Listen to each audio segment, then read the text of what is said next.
Peace and blessings, family. Peace and blessings.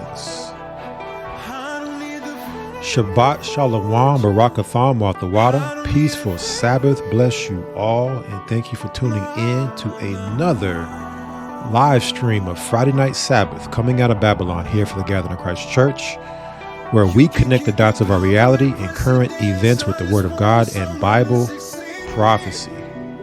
I'm your host, Brother and Elder Ramar Karab.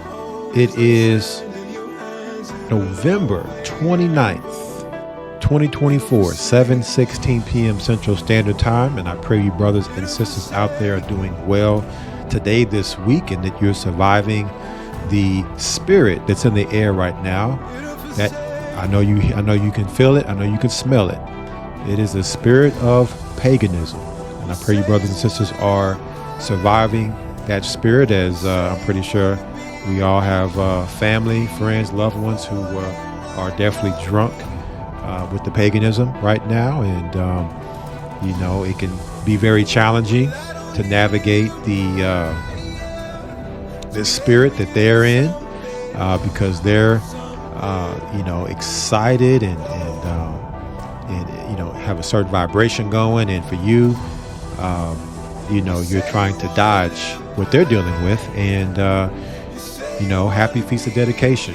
That's what we should be telling each other, especially in the Israelite community. If you are Black, Hispanic, Native, the poor who are spread through the four corners of the earth, who identify as being Israel, we should be talking about the Feast of Dedication and not what they call Thanksgiving. More on that here in a moment. Right, so happy Feast of Dedication to everybody as we are coming to the end of the Feast of Dedication. We have a double Sabbath coming up this weekend. We are going into the winter time. So tomorrow evening, Saturday at sundown, starts the Winter Holy Day. Okay, the Winter Holy Day, which is the last day of the Feast of Dedication.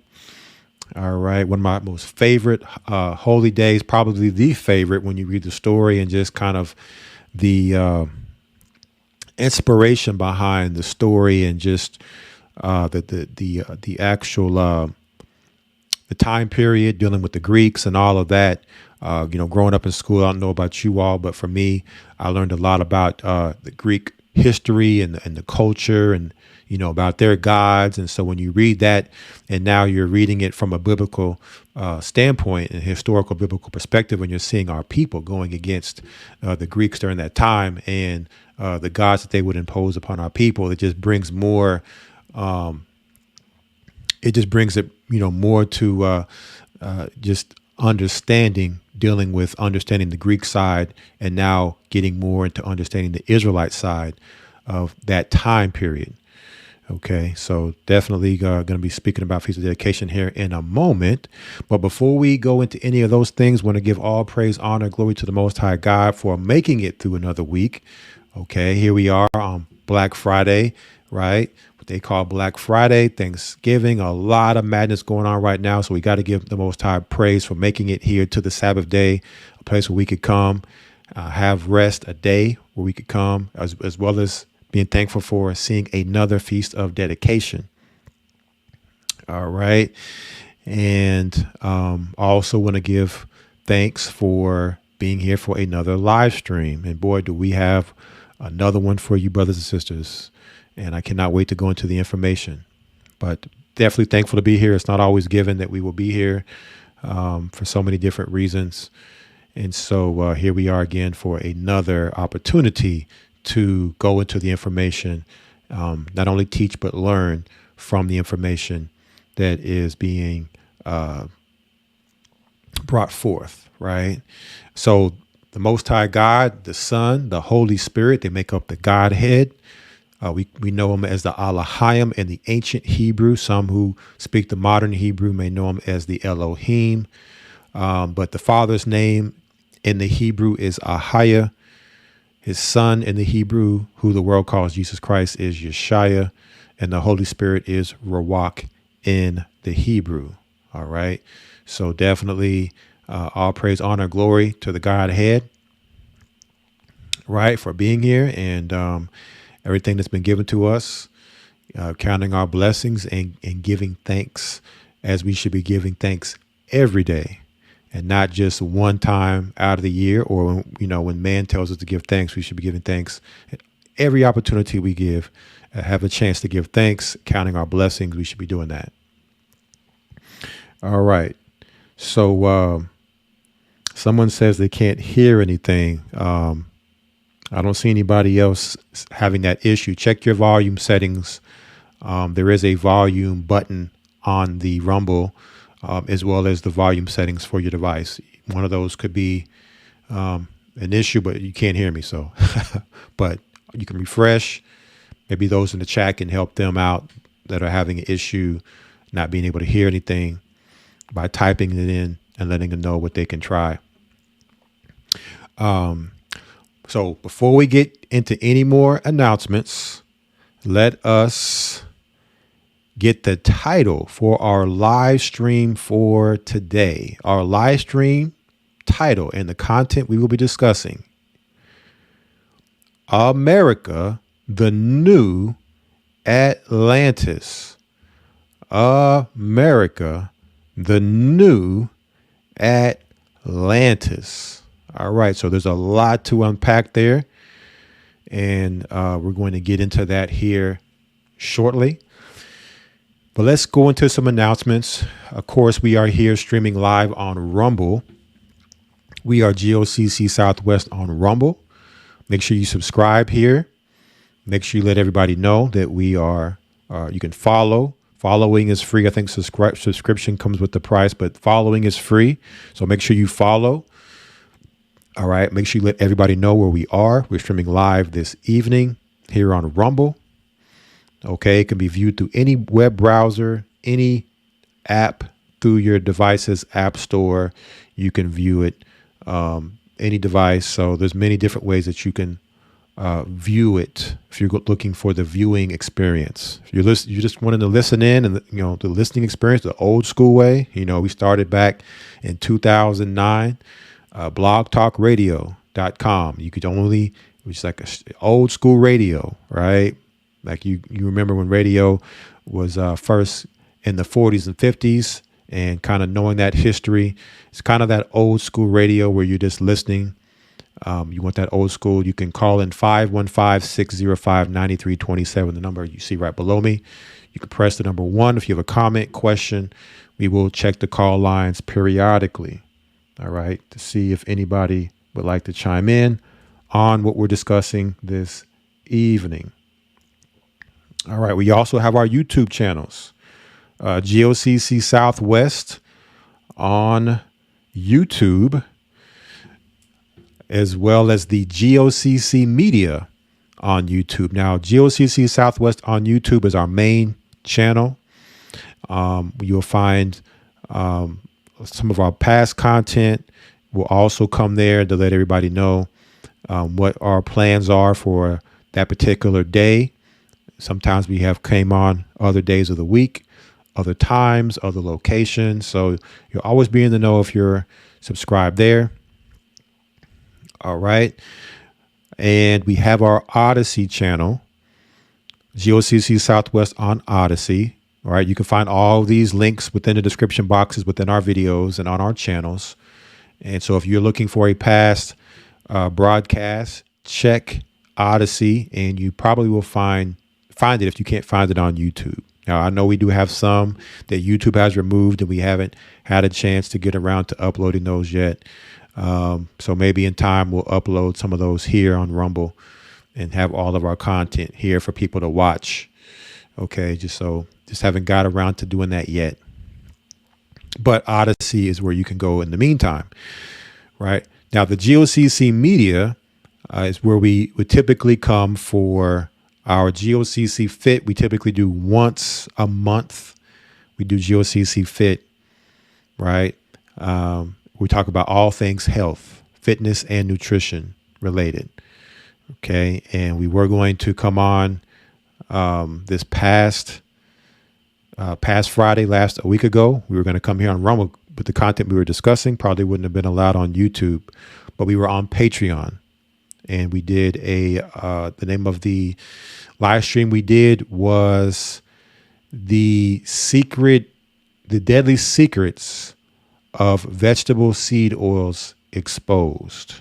All right. So if you have not seen that, that is on Patreon. You have to be a subscriber on Patreon, which is $5 a month, no obligation, but it is $5 a month to view that content. You definitely want to check that out. If you haven't seen it, something that is affecting all of us when we talk about vegetable or seed oils. And one of the most detrimental things happening right now with our food, primarily because it is in everything and because it takes so long to leave the body and what it does inside the body.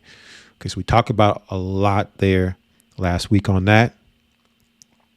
All right, so we also have other leaders on GOCC Media. We have Elder Ariah comes on Tuesday and Deacon Hazak comes on Thursday. So definitely make sure that you're subscribed so you can check them out as well with what they do.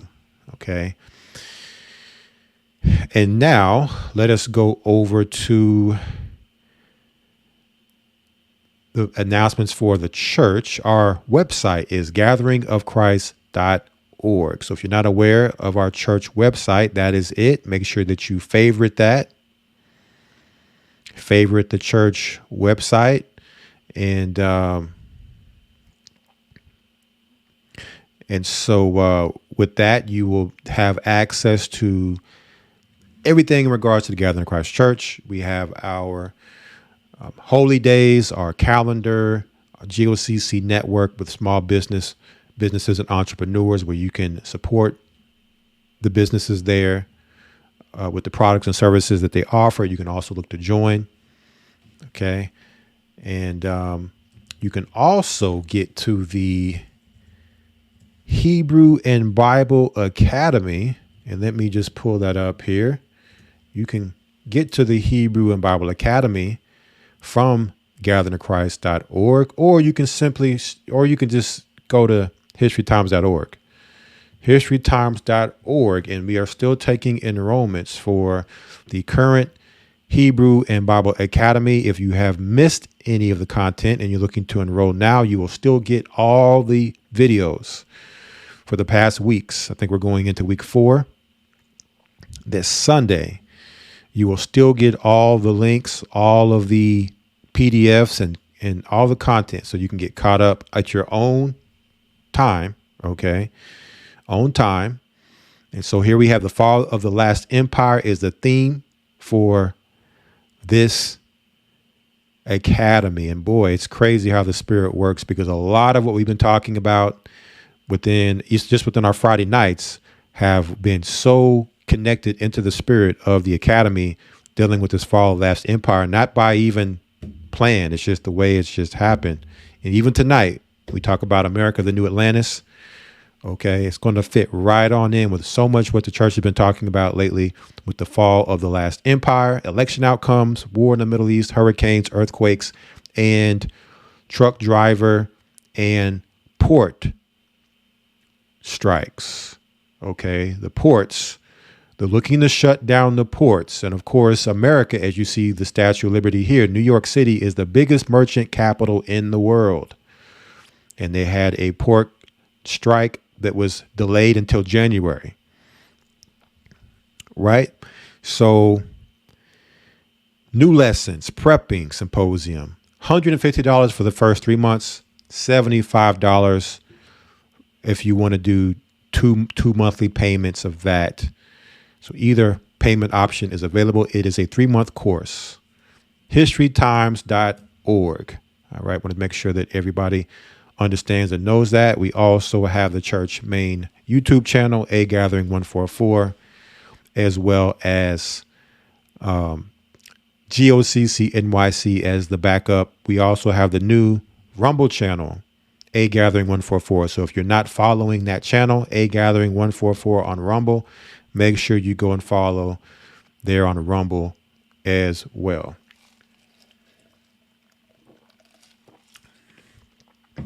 All right. And so I believe that concludes our announcements for this evening. I don't think I'm missing anything. So with that being said, let's get ready to rumble. Right, let's get ready to rumble and stomp all over the devil's head. Now, before we go into our content this evening, I want to go into the Bible real quick. I want to go into the book of Maccabees, First Maccabees, chapter 4.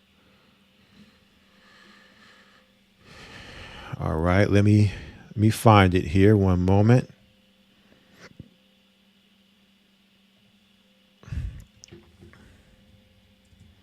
Let me pull it up. I want to talk about the Feast of Dedication just briefly. Just briefly here.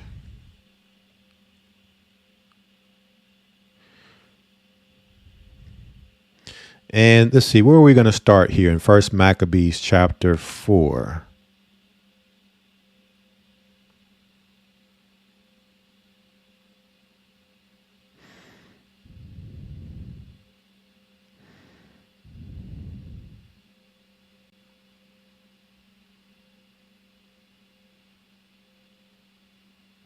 So we're going to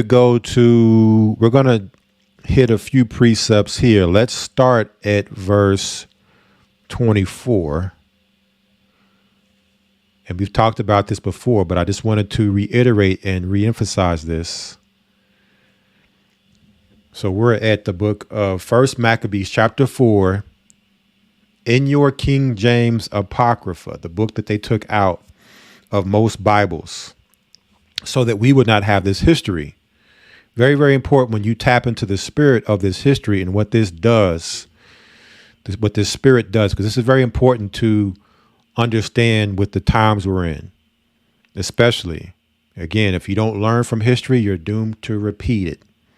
So we go into a lot of history so we can understand what happened before us. All right. It's very important to understand the things that happened.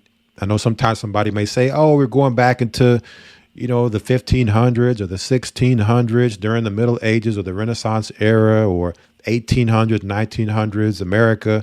None of us were alive during that time. You may have some baby boomers who are, the last generation that's still alive that was early 1900s born that maybe can relate to some of that more than the rest of us. But it's very important. This generation is very disconnected from the generations before. This is never before in any time in history where you had a generation that was so disconnected to where it's not even in touch with the generation that came before it. Whereas I remember growing up, we were we were connected to the multiple generations before us. Our fathers and mothers, grandfathers and grandmothers, and the greats. Right. And their era and the culture of that era and the history of that era. Did we know everything? No, but we had a connection there, whether it was the history, it was the music. And then we also studied the generations before, the centuries before, right? The millennia before, to understand history. We studied these things. And so this is more of a lost understanding that this generation it's just not because of the way that the educational system is set up now. A lot of stuff being taken out, a lot of stuff not being stressed and emphasized. So much emphasis on technology that this generation is so head is spinning behind, not knowing that before they were born, this technology didn't exist. So for them, they've only known a world where this technology has only existed. Right. So they think it probably always has.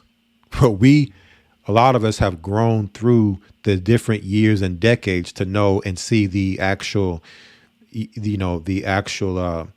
evolvement of technology through the years. To know there was a time when we actually read books on paper, right? There were paperback books, hard copy back books. There was no internet to read and understand from. You had to get physical books, go to the library, check out books at the library. It could be anything, and we read books and our imaginations ran wild, and we learned about history, and we, imagine what it was like. So we're going to deal with a lot of that today. So now we're here in the book of First Maccabees chapter 4. Now this is about a century and a half before Christ, during the times of the Greek rule. Now I want you all to check this out. First Maccabees 4:24 says what? It says, after this, they went home and sung a song of thanksgiving and praised the Lord in heaven, because it is good, because his mercy endureth forever. So we see this word thanksgiving here in the Bible, right? Now notice we're gonna deal with it in a moment, right? Just yesterday, we had the holiday mainly celebrated here in America called Thanksgiving. So we drop down here to verse 33. We see more. It says, cast them down with the sword of them that love thee, and let all those that know thy name praise thee with thanksgiving. So now we see it mentioned twice within, within 10 verses. We see thanksgiving mentioned twice in First Maccabees chapter 4. Now, when you continue to read, just in a nutshell, summarizing, okay, the Maccabees and the Israelites took back the temple from the Greeks and cleansed it. Okay, and they rededicated the temple back to the Most High, which had been taken by the Gentiles or the heathen. All right. The temple being very important to the Israelites, because under the old covenant, this is where a lot of spiritual things happen in connecting with the heavenly realm, set up under the sacrificial law and the law of sacrifices, right? The old covenant. Very, very important. So they rededicated and set up this feast of dedication, establishing it off of the Feast of Tabernacles. Similar concepts here, where the tabernacle was dedicated, right, under Solomon, the Feast of Tabernacles, right? There were periods where the tabernacles the temple was destroyed and rebuilt through our captivities, right? So we see the same thing happening where there's an attack on the Israelite temples by the Gentiles, okay? An attack on our sanctuary to defile it, where we have to now re-cleanse. So now we see here, verse 52 says what? Now on the 5th and 20th day of the 9th month, which is called the month Caslu, in the 148th year, they rose up betimes in the morning and offered sacrifice according to the law upon the new altar of burnt offerings, which they had made. Look at what time and what day the heathen had profaned it. So are we looking at the day and the time the heathen had profaned the tabernacles and us rededicating it? It was right during this time period.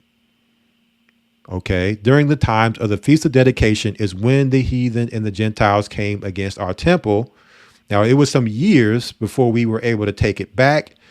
We took it back, and now we're rededicating it. And it says here, look at what time and what day the heathen had profaned it, even in that was it dedicated with songs and citherns and harps and cymbals.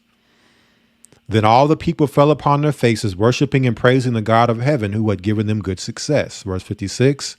And so they kept the dedication of the altar 8 days. So last Saturday at sundown started the Feast of Dedication. 8 days. So that means Sunday at sundown ends the 8 days. Just like Tabernacles was set up 8 days. Okay, so this wasn't in our law. This was a memorial under the time of the Maccabees because of what had happened. They took it upon themselves in the spirit to set a memorial patterned after Feast of Tabernacles at this particular time, so we would remember what the heathen had done, right? And so that we could have the dedication to always keep that fire for our tabernacles. Now, under the new covenant, of course, now our bodies, all right, are the temple, are the tabernacle. So now the war is against our bodies. Okay, so we talked about it last Friday, the deadly secrets of vegetable seed oils exposed. And those who watched the Patreon today, Elder Ricard spoke about the pharmaceutical industry. I can't remember the exact title off the top of my head. All right. But dealing with the pharmaceutical industry. So now the attack has become, because we no longer have a physical building that we can call our temple or tabernacle. So now we have become the temple and tabernacle. So now the devil has targeted our bodies more specifically than the temple. So now we have to make sure we're protecting our bodies in good health with diet, exercise, real medicine from the earth. Okay. And understanding this attack and this assault. Okay. So we see them dedicating it with burnt offerings, with gladness and sacrifice of deliverance and praise. They decked also the forefront of the temple with crowns of gold. So we see decking. We see the lights. We see a lot of things. Some of the same things, it's also called Feast of Lights, that we see happening right around this time of the year that they would tell us is Thanksgiving and Christmas. But it was really, for us, it was the Feast of Dedication. And notice how they even called it Thanksgiving when we see Thanksgiving here in the scriptures.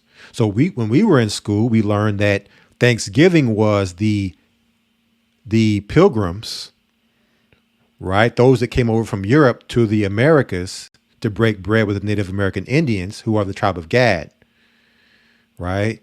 And survive the cold winter. We're going to be dealing with those pilgrims tonight too. See, all this ties in together with what we're talking about here. All this history connects. And so we have we were told the Native Americans were helping the pilgrims survive the cold winters here in America. And let's call it Thanksgiving, when that wasn't what was happening at all. The Native Americans were being slaughtered. Now, what we're reading here in First Maccabees chapter 4 was the southern kingdom of Israel being slaughtered, okay, being sieged upon. All right. So that was during that time. And then now here in the Americas, it was the northern kingdom, the Gadites, North Americans. You also had, who else did you have? You also had the Issacharites, which are the Mexicans, some of the tribes, the Reubenites. It's the northern kingdom tribes. So really, when the scripture says, now let us take a look at what time the heathen profaned the temple, let's take a look and see that the same time they're telling us Thanksgiving was the same time they were destroying our people, both in the times of antiquity and more modern times here in America. So they would rather us give our energy to them. This is their celebration of their conquest of the children of Israel. This is their celebration against destroying us. And so they would rather us give up our energy to then participate with them and celebrate their destruction over us. Okay. That's what they would want us to do, versus remembering the destruction that they did to us and giving thanks to the Most High for this time and what happened, and not forgetting. You know how the Jewish people say, never forget? This should be our Holocaust moment of what happened during the time of Maccabees, what happened during the time of the Native Americans, and saying, never forget. Never forget what they did to us. Never forget how our people fought back. Because we're in a state now, instead of fighting back, we're celebrating the captivity. We're celebrating our defeat. We're celebrating their victory over us with them. Now, how sinister is that?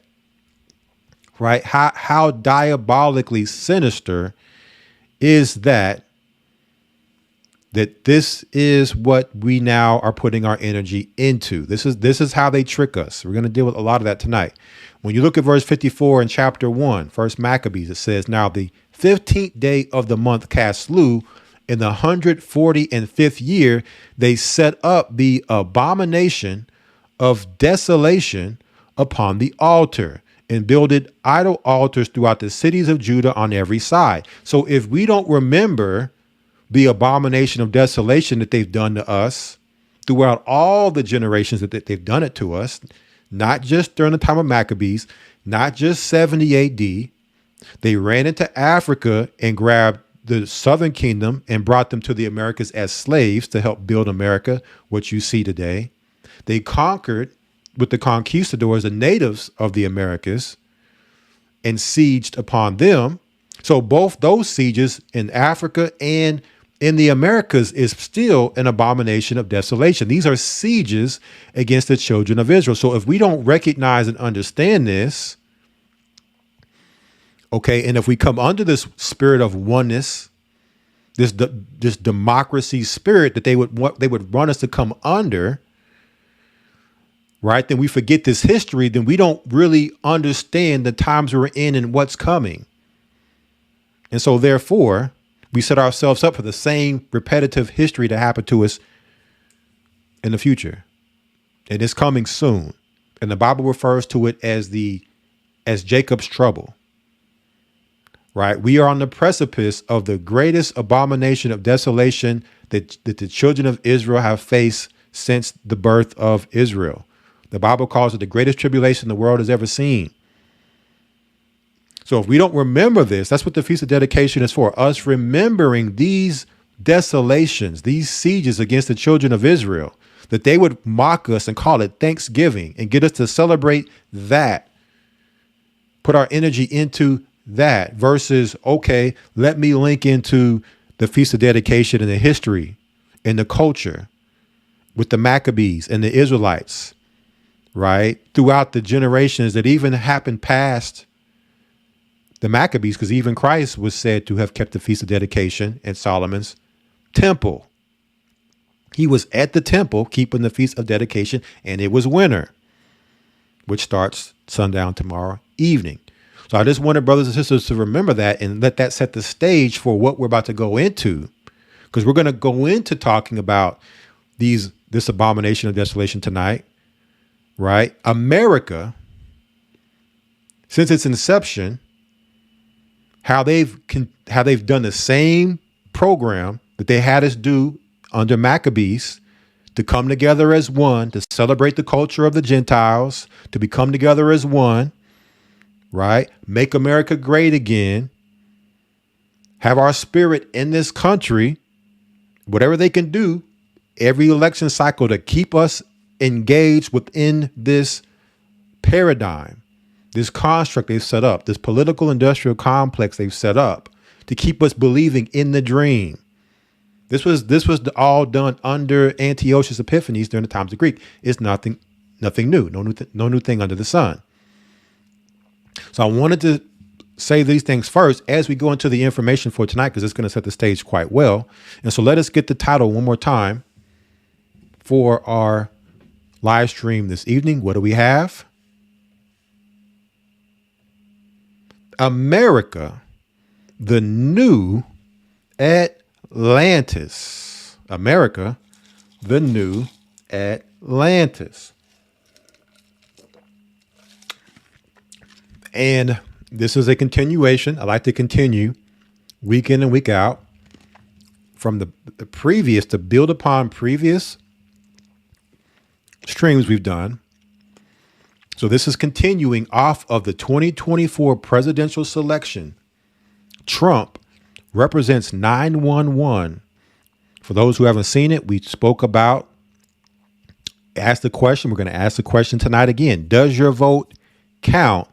Does your vote matter? Should we be voting? And when I say voting, I'm speaking on a presidential level, the federal level, not the local level, the federal level of voting, presidential, okay, where we showed so much predictive programming, right? So many things that were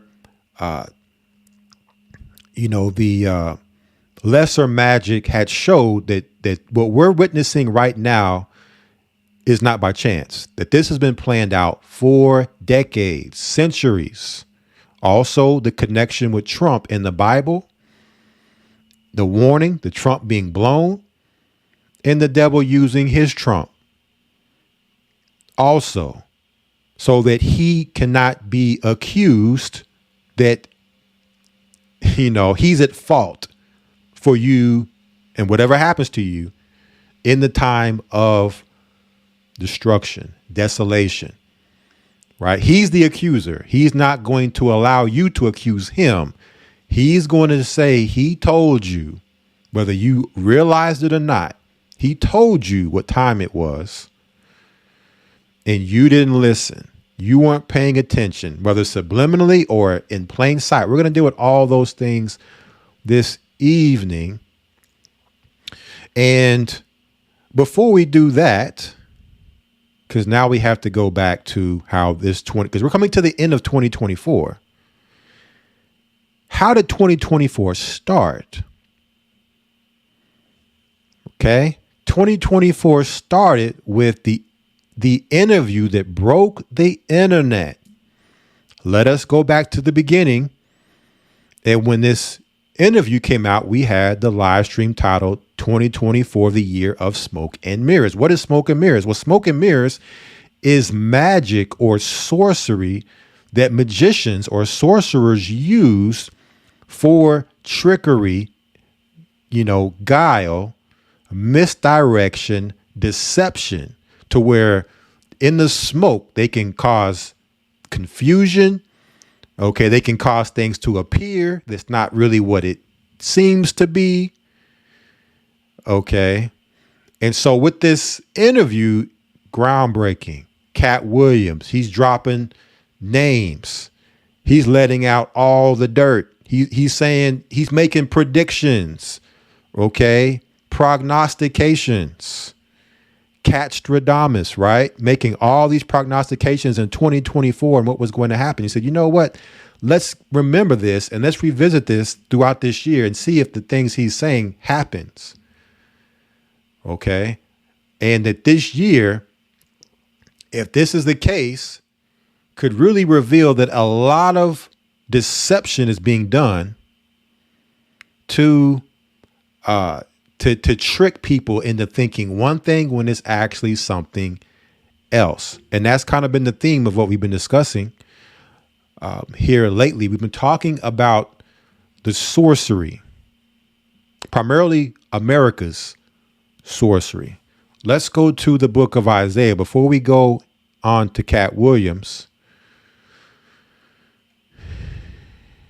Let's go to the book of Isaiah chapter 47.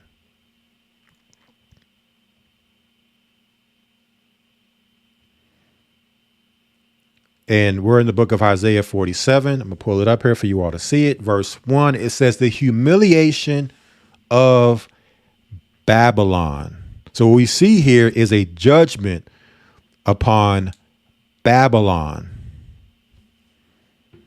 Okay. And why is America being judged? Now, we know America to be Babylon. Now, it used to be back in the day, I remember like around 2009, we had a lot of people that would debate and tell us that Babylon was the world, Babylon was the Catholic Church, all these different ideologies of what Babylon is. We don't really get those same debates or arguments anymore. It's more so understood. You don't have to be a rocket scientist to see that when we see Babylon, the daughter of Babylon, mystery Babylon in scripture, we know it's talking about America. Okay, there's very few now that would debate that it's speaking about something else. So why is America? And then we're going to take a look and see, does what the scriptures say, the characteristics and attributes of Babylon, does our current reality match the bill that's been put on the Babylon in scriptures prophetically? Does America match that, or does it not align? Because if it doesn't align, it's hard to make that case to say that it's Babylon. But let's take a look here. Isaiah 47:9 says what?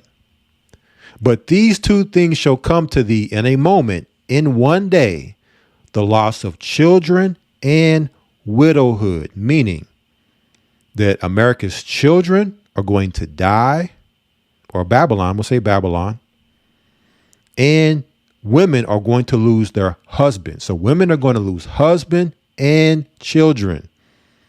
Revelation 18 says death and mourning. So that fits the death and mourning in Revelation 18. Okay, because you're seeing husbands and children dying. There's your death and the mourning, because you have women who we know women are, of the two genders, the more emotional, right? Of the two. Okay. And so a woman who's dealing with that is going to react in a way more mourning state than a man would. Okay. Not that a man's not going to be in mourning and dealing with emotions. Okay. So that's not just not having men included within that, but women are going to be the main victims here of the mourning. It's in a woman's nature, okay, to be emotionally engaged, especially when it comes to family. Okay. It says, they shall come upon thee in their perfection for what? The multitude of thy sorceries. So because America has a multitude of sorceries, what else? And for the great abundance of thine enchantments. Enchantments, which is also linking into sorcery, magic, spells. So not only is it talking about sorcery, it's also talking about enchantments. Okay, so all the things that you can name when it comes to sorcery.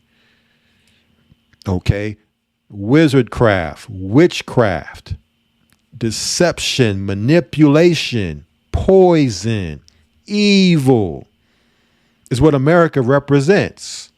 So this is the judgment on America, because this is who America is. Now, America disguises itself to where some may look at it as this land of the free, home of the brave. America is the scripture says virgin daughter. So we're starting to see things take shape around this, pointing to America. And we're going to take a look and see, is America deep into sorcery, and has it been just recently, or is this something that has been ongoing for some time? Verse 10, for thou hast trusted in thy wickedness. Thou hast said, none seeth me. Thy wisdom and thy knowledge, it hath perverted thee. And thou hast said in thine heart, I am, and none else beside me. So who else stands besides America in the world that can compete with America? Mano y mano, right? What country has a military like America's military? What country can say they have the reserve currency of the world? What country can people say they give a leg and an arm to go live in? There's only one country that fits that bill. So America is like, I stand alone beside myself with no competition. I am my own competition. But America has trusted in her wickedness, just as it says here, the daughter of Babylon has. The evil, even to the point to where even your patriots, your white conservatives, and all that happened with slavery and the Native Americans. We're talking about, here they are celebrating Thanksgiving and making it seem like, well, that wasn't my ancestors that did that, but not you directly, or they'll say this, it wasn't me that did that. Okay. Whether or not the ancestors did it or not, they may not know that, or they may try to say that their ancestors didn't do that. They didn't partake in that. That's the argument that white patriots use. And then they'll celebrate Thanksgiving and they'll talk about how great America is and how they created America. It's the glory of white people, right? This is some of the talking points that you'll hear, not all, but a lot of white patriots make. And you get into the conversations about slavery and what happened to the Native Americans. See, they don't really want to have those conversations. That makes them uncomfortable. You stole a country. You lied to get a country. You built a country on blood. Okay. And then claim it as if it's yours. And then call the people that you were enslaving animals. What were we considered? 1/8 of a human, 2/3. I can't remember the exact number. It's in their documents, their founding papers. They called the Native Americans savages. See, this is wicked. So this is evil to make it seem like, this has always been your country. This has always been your land, and all the evil that happened to those people, both sides, the native side and the slave side. No reparations, no recompense, while you're up top enjoying the privileges that come with being a conqueror over a people. Not just any people, God's chosen people, whom a lot of them would never acknowledge are God's chosen people. And they would do everything they can to hide and conceal that. See, that's sorcery. So this is wickedness and evil, but that's just the beginning of the sorcery and evil and wickedness we're going to talk about this evening. So if we come down here, verse 12 says, stand now with thine enchantments and with the multitude of thy sorceries wherein thou hast labored from thy youth. Meaning, we talked about this last, coming out of Babylon. America was born, and we're going to go into the research. It's saying that Babylon has labored in sorcery since the beginning, since the youth part of being a empire or a kingdom. She has labored, the daughter of Babylon has labored in it from its youth. So we're going to examine that tonight. Has America labored in sorcery since its inception? Or is the sorcery happening in America just something new? You look now, Halloween is probably one of the biggest holidays now celebrated in America. It didn't used to be that way, but now because of social media, it's become a social cosplay event where everybody's dressing up. Sometimes people are putting on different costumes every day of the month. So now it's become not only a day thing, it's become a month-long thing where people are wearing hey, it used to be, okay, I had that one costume. I remember growing up, Halloween, I go and get my one costume and that would be it. We would go out trick-or-treating that night and that's it. It wasn't a week-long thing, and it definitely wasn't a month-long thing. But now you look on social media, you can go to somebody's social media and you'll see multiple Halloween day costumes that they've wore throughout the whole month of October. And they put it on social media. How many likes they can get. Half naked women in these skimpy Halloween costumes. Provocative, right? Very what the scriptures would call harlot behavior, right? So that this something that just started, or has America always been this way, but just maybe in a more hidden manner? And now it's just manifesting itself. We're going to examine that. America's origin. And that's what people need to talk about. You're talking about America, you have to talk about her origin. It says here, verse 13. So the Most High God saying you believed in the sorcery. This is what you were founded in. And you've continued in this and only manifested and waxed worse in the sorcery. Then let that be your saving grace. Let that sorcery save you with what I'm about to do to you. Verse 13. It says, thou art wearied, meaning Babylon is tired, worn out in the multitude of thy counsels. Let now the astrologers, the stargazers, the monthly prognosticators stand up and save thee from these things that shall come upon thee. Right? And save thee from these things that shall come upon thee. So we have to examine now astrology, stargazing, monthly prognostication. Okay. Those who are fortune telling and telling the future. Right. So we have to really examine America in all her history And if we go back in the beginning, it may not be as easy to see as it is able to see now. Just this past Wednesday, Elder Ricard came on and showed a woman at city council praying to Medusa and saying, let Medusa come save America. Right? Let Medusa come save America. And talking about all types of witchcraft and sorcery. And everybody stood up and clapped and standing ovation of this woman at city council talking about sorcery. What in the world is going on to where this is now celebrated? To whereas in the past, okay, these people were looked at as weirdos. Wasn't that long ago? You wouldn't have been able to come in there and do that. But now it's been reversed to where if you're a Christian and you go before a city council, they may bring the police in there to carry you out from letting you speak about the Bible and Christ. Okay. At best, they're not going to give you no standing ovation for it. It'll be crickets if a person came in there and read the Bible and talked about America and the evil and the wickedness going on in America. It'd be crickets at best. But at worst, you're being carried out of there and you can't say that. But you can be a witch and come in there and speak about all types of Medusa and this God and that God. And I'm going to cast this spell and that spell. We're going to look at America and see what has America become? And was America this the whole time? And now it's just, as the Bible says here, lift up thy skirt.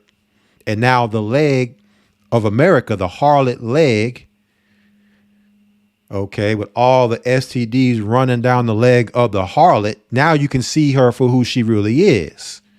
She's a poisonous harlot. Speaking of being a poisonous harlot, let's now go to Revelation chapter 18, and then we're going to get into it. Revelation 18 and then Matthew 24, and we're going to get into it. And again, these are scriptures we read last time. I just want to reiterate these scriptures. Revelation 18 and 23. Speaking of what? The fall of Babylon. The fall of Babylon. So you would precept this chapter in with Isaiah 47. As John was speaking after Christ's death. So this is long after ancient Babylon. Okay, Isaiah was in and around the time as the ancient Babylon was pretty much coming to a completion, and the Persian Empire was coming in, the Assyrian Empire. But he was still speaking prophetically about this same Babylon that John saw just during his time.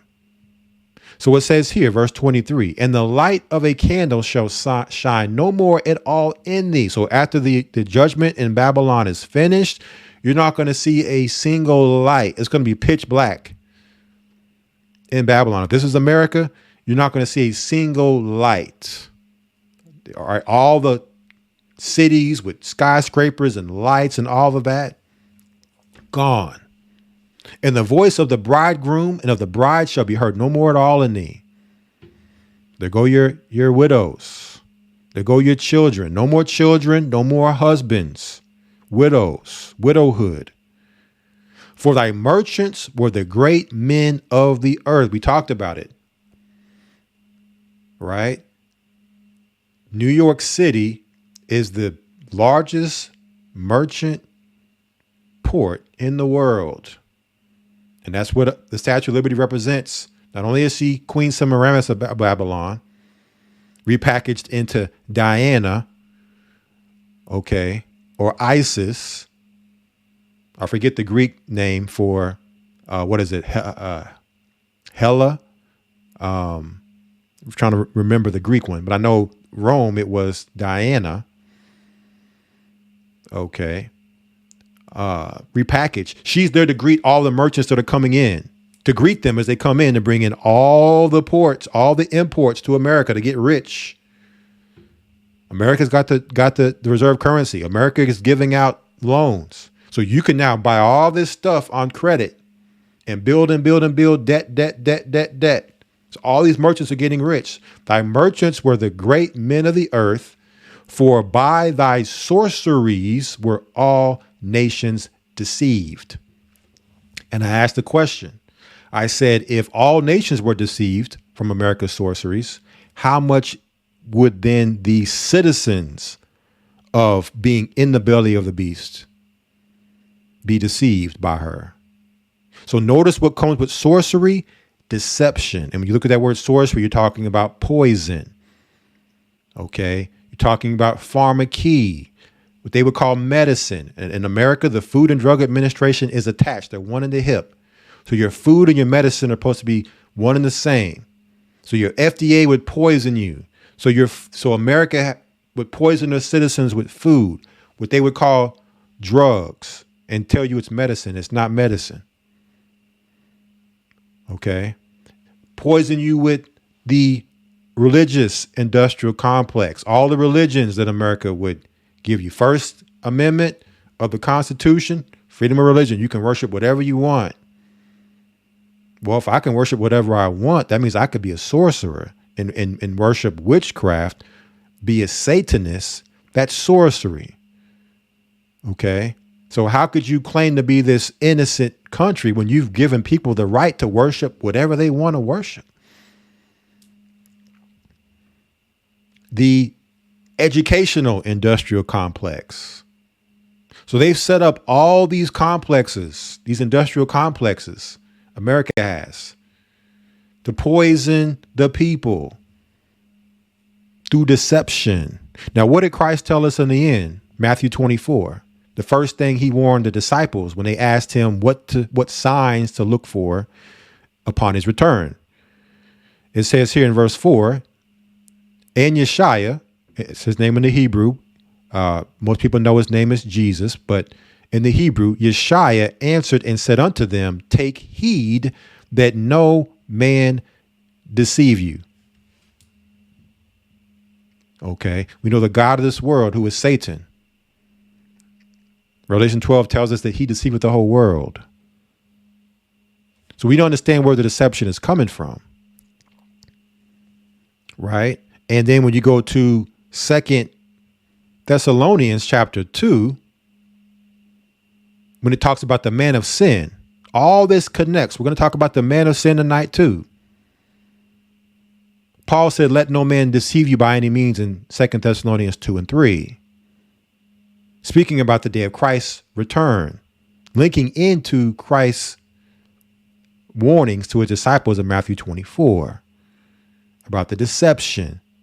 So very, very important, family, that we understand it in our reality. If America is that country built upon sorcery and has labored in the sorcery since her youth, how much more of a sorcerous country would America be today, being that it was so-called founded in 1776? Would it be more sorcerous or less if it was founded in it? As it grows, I know the scripture says, train up a child the way he should go, and when he's old, he shall not depart. So as a child gets older, they grow and become more. They increase. Okay? They manifest. So that would mean that the sorcery would only manifest itself. The deception would only manifest itself to a point where America would need that level of deception operating in order for you to be under its control so it could maintain its power. Because that's the only way it's operated to have the power it has, is through the sorcery and the deception. And so when you look at a wizard and a witch, understand that the deception is their greatest trick. Them lying to you is their greatest trick, because it's much easier to lie to somebody than it is to convince someone they've been lied to. See, that way, if a wizard or a witch, a sorcerer lies to you, they don't have to go into their other bags of tricks to pull out other tricks to try. They can just lie to you. Okay. And in order to control a society of people, they would need to have them in a reality of lies. They would need to have them in a reality that is one big lie in order to control them. Because if they knew the truth, if people knew the truth, Okay, somebody might say, well, I don't know if Americans would do anything if they knew the truth. They probably would still, indulge in the sin. That could be true. But see, Satan is not a God of chance. He's not looking to take that chance. Okay. In order for him to have control, he has to make sure. Okay. He's not shooting dice and craps and hoping that the fortunes land on him. He's looking to put everything in position for control to make sure and certain. So he's making certain that the American people don't know what's going on. So he can remain and have that control of America for as long as that control is needed. So now we've established that. Let us, our title one more time, as we're now going to go into it. America, the New Atlantis. And we're going to pick back up. We left off last with the 2024 presidential selection. Trump represents 911. We're gonna segue off of that into America, the New Atlantis, but it all connects. And so we want to come here because we talked a lot about predictive programming. We've talked a lot about lesser magic, and we're going to talk a lot about movies this evening. We those of us who know Hollywood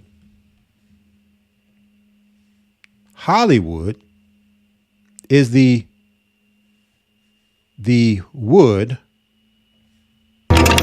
that witches use to cast spells. And it just happens to be that is the name of the entertainment, motion picture, cartoons, even your mainstream media, all comes from Hollywood. So we're already seeing America providing the entertainment through a sorcerous machine called Hollywood. Okay, your entertainment industrial complex is sorcerer base, and meaning what comes out of it is sorcery. And we've seen the connection between sorcery and deception, meaning there would be a lot of deception coming out that they would use through motion picture and your mainstream media working together, and two sides of the sorcerer's spell. We're going to examine that. But The Simpsons, for those who are familiar, know that The Simpsons have predicted what people would say have predicted a lot. Before it happens, you can bet there's probably a Simpson episode from major events where they speak about things that, that have happened. And it just so happens The Simpsons had it in one of the episodes, and very, very accurate. And some things are more disguised than others, but you've seen so many things being said in The Simpsons. This particular clip is The Simpsons, Freemasons run the country. They're all covered with filthy germs, aren't they, Smithers? Why, what do you mean, sir? Freemasons run the country! Ugh. Freemasons run the country. So what we're going to do is examine what are Freemasons, and is The Simpsons right? Once again, do Freemasons run the country? Do Freemasons run America? Was America founded on Freemasonry? Now, we spoke about the Cat Williams. Let me get it here. Wrong one. We spoke about the Cat Williams interview on Sand & Sharp. And just this week, you had, I don't know how many of you all seen this. Who out there seen the Cat Williams GQ photo shoot? Okay, here's Cat Williams. It is his beginning picture here for his GQ fashion shoot. Now the image is very, very interesting. We're going to talk about this image, but the title maybe even more so. It says Cat Williams, the man who opened the portal. Now we know portals are what spirit beings, celestial beings use to travel in and out of. We would know them primarily as angels, but we also know there's good angels and there's bad angels. Okay, so we know when you're talking about portal, you're talking about some spiritual, a spiritual happening going on. Cat Williams, the man who opened the portal. It says here, in January, the comic delivered an instantly iconic podcast interview that threw pop culture into crisis and seemed to predict, right? Prognostication, all manner of messy celebrity gossip to come, meaning he predicted stuff before it happened that would later, his words would come true of what he said to be on the lookout for. So somebody was saying, man, how did Cat Williams know that? I guess, lucky guess? Some may say, man, does Cat Williams have a crystal ball? Okay, just like we're seeing a lot of those who would come out and predict a lot of things happening in our reality. These are things that we should really side-eye when we see these people we see those in our reality of, high esteem, or those who would be looked at in a light of being very prominent figures. We should really examine when these things happen, these people, and how they're able to predict such things. It says, at home on his farm, Williams explains why he said what he said and why he'd do it again and again and again. We're going to talk about this more here in a moment. All right. We're going to talk about this here more in a moment, but I wanted to show that because this is how the year started and we're coming to an end of this year. The question is asked, do Freemasons run the country? Okay, so a lot of these things we're going to be dealing with. Now, dealing with Donald Trump, with him now being the president-elect, 47, and all of what we spoke about in our last live stream, I want to start here because it was so fresh.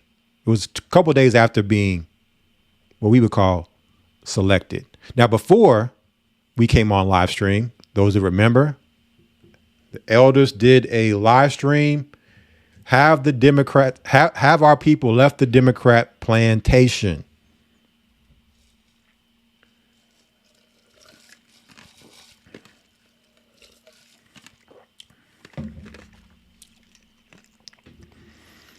Have our people left the Democrat plantation? How many of y'all remember that live stream? Elder Ricard pulled up this graph where it showed the breakdown on gender and race, the voter analysis of who voted Donald Trump and who voted Kamala Harris, supposedly. These are the polls they gave us, right? So we're going to use their polls for argument's sake. So the question was asked. Let me remember. It was shown how black men had made a huge switch over to voting Donald Trump, opposed to in the past, black men would vote Democrat. And I had some questions because when I was watching this, I heard Fox say black people have saved America. Now examine that concept, that statement and that concept for a moment. If we know America to be Babylon, imagine knowing that black people saved Babylon. Right? In that moment, that's what they're admitting. Meaning that we are what holds this empire up. We built it. as the slaves that nobody wants to give credit for us building, right? Through the chattel slavery. Right. And we know that our fashion is they use our fashion and our energy. We're the workforce. We have, for so long been the workforce, our essence, our spirit, our energy. And here it is, but yet it's our captivity, but we saved it. Now, what you don't see here is those who didn't vote at all, which is also something that I would love to see, is those who didn't vote at all, those who have totally unplugged from the political industrial complex. But here's the question I want for us for tonight, because this statement was made by the elders on that Wednesday, is that this side here, the liberal side, any side that would vote, whether you agree or not with abortion, killing baby, the murdering of babies, whether or not you agree with LGBTQ, you voted for that. Now, back in the 60s, those weren't issues when Malcolm X spoke about us voting Democrat. Them murdering babies with abortion, and them also the LGBTQ. That wasn't a thing in the 60s, but we were voting Democrat then. Okay. So you have a lot of people who were voting Democrat just because they've always voted Democrat. But now with these issues, and those would be the issues that would be mainly the highlight of their party are those things. Okay. The most degenerate, evil, wicked things of a society would be what the Democrats actually stand for. So who would align themselves to that than those who are already compromised and already gone? Not that there can't be anybody that can't come out of that, but for the most part, just for as of right now, and this was said that on that live stream, that over here, nobody's worried about these people over here are already where the devil wants them. Okay. The woke crowd, the liberal crowd, the lunatic crowd, the nut jobs. These people here, the devil already has them on the program, and they will do the devil's bidding when the time comes. Mark of the beast, all of that, they'll be first in line. So there's no need to worry about the left side. They've already been all the way demoralized into degeneracy and have embraced it. Now, here's the tricky thing. We're talking about this false left-right paradigm, this illusion of choice in this uniparty. You have the right side, which is the conservative base, which means they're more Bible thinking, they're more conservative in their views. You would have mostly those that are more conspiratorial minded, they're more conspiracy and more challenging the government on things that are wrong. Now, here's the thing, family. If the devil already has these right where he wants them in their hip pocket, how do you get these people on board? That's the question. How do you get the right to get on board the devil's program? And so we're going to talk about that tonight also. How would they get the conservatives, the Bible believers? How would they deceive them?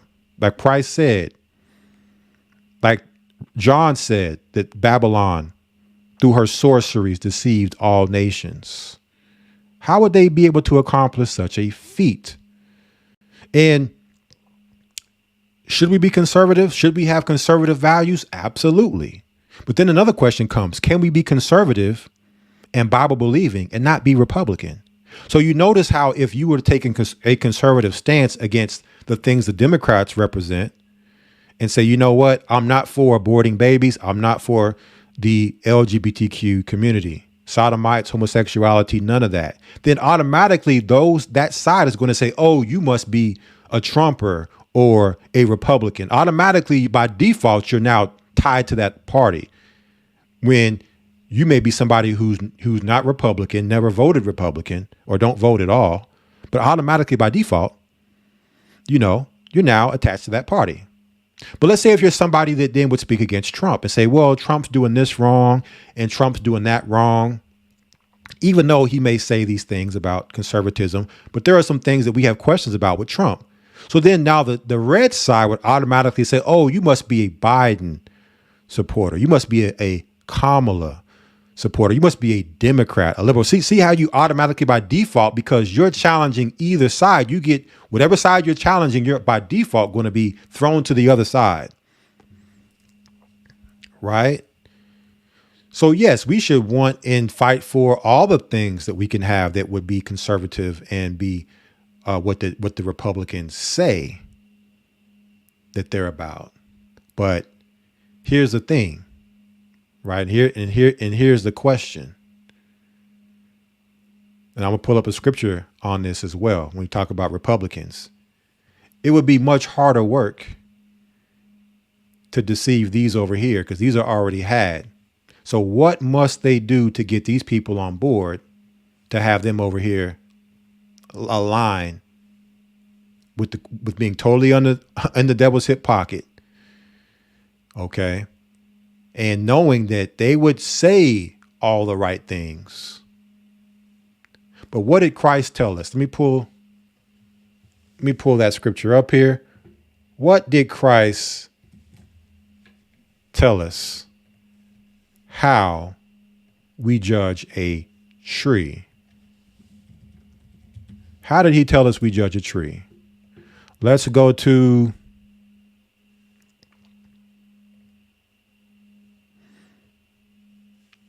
Matthew 7. Remember, we're talking about deception here. Let's go to Matthew chapter 7. How did Christ tell us we should know those people, especially leaders? Those would be authoritarian figures over us. It says a tree and its fruit. Matthew 7:15 says, beware of false prophets, which come to you in sheep's clothing, but inwardly they are ravening wolves. Ye shall know them by their fruits. What are fruits? Fruits are actions. That's the analogy. A person's actions. Do men gather grapes of thorns or figs of thistles? Even so, every good tree bringeth forth good fruit, but a corrupt tree bringeth forth evil fruit. So a false prophet comes to you looking like a sheep, meaning they come to you in a manner that you could accept them and embrace them because of their appearance.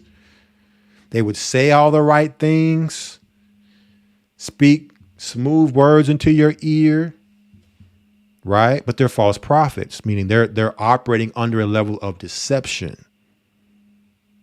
See, this, when we examine, this is now become what we have just right now in this moment, the Republican Party.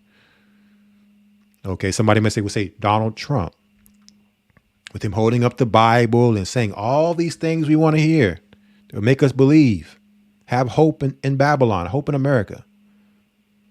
But what about the actions? Regardless of what they're saying, Republicans, Donald Trump, whoever, regardless of what they're saying, what are the actions? What are they actually showing us? It says a good tree, verse 18, cannot bring forth evil fruit, neither can a corrupt tree bring forth good fruit. Every tree that bringeth not forth good fruit is hewn down and cast into the fire. Wherefore, by their fruits ye shall know them. And see, for us as a people, we get caught up into the words. This is how Democrats for so long were able to have us in their palm, is because they're able to tell us these, oh, we love black people and oh, racism and all this stuff. But Republicans weren't dealing with us on those conversations. They weren't the ones to say those things. But what were the fruits of the Democrat Party? Right? What were the actions showing us? The actions showing us that they loved us by how they treated us. So now it's been reversed to where now we have the Republicans who have now captured our ears, to where now a lot of us have jumped to the Republican side, hoping for the economy to get better. Listen, I don't care who you are, what party you're in. It's a non-bipartisan issue when you talk about money. Okay. When you talk about money, the economy, your pockets, you have people who are over here and would be Democrat, probably this election voted Republican, strictly based on money, strictly based on economic things. They could care less about all that other stuff. All right. Or being Democrat. They're like, look, my pockets is hurting. And from where I'm at, it looks like the Republicans are the ones that need to be in. But you notice how what that does, it keeps us stuck in this ping pong political paradigm that's called the false left right paradigm, right? This, what we would call two wings of the same bird, but really it's two wings of the same devil. You see, when you read Revelation 18, it says Babylon is fallen, and become the habitation of devils and the cage of every unhateful bird, or of every hateful bird, excuse me. So birds and devils are synonymous. Lucifer, who at one point was an angel have always been known to have wings. So when we talk about the false left-right paradigm, we're talking about two wings of the same devil. Okay, the same bird, right? And so they keep us in this political ping pong back and forth to where if one party doesn't do right by us, we just jump to the other party. And then the next election cycle, okay, it's not what they told us. And then we jump back to the other. And we're just in this back and forth thing when the Bible says, come out of her, my people. The Bible says, depart every one of you into your own land, meaning the land you came from. Now, of course, there's a time and place for that, but engaging our energy into a country that has only since the beginning destroyed us, lied to us, played us. And so that's why I would want to see, okay, how many people didn't vote? Let me see those numbers. Okay, but the narrative is that, oh, black people, mainly black men, voted Trump this time around. Black people saved America. They're the ones that saved America this time. And we're saving our captivity, right? So much to be said about this graphic here. Okay, but my question is, how would they get this side to be on board with Satan's program? What would they need to do to be able to accomplish that? We'll probably come back to this more here in a moment, but let us continue. Let us continue on here, because what you're going to find out, we talk about two wings of the same devil, is that all these devils are in this together. They're all in this together. They're all working together to divide the people, to make you think that they're not together. And we're going to examine that. Yes, the same Donald Trump that said he was going to make America great again. Mr. President, what is your message to the senators at your trial this week? Mr. President, is your trial now getting underway? Why is it better to be here in Davos than in Washington, D.C.? Well, we're here meeting with world leaders, the biggest, most important people in the world, and we're bringing back tremendous business in the United States, and they're all here to see. I'll be making a speech, and then we'll be leaving shortly. But I think it's very important. The other's just a hoax. It's the witch hunt that's been going on for years. There goes that word, witch hunt. We're going to deal with that in a moment again, too. Witch hunt that's been going on for years. They are on a witch hunt for Trump, what he would tell us. And frankly, it's disgraceful. But we look forward to being here. Klaus has done a fantastic job. Klaus? What? Klaus? Who's that?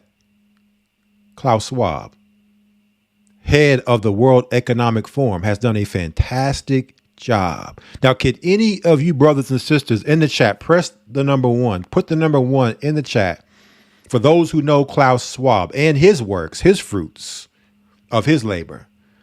How many of you all would say right now, by putting one in the chat, that Klaus Schwab has done a fantastic job? Let me see if anybody can put one in the chat. And if not, then you wouldn't make the same claim that Trump is making here, that Klaus Schwab has done a fantastic job. Why is this statement being made? Why would Trump praise Klaus Schwab? Somebody say, oh, well, that's just what politicians do. He has to do that. He's forced to do that, right? These are the things people try to reason in their minds. My mind don't reason like that. Christ said you judge a tree by the fruit that it bears. And we're going to show information tonight to show just outside of this that would further that understanding and belief, right? So he's done a fantastic job. And Trump said this on more than one occasion. Now,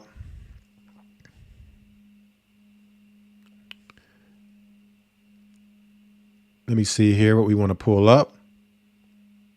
So Trump has said Klaus Schwab has done a fantastic job.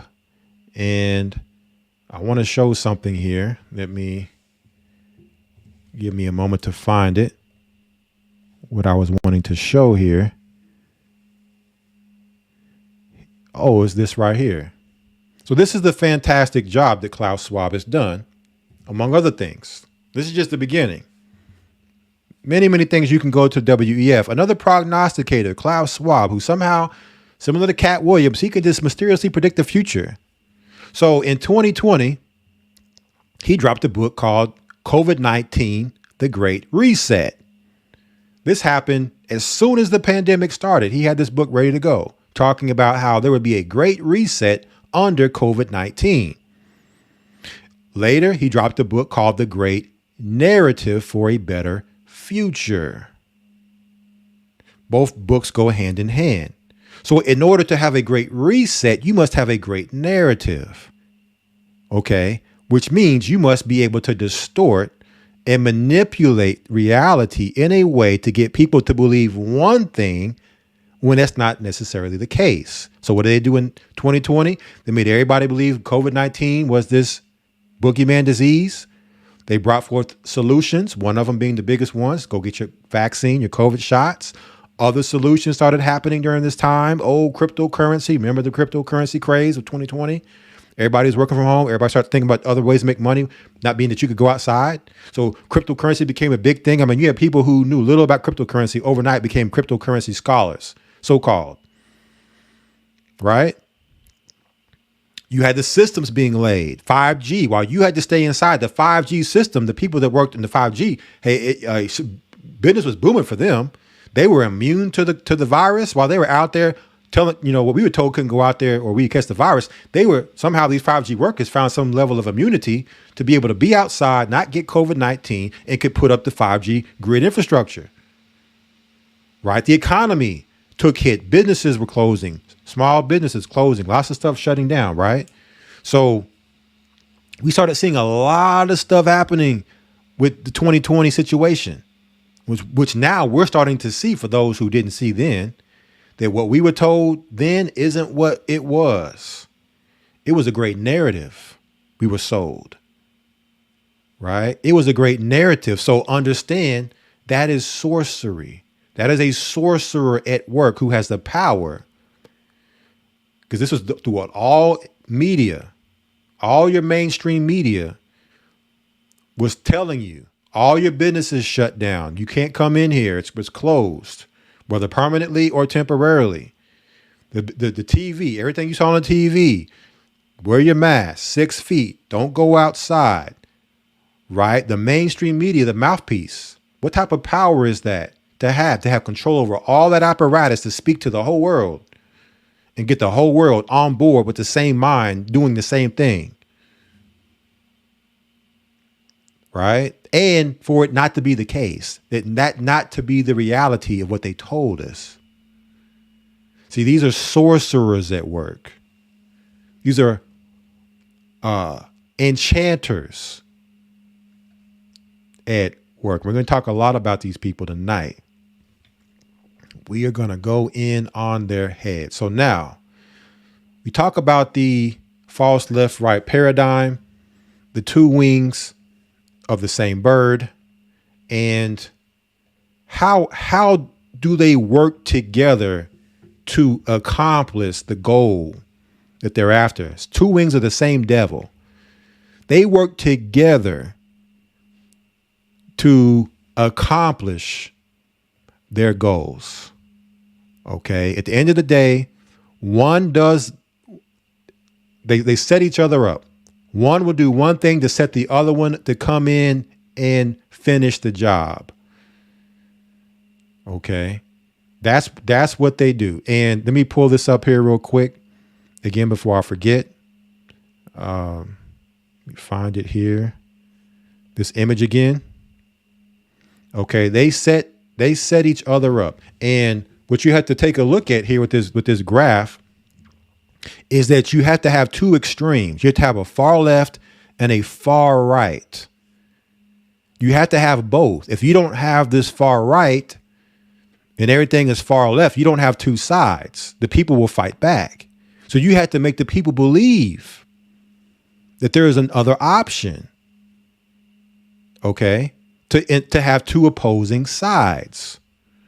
To have the division. So it would only make sense to have something that would be the exact opposite of this side.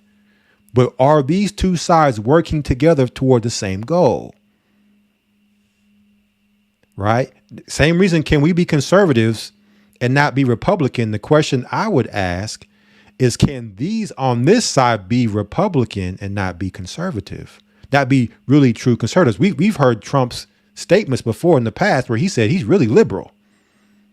Before he became president, he was really liberal in the 90s when he was interviewed by Larry King. You know, I'm really liberal. He really said, I'm both. He said, I'm a conservative man, but really I'm liberal on social issues. Well, now I'm confused. How can you be both? How can you be liberal and conservative? But really, he said he's liberal, right? And so now all of a sudden he's this Bible believing conservative man. All of a sudden, he's going to do all these great things for America, right? This is what we're being sold and told. It's a reason for all this. And so now, how do both sides work together? Well, let's take a look at this here. This comes from, it says, Office of Texas Governor Greg Abbott. Now, we know Texas is a Republican state. Greg Abbott is a Republican governor. It says Texas transports over 100,000 migrants to sanctuary cities. So we have Greg Abbott, who it shows a border crisis in Texas.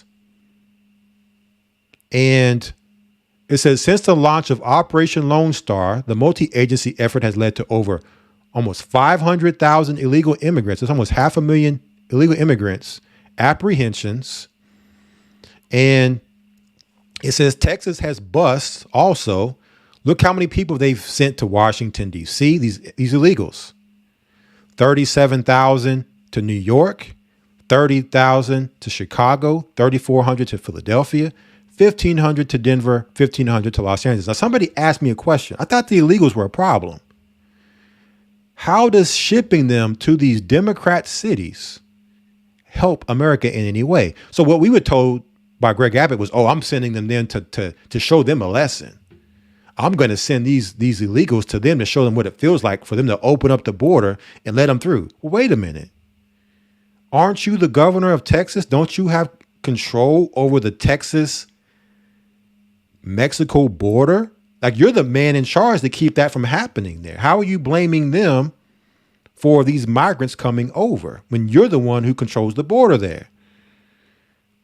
Right? But then not only that, instead of you shipping them back to where they came from, back to their country, you're going to ship them throughout the whole U.S. and disperse them all over the place. Now I'm confused. That doesn't make any sense to me. But the justification is, I'm going to show them Democrats a thing or two. Let them see what it feels like to have illegals in their cities. That was what we were told. Why this happened. And then not only that, off AP News, it says, after sending busloads of migrants to NYC, Texas governor visits city to fault Biden for crisis. So not only does he ship these migrants to New York City, but then he comes to New York City and sees the problem he's caused by shipping them there and blames Biden for it. So see, this is the continuation of the left-right paradigm, showing the division that they're against each other, but watch how they're together. Watch how they are together. I'm going to show that. How are they together? Let me find it here. The article I'm looking for. What happened to it? It's missing.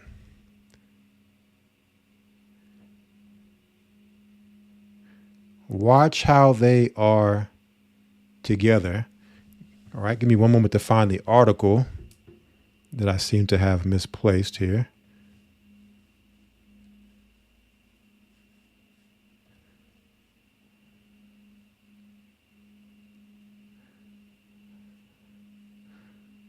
One second, family. It's interesting that article just disappeared, but I'll find it. I'll get it here.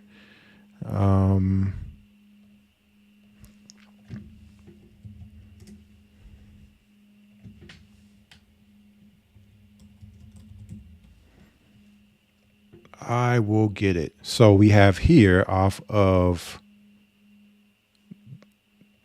The Guardian. I don't know what happened to this article, but I have it back. Sorry about that, family. So now, show you how they work together.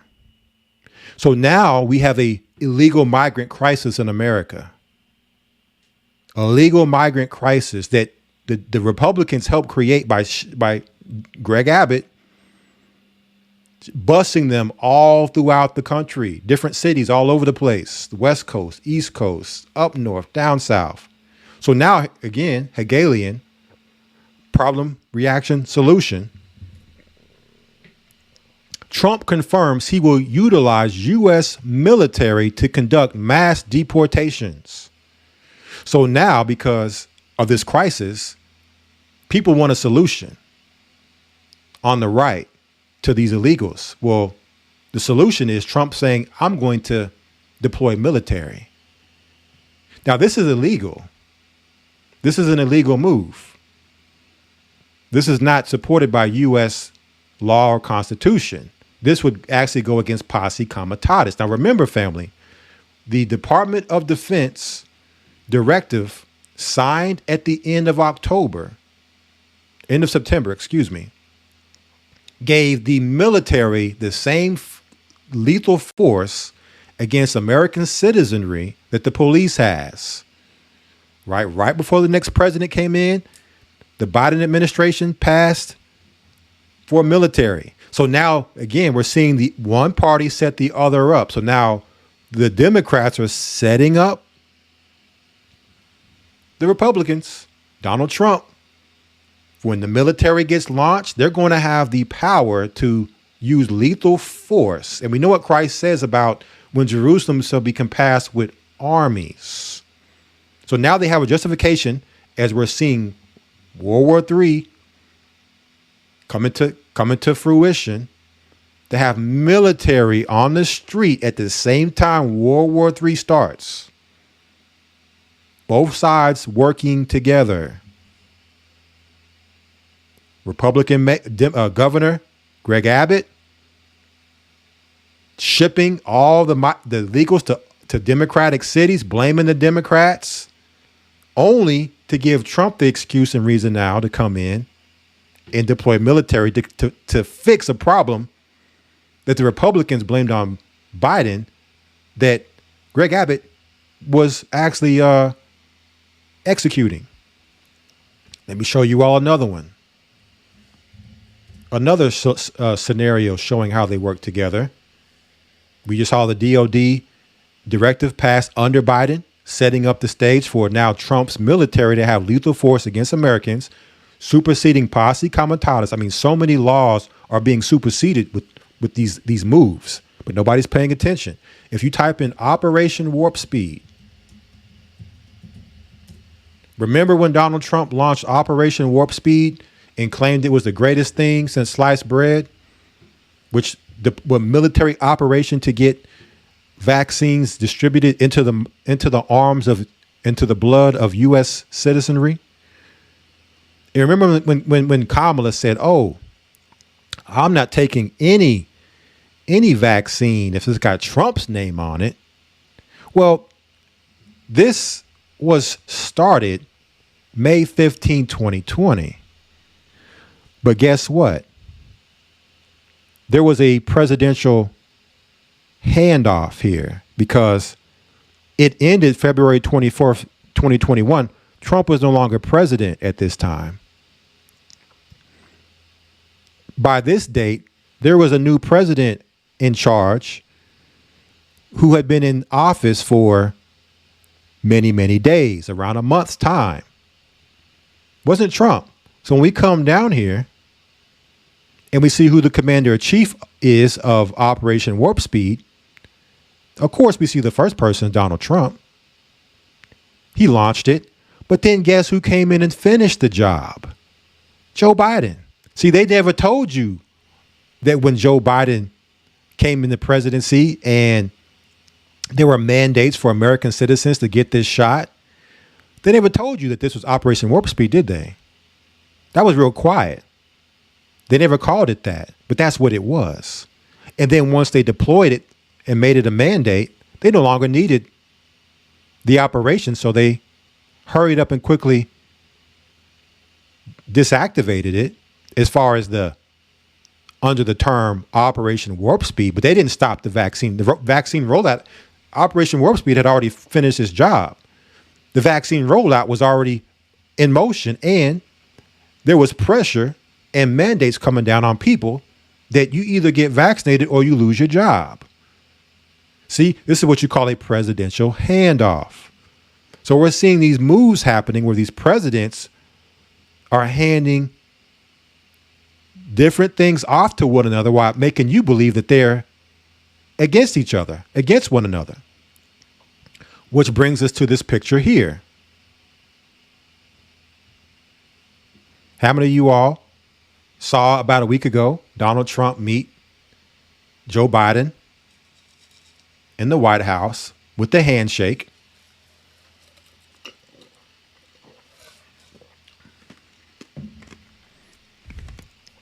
Right? The handoff. So Trump handed off to Biden in 2020, and then Biden handing back to Trump in 2024. 45th president, 46th, and now Trump 47th president. We're gonna deal more with this handshake here in a moment. We're gonna deal with that handshake more here in a moment. So now, no sooner than this handshake happened, what transpired? Let's pull it up here.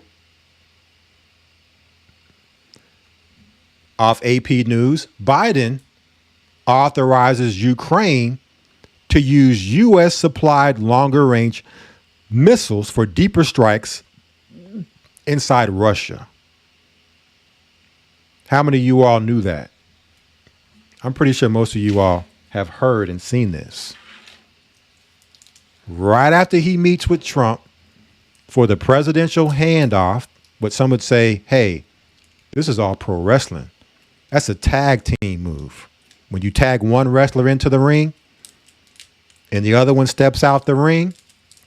Well, Biden hasn't completely stepped out the ring yet. He's still a lame duck president, until January 20th, 2025, which is still a month, almost 2 months away, about 50 days away.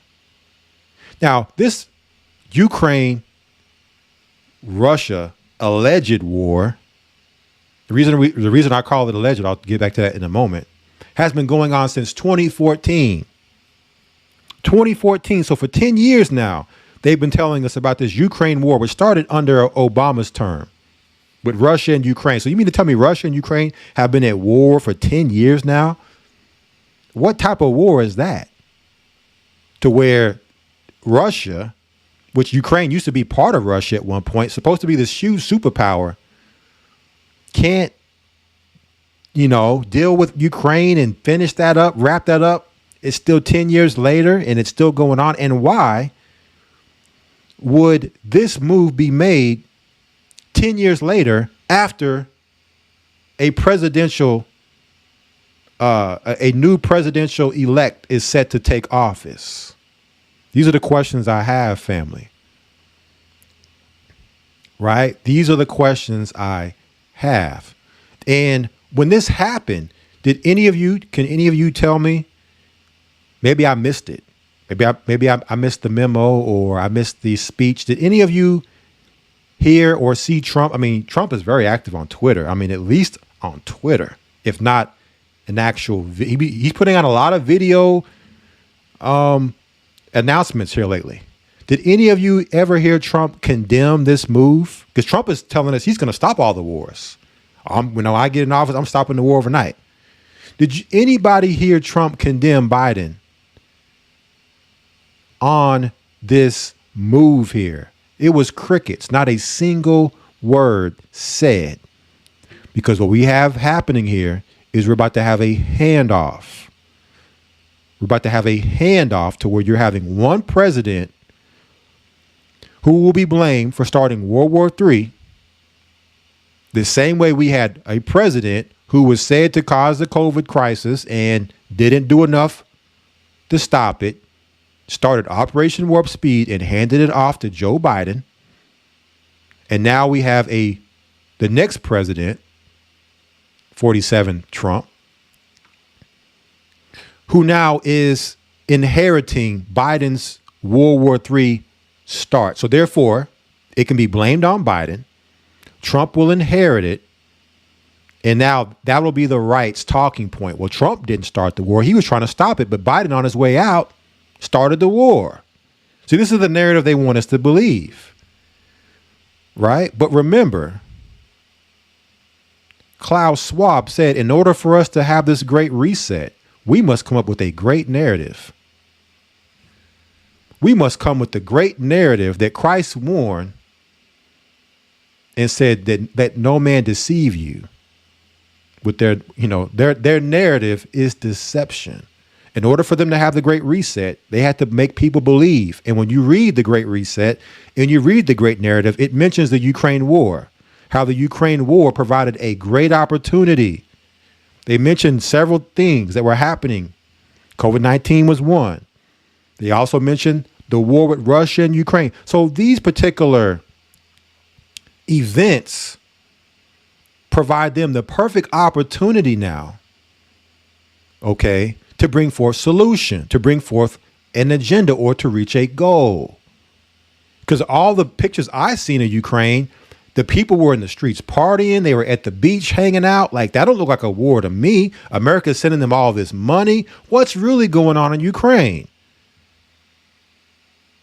When you understand that Ukraine, primarily Crimea, is the ancient Khazarian Empire, you'll understand that Esau, Russia is Esau, Europe is Esau, America is Esau, Israel is Esau, okay, Khazars. They're building Ukraine up militarily for this final war. And you look at Ukraine, it sits right on the north border of Iran.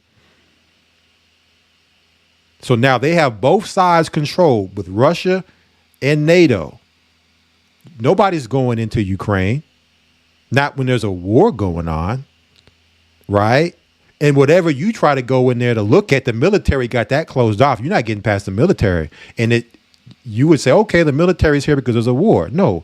The military is there to keep you from seeing what they're really doing in there. You see? But the great narrative allows them to then escalate this into World War III. So that now they're justified when now whatever solution they come up with, which the military draft, whenever there's an economic collapse, all these things now are justified because of this event. So now when these things happen, you can accept the reality. Oh, well, we need to have a military draft because there's a war. Oh, well, it's an economic collapse because of the war.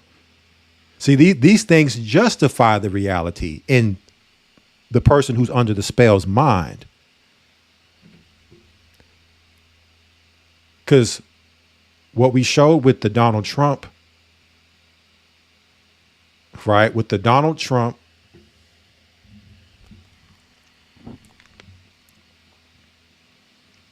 predictive programming is that they have told us since as early as the late 1800s, the last president was going to be named Trump. They showed us this throughout movies. Okay. In the 1950s, we're going to go to that. So our reality is under a manufacturing controlled reality. They just have to sell us on the narrative of the reality to get us to believe that what they're telling us is the actual case. And this is the reason why Christ said, take heed that no man deceive you. Remember, Babylon, since its youth, has labored in sorcery, deception. So now, how many of you all saw this week with Trump off of BBC? Special counsel's last criminal case against Trump dismissed. So Trump had all these charges. Some would say trumped up charges, right? Those play on of words. So now all his charges have just been wiped away, dismissed. Now, where have we seen this before? Well, sticking with the predictive programming, in the 1950s, 1958 exactly, there was a TV episode featured a salesman named Trump who wants a wall to prevent end of the world. The name of this series was called Track Down, and the name of this episode was called End of the World. Now let's check this out here.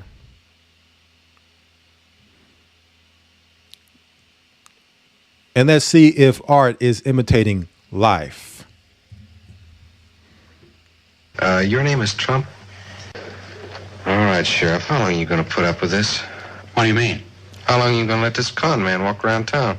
So what we immediately see here is a man named Trump, and that he's a con man. And he's dealing with the law, right? The law is looking for charges against a con man named Trump. Be careful, son. I can sue you. How about it? Be careful. I can sue you. Who does that sound like? That sound like Trump? It sound like something Trump would say in our current time. The art of the deal, the apprentice, you're fired, I'll sue you, the businessman Trump. Let's keep going. Be careful, son. I can sue you. How about it, Sheriff? When are you going to put the lid on? What for? Well, stealing is stealing, whether you do it with a gun or a mouthful of mealy words. I don't intend to sit here and be insulted, Sheriff. If your people don't want my help, I can go elsewhere. Wait a minute, Mr. Trump. You don't talk for the rest of us. Since the sheriff wouldn't stop Trump, Hobie had to find somebody who would. So since the sheriff wouldn't stop Trump, they had to find somebody who would. So that sounds like a vigilante. We've also seen Trump assassination, so-called alleged attempts, right? 90 seconds. And notice how, it's this thing where somebody has to stop Trump. The law is not going to stop him. Somebody has to put it into this man. Sheriff Chet Farrow was the gun law in Talpa, and Judge Clement was the book law. You hear about Trump? And notice it's always Trump, Trump, Trump, Trump, just like our current reality. 60 seconds. It's like people can't say his name enough. Everybody fascinated with Trump. It made him bigger than life itself. Yes, sir. What are you going to do about him? What do you want me to do? Stop him. From what? From taking a town. Even when you listen to Democrats now, after the so-called election, they're crying. Somebody has to stop Donald Trump. He's a fascist. He's doing this. He's doing that. He said he's going to do this. He's going to put black people in slavery. All this got to stop Trump talk, right? Can you prove that that's what he has in mind? Well, it's obvious. But can you prove it? In order to arrest him, a sheriff has to have a charge. A sheriff, 10 seconds. a sheriff, in order to arrest him, a sheriff has to have a charge, and they just dismissed charges against Trump. Trumped up charges against Trump have just now been dismissed. So the law can't do anything to Trump, just like this episode in 1958. And Trump hasn't given him a thing to go on. Well, there's got to be some way to stop him. Well, if there is, I don't know it. It's a funny thing. Sir? When we were kids, we were all afraid of the dark. And we grew up, and we weren't afraid anymore, but it's funny how a big lie can make us all kids again. It's funny how a big lie can make us all kids again, right? What's the big lie? The great narrative.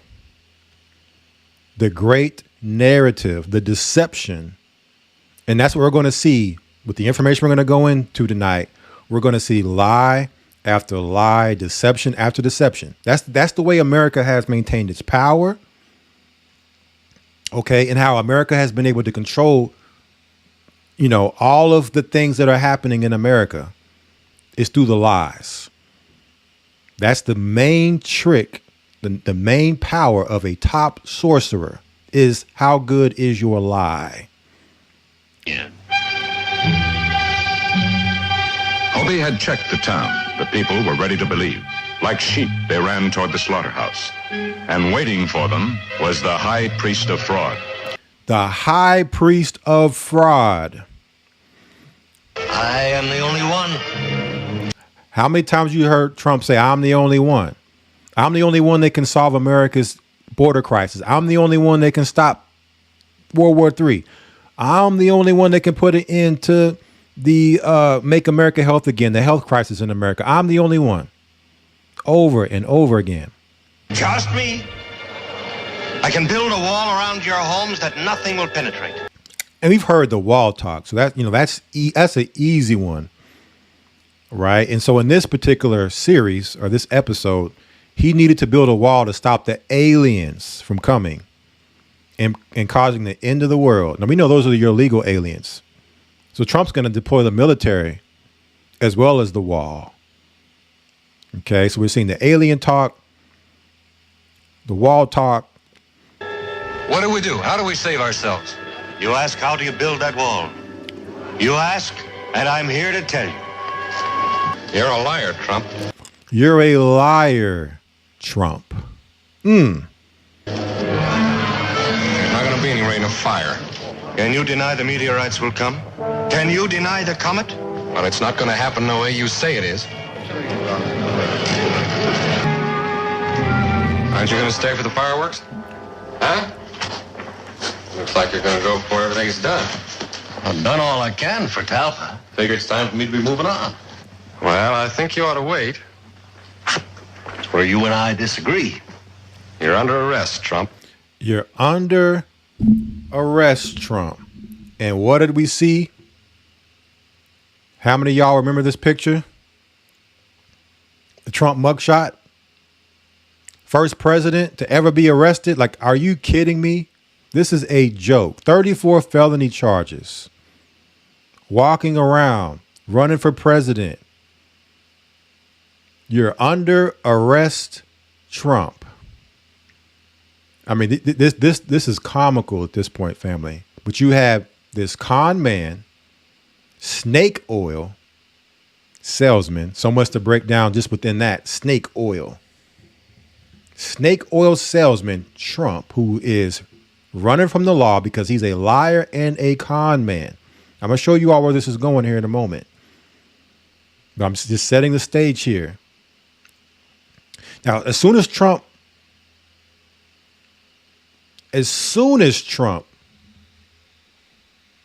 and let me, because I don't want to miss anything. I like to make sure this is all going in the order I need it to go in so that it gets all the points across that I was wanting to hit. You have what? The economy booms. As soon as Trump becomes president. Bitcoin hits $80,000 for the first time as crypto traders bask in Trump victory. Right? Boy, oh boy, do we got some stuff here, family. Do we have some stuff? So, Bitcoin booms. Crypto, digital currency. Right? Let's hear Trump talk about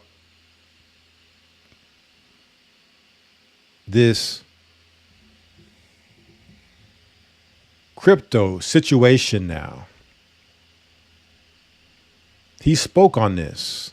What did Trump have to say about the cryptocurrency?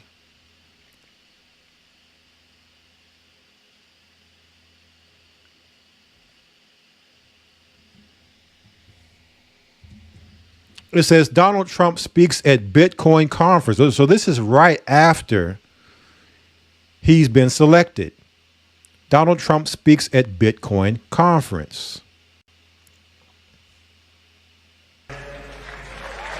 As part of our effort to provide regulatory clarity, we will create a framework to enable the safe and responsible expansion of stable coins. Do you know what a stable coin is? Does anybody know? Please raise your hand. Allowing us to extend the dominance of the U.S. dollar to new frontiers all around the world. America will be richer, the world will be better, and there will be billions and billions of people brought into crypto economy and storing their savings in Bitcoin. There's going to be billions and billions of people brought into Bitcoin and bringing their savings and having it converted into Bitcoin, which means digital currency, not physical, not tangible. You're going to have to convert your money digitally. What does it sound like to you, family? I'm not going to say it just yet. Let's hear that again. Billions and billions of people brought into crypto economy and storing their savings in Bitcoin. So that's the way it is. That's pretty much the way it is. Billions and billions bringing their money into crypto and saving and putting their savings into crypto. Here's off of Forbes. It says it's unsustainable. Tesla CEO Elon Musk issues serious U.S. bankruptcy warning as Bitcoin and Dogecoin fuel $3 trillion price boom. Now, it's interesting. There is a coin called, I don't know if it's Doge, however you want to call it. Elon Musk was actually set up as a overseer of a new agency called DOGE, Dodge or Doge, however you want to call it. But what I want to focus also in on here is Elon Musk, right? The Muskrat, and U.S. bankruptcy warning. How are they going to get into the Bitcoin and get everybody into the Bitcoin? Bankruptcy. It's coming. And they showed this under The Simpsons when they said President Trump and the economy and what happened under Trump. It went rock bottom. That's bankruptcy. Now, isn't it interesting, fam? You also have always heard all this talk about Donald Trump and bankruptcy, right? That was another thing that people had a problem with Trump about. Oh, he's a tax evader and all this bankruptcy talk. It says business career of Donald Trump.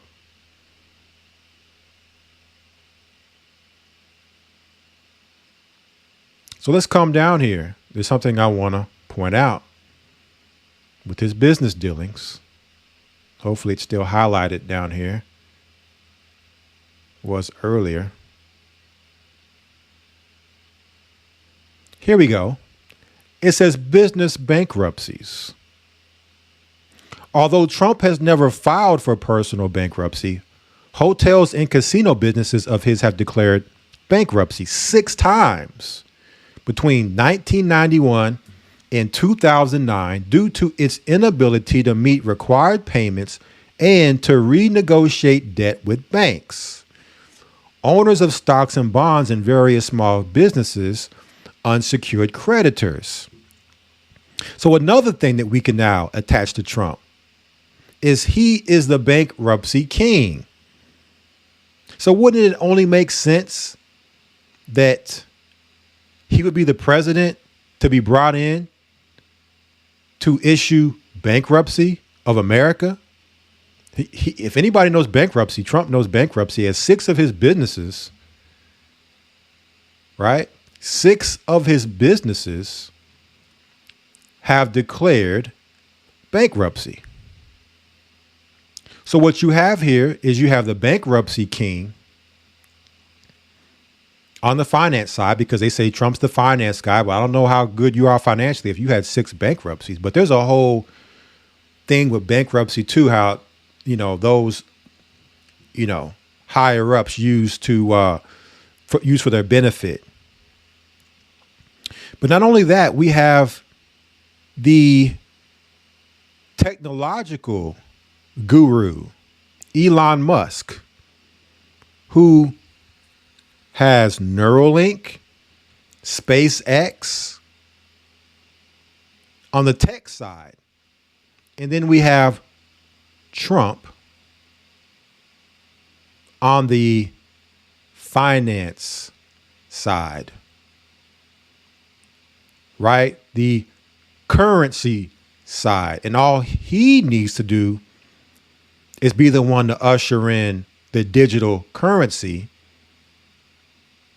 And so what you have is Trump on the money side working together with Elon Musk, the technology side. You have the money and you have the technology now on how to spend the money when it goes digital.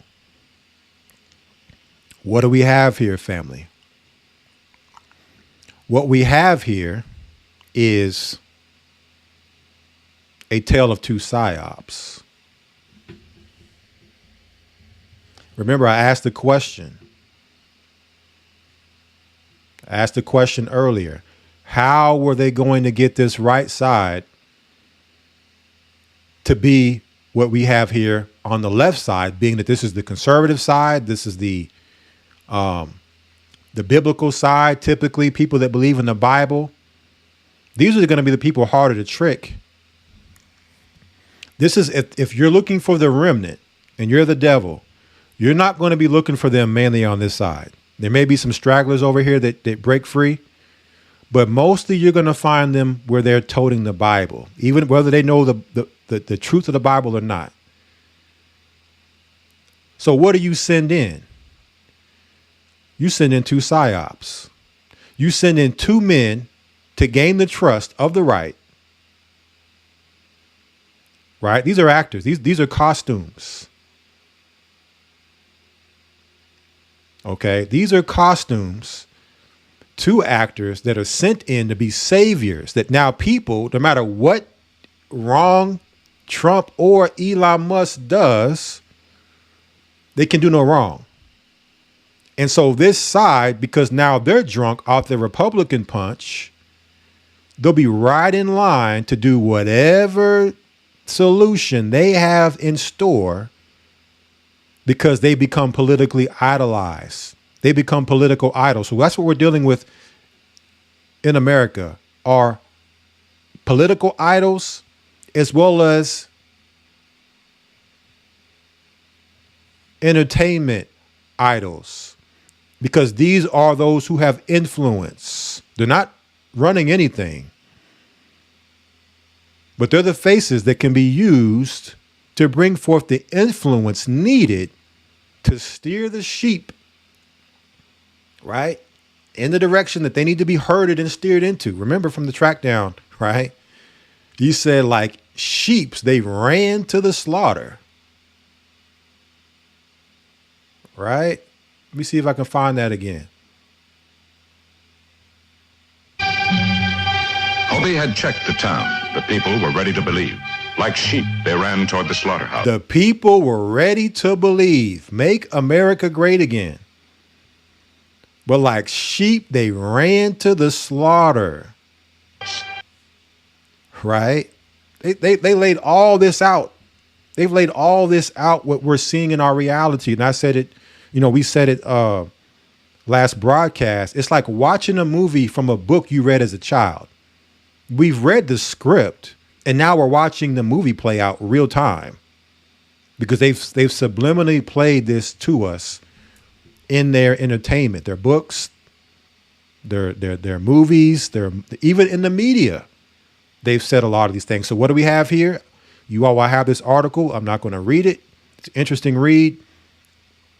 You have the free speech Twitter psyop king with Elon Musk, and I would add in there tech as well with the Neuralink and your SpaceX. So you have your satellite technology for the surveillance. The Twitter is for surveillance. So see who's saying what and make it a free speech platform to where now all the people who would be considered conspiracy theorists, far right, we can monitor to see what they're talking about. We need them to speak. We don't need to censor them. We need to see what they're saying so we can engage where they're at in their understanding.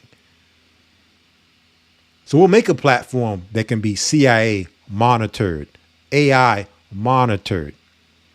And not only that, but the free speech king also is the tech king.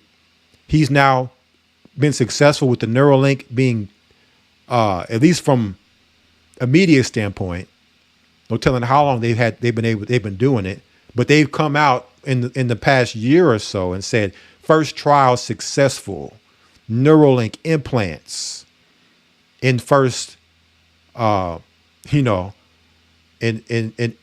first volunteer, first guinea pig test subject, and also SpaceX, the digital angel in the sky to monitor and surveil as what?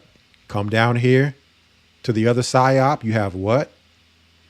The America Made Great Again psyop, where you have the financial king. Business is booming. The economy is booming. Finance this, finance that. At the same time, Bitcoin booming. But yet America is going for bankruptcy. Notice how as America goes to bankruptcy, the digital currency is on the up and up. What they're telling us. This is the narrative they're telling us. And Trump is talking about now converting billions and billions of people over into the digital currency. It's going to be so great. We're going to have all your life savings in there. All your life savings is going to be digital now. No land, no liquid assets, no physical assets. It's going to be all digital. And what did the man that Trump met with that told us that he's doing a fantastic job say? His organization, the WEF, you will own nothing and be happy. You are going to own nothing and you are going to be happy. It's a setup. It's a setup, folks. They're setting it up. COVID-19 and what they launched with that military operation called COVID-19 was just the beginning of their great reset. Now we're getting to the halfway point of the 5-year incremental, as they every 5 years they've been able to get things in place, infrastructure wise, psychologically wise, to now make way for the next 5-year stretch. So notice how the 5-year stretch for 2020 to 25 comes at a presidential handoff time, heading into January, where the 2025 handoff is said to happen. Right? Lot to unpack, but I'm just laying out an overview because we're going to come back to a lot of this stuff. Okay. So we have the financial and the tech working together to bring us what? Simple. mark of the beast. And this is what they must do, is create two saviors so that now this side will have no problem doing what this side is already ready for. Does that mean everybody is going to join in on this? No, we know the Bible says there'll be martyrs, those that get beheaded, but it's showing you where we are prophetically and what they're and how they're about to go into the next phase of this reset. This is the next phase. Get rid of the paper currency and go all digital. All right. Now, let me pull some other things up here I want to share. Some other things here I want to share as we start to now get ready to really go in that we have recapped. So what do we have here? Some good imagery. What I was just saying earlier, what we were saying earlier. You got your red hat, which we know these are the Magi hats. More on that in a moment. Like sheep running where? To the blind euphoria. Campaign promises Warhawks and RFK Jr. will save the republic. Healthy skepticism. Empty line now, because those who fail to learn from history are doomed to repeat it. So now they got everybody on board with Make America Great Again. America's going to be saved. Blind euphoria. Trump can do no wrong. Elon Musk can do no wrong. These are, notice how all these channels, these alternative channels now, most of them, how they're talking. They're not questioning anything anymore. Because they made us believe that this was a fair election. After what happened in 2020, where people were now not believing in the voting process because of Biden getting mysterious, 20 million votes that Democrats had never got before by a man who was on his deathbed, living in his coffin in the basement. People could see through that, like Ray Charles. That there's no way. So people were now not believing in the system. So what do they have to do? Make it overwhelmingly obvious through the narrative who the candidate the most viable candidate who would, through perception, look to be the one for the job. And what did they do? They totally humiliated Kamala, Scamala, the scam artist. She's still scamming to this day, but more on that maybe another time. The chameleon, right? Who told us she was black, or she didn't say she was black, but everybody was trying to convince us she was black on the Democrat side. All she could come out and talk about was transgender surgeries and abortions. That's what she ran on. Like, who is going to vote for that? No plan, right? Under Trump 2016, the economy was great. If we can bring him back, the economy is going to be great. See how it's a setup. So now, right, everybody it would appear that Trump would win in a landslide. That was before the selection even happened. Like, that was easy to see. Oh, it's going to be a landslide. Unless they do something on the left to sabotage, it's going to be an absolute landslide. First woman too, right? No. So much going against this scenario over here. It was an easy choice. So now people believe again. Oh, look at the process. The election process works. Look how it works. The system works. That's what they want you to believe. That's the power of the false left-right paradigm. Its job is to keep you in the machine, bouncing back and forth between parties as they come in for the setup. Right? So now more on Elon Musk. Let's get some more on Elon Musk. What do we have here? How many of you all find it? How many of you all seen this? When Elon Musk, when Trump was selected. What do we have here? A picture of Trump and Elon Musk tweeting out Novus Ordo Seclorum. What does that translate to? It's on the back of your dollar bill. New World Order. New World Order. There's another instance. Let me pull it up. We saw this before.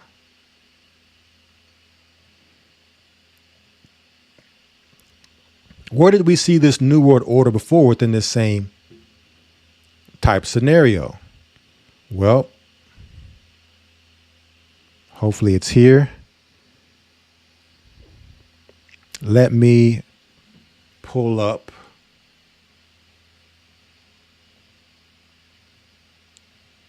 New World Order, family. That's what time it is. And this is something that's been planned for generations. And they've all been working together to fool us, to keep us in the dark, while making us believe in the system.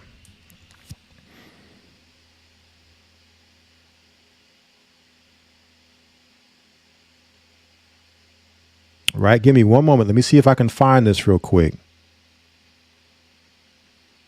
I meant to get this before coming on here, but it slipped my mind.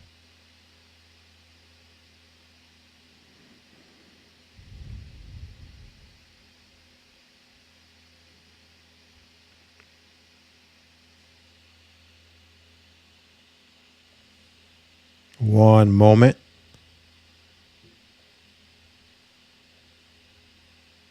Okay, maybe this one is here. 1 second.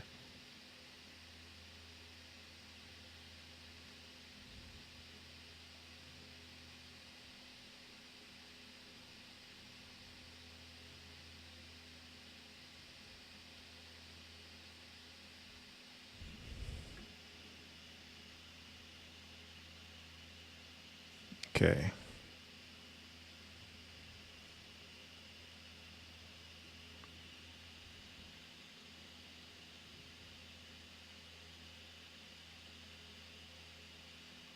One moment. Sorry about that, family. Just slipped my mind, but I wanted to show this here if I can find it.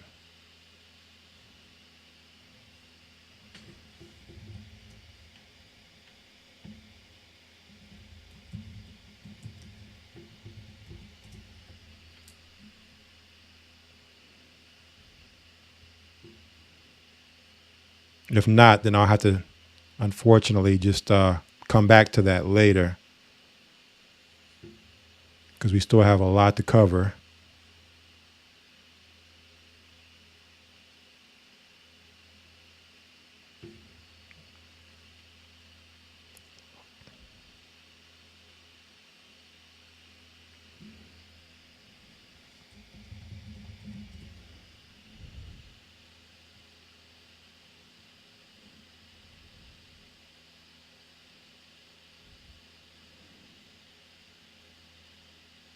It's okay. I'm going to find it while we are looking at some other content. But just for the sake of getting through this, let me just move forward here. So Elon Musk, hold that thought, family. New World Order. He tweeted that out. Let's take a look at some of the things Elon Musk has also tweeted out. What do we have here? Couple tweets. May 8th, 2024, Elon Musk tells us synthetic mRNA is basically digital medicine with incredible potential. So he's all for the mRNA science, so-called. Again, attaching to today's Patreon with the information the elder brought out with the MR or the messenger RNA. Here we see May 30th. Synthetic mRNA does actually have great potential for curing cancer. Okay. So he's all for the mRNA, right? Which was pumped into a lot of people's veins during 2020, 2021. What else? We have, it says, you can't make this up. Your new Dodge chief, DOGE, was making the mRNA biological weapon vaccine all along. Check this out, family. Tesla teams up with CureVac to make RNA microfactories for COVID-19 shot, Musk says. So again, going back to what we've been telling people, that the mRNA is the software. It's laying the stage for the mark of the beast. So on one hand, you have Musk with the digital medicine. You already talked about Trump with the digital money, but the digital medicine, the mRNA, on one hand, sponsoring that. On the other hand, he's setting up the tech, the hardware side, the Neuralink and the digital angel or the SpaceX in the sky. The two psyops. And you have more. In 2021, to be clear, says Musk, I do support vaccines in general and COVID vaccines specifically. The science is unequivocal. So he's all for it. He's supporting it. He's investing in it. He's speaking for it. Again, how is everybody cheering on this right now? What we're seeing happening. Right? Especially those that believe in the Bible and know prophecy, getting caught up in the great narrative when we have the receipts. It says here is another Musk tweet. Tesla, as a side project, is building RNA microfactories for CureVac and possibly others. So it only makes sense if you're going to make the hardware that you invest and promote the software. You need the software. Without the hardware, that's like Bill Gates. He was given the credit for Microsoft. Well, he needs the hardware to run his Microsoft. So it would only make sense that he would then put money into IBM and Hewlett Packard and the hardware to run his software. So this is the reverse. Musk is given the face of the hardware, the tech. So now he must support the software so that it all comes together.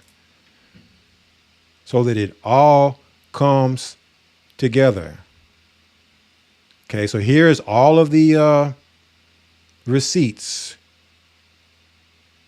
Biospace. What does that have to do with vaccines? The mRNA. Right? What is this all going to do? And we have more. Elon Musk's mom, May Musk. Let's look at her attire and posture. As you see Elon Musk here in his Devil's Champion Halloween costume of 2022. He had the Baphomet on the breastplate. This is the Devil's Champion name. That's the name of his costume, or is this his real clothing? So this is an opportunity for them to dress up and show you who they really are. Right? We have more here on the muskrat. One moment. Let me make sure I cover all the things with him before we now proceed.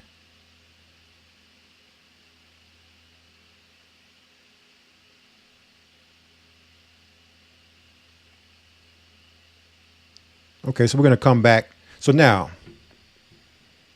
let's move forward. Let us move forward.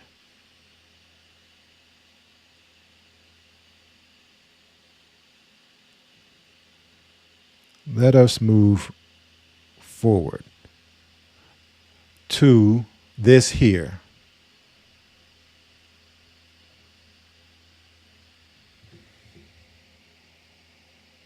We were told Trump is going to make America great again, right? And then we went through the information to show, well, we know that MAGA is the acronym for, or Make America Great, is the acronym for MAGA. I want to show you all this here. And there's a lot of different things we're going to deal with this. And we've already tackled this as a church from other angles as well. A lot of angles to deal with this. So we're going to deal with this from the angle we're going to deal with it tonight. This comes off CBN. It says, witches report their spells against Trump aren't working. He has a shield. So, of course, the 700 Club would say, oh, the hand of God is on him. He's a man of the faith.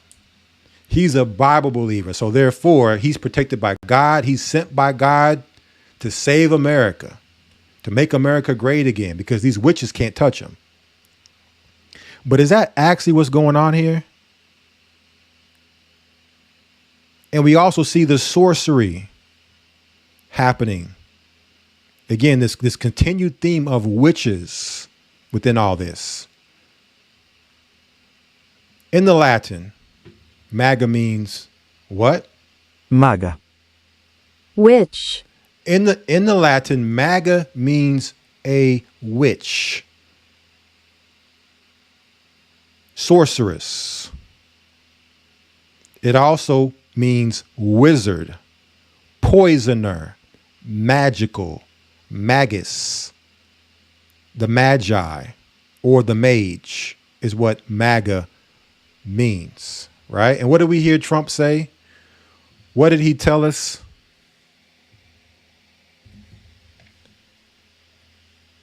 Here. Witch hunt of all time. Sorry about that. What did he tell us? The single greatest witch hunt of all time. The single greatest witch hunt of all time. So Trump told us he's a witch, right? Some people may say, oh, that's just a saying. That's just a play on of words, right? That's just a saying. Or is it? Let me show you all somebody here. Let me show you all somebody here. And a quote. This was one of the top wizards of the 20th century named Manly Palmer Hall. Manly Palmer Hall said what? When the human race learns to read the language of symbolism, a great veil will fall from the eyes of men. They shall then know the truth, and more than that, they shall realize that from the beginning truth has been in the world unrecognized, save by a small but gradually increasing number appointed by the lords of the dawn as ministers to the needs of human creatures struggling to regain their consciousness of divinity. So Manly P. Hall would be known similarly to that of who Albert Pike was. In the 1800s, Albert Pike was known as the father of Freemasonry. The 19th century father of Freemasonry. Manly P. Hall has been declared the father of 20th century Freemasonry. So we're going to deal with that because remember, Simpson said Freemasons run the country. So Manly P. Hall is telling us that if you don't know the language of symbolism, you have a great veil over your eyes. Okay, because these sorcerers, they double speak. They speak in code, right? They would give us things like the great narrative to where we're being told reality is one thing when it's actually something else, right? That's how a sorcerer's top power is the power in the lie. How effective are they in their lie? So within Freemasonry, they communicate through symbols, language, how they speak. There are levels to the symbols and what they say. And if you can read between the lines, the devil is in the details. If you can read between the lines, the devil's in the details. So we're going to come back more to Manly P. Hall in a moment. But Trump has the red MAGA hat on. And we also saw the Zotar machine of Trump. Now, what is the Zotar machine? Let's come over here. How many of you all have seen the movie Big with Tom Hanks? 1988. Let's check a clip out from the Zotar machine in the movie Big, 1988. This is what the Trump machine is based on that we've seen, that we brought out last stream.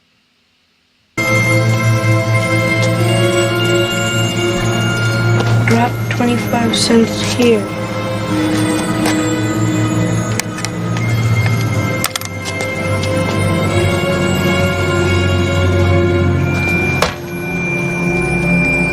Come on.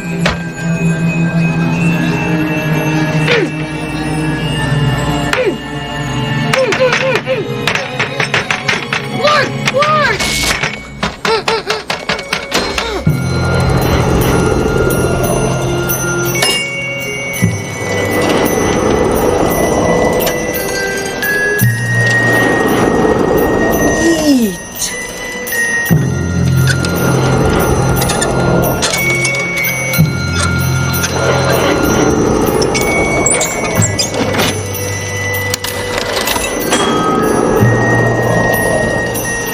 Make my wish right. I wish I were big.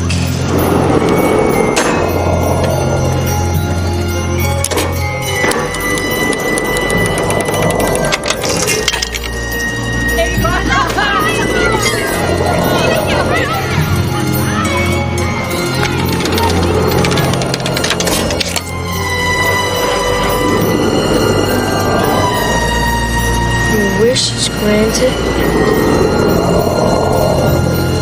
And so, family, why is it that when we typically tend to look at movies that Hollywood produces, it's something along these lines where they are bold with showing us witches, wizard, sorcerers, in this case, a gypsy or a fortune teller. Your wish has been granted. Why is this the common theme, and not so much where it was so out in the open in the past, but more so now?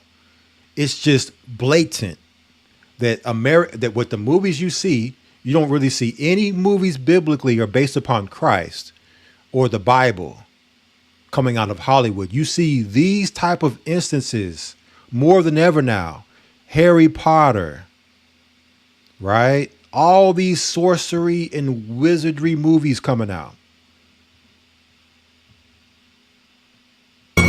And so that's when the Bible says America, it says Babylon from its youth has had a multitude of sorceries, right? Spell casting. So this is what the Donald Trump all-seeing eye Zotar machine is based upon. And you see the red magi hat here on the eagle, and we know Esau represents the eagle. So much symbolism there within the eagle. It says, all-seeing Trump tells your misfortunes at the Design Museum in London. So this was in London, but then it was also in the U.S. We showed that last stream for those who have missed it. And what is the fortune-telling Trump telling? See how great America's future is. And look, they have a handcuff around Trump, bringing up the fact that Trump would get arrested. Okay? The handcuff. See how great America's future is. Receive your misfortune. So all of what they have shown us under Trump, Back to the Future, all the predictive programming is that under Trump would come the misfortune. Trump means 911. It means warning. Christ is going to come at the last trump. So we know that there is serious judgment when we talk about just the word in itself, Trump. Aside from the character they've given us, this Hollywood character named Trump. That's all he is, a Hollywood character. And this is what they sell us every election cycle. Hope. Yes, we can, or thank you, Satan, and get us to get locked in arm side by side to believe in the hope of Babylon while they continue with their plan. Because the minute the people wake up and break out of the spell, the sorcerer no longer has the power. His power only works if you're under the lie, under the deception. If you break out of their construct, you break out of their paradigms, their industrial complexes, okay, the sorcerer's power is no more. But we're breaking and cracking the code here. So we're attaching these facts here as far as Trump and the witch hunt, the MAGA meaning witch, sorcerer, wizard. Let me pull up the next thing here. Okay. And so now I want to show you all this. This predictive programming information I came across blew me away when I seen this. Is Trump more than a wizard? I mean, is he more than a witch? Because we see that MAGA means witch primarily, and he said this is the greatest witch hunt. Is Trump more than just a witch? Check this out. This video is titled Donald Trump, the Wizard of Oz and the Twin Towers. So, Mr. Trump, I read in articles and stuff about how you recovered from some difficult... Single greatest corporate comeback in U.S. history. Okay. You've always, Mr. Trump, compared Manhattan to the Emerald City, to the wonderful land of Oz. So does that make you the wizard? What are you, in high school? Here in Manhattan? Yes, Mr. Trump, PS 344. That might just be the best question I've ever been asked. Does that make me the wizard? Well, sure as hell doesn't make me Dorothy. I mean, come on. She's an idiot. She's in Oz, for God's sake. Most magical place. And all she can talk about is going home. Never got it. Never did. So this movie, and it's going to tell you the name of this movie. The question is asked to Trump. Since Manhattan has been deemed the Emerald City, right? Does that make you the wizard? Which would mean, Trump, are you the Wizard of Oz? And we all know the movie. It's interesting. We talked about this last live stream, The Wizard of Oz. We're going to deal with that here in a moment too. Does that make you then, because you're the king of Manhattan, and I believe it was, what was it, Wednesday night or, yeah, I think it was Wednesday night when Elder Ricard was talking about in Manhattan is where majority of the witches are in Manhattan. So let's look at this continued theme and see if we see a continued theme of Manhattan, Oz, and Trump being the Wizard of Oz, along with the Twin Towers. Continuing on what we talked about last live stream.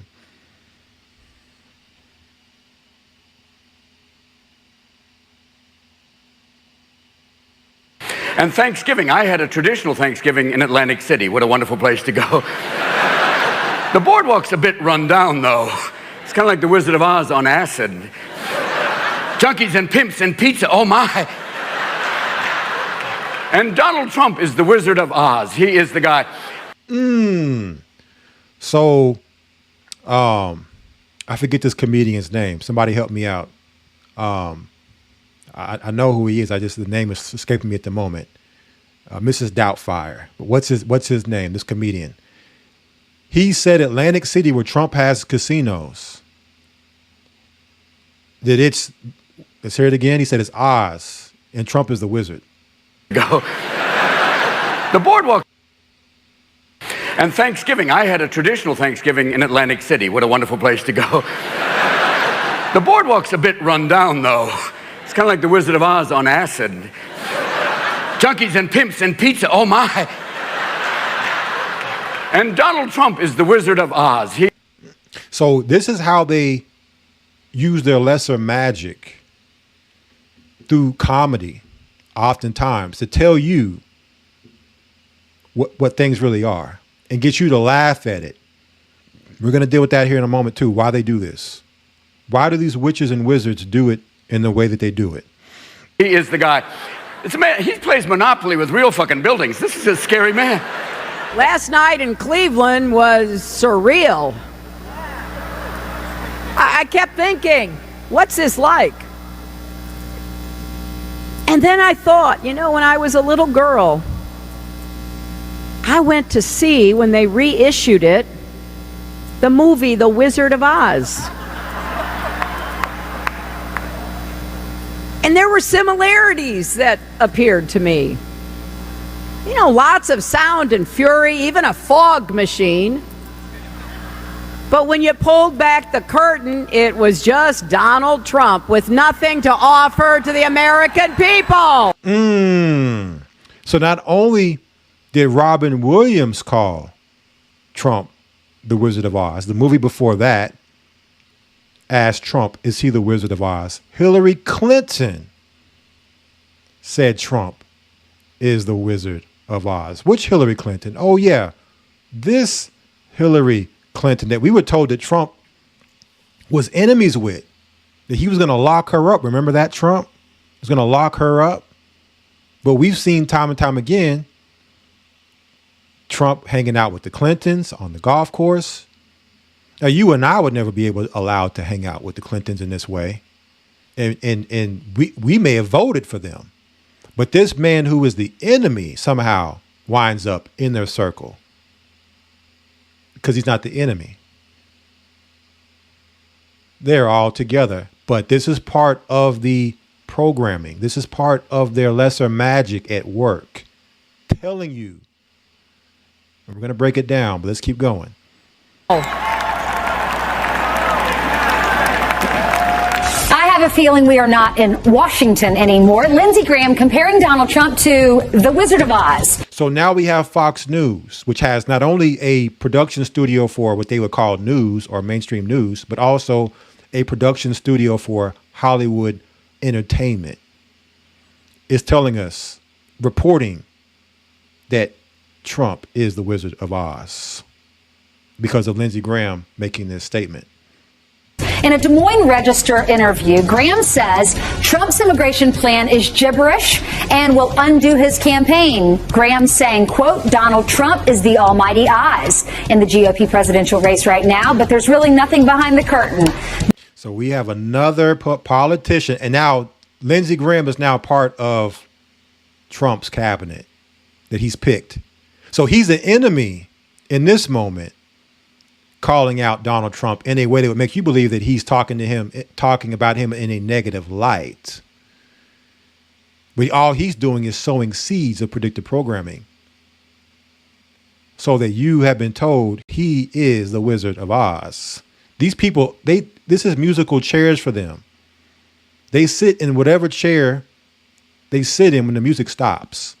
So one time they can be against you, one time they can be for you, they can be Republican today, Democrat tomorrow. Okay?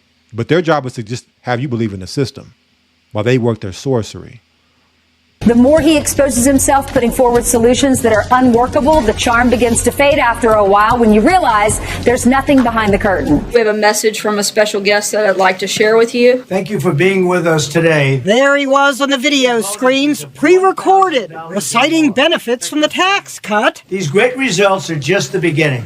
Trump's giant head at this presser makes me think of the Wizard of Oz. Somebody pull down the curtain. Again. Another scenario with the mainstream news referring to Donald Trump as the Wizard of Oz. So what is that? Is that 5 now? Let's see how many this video points out.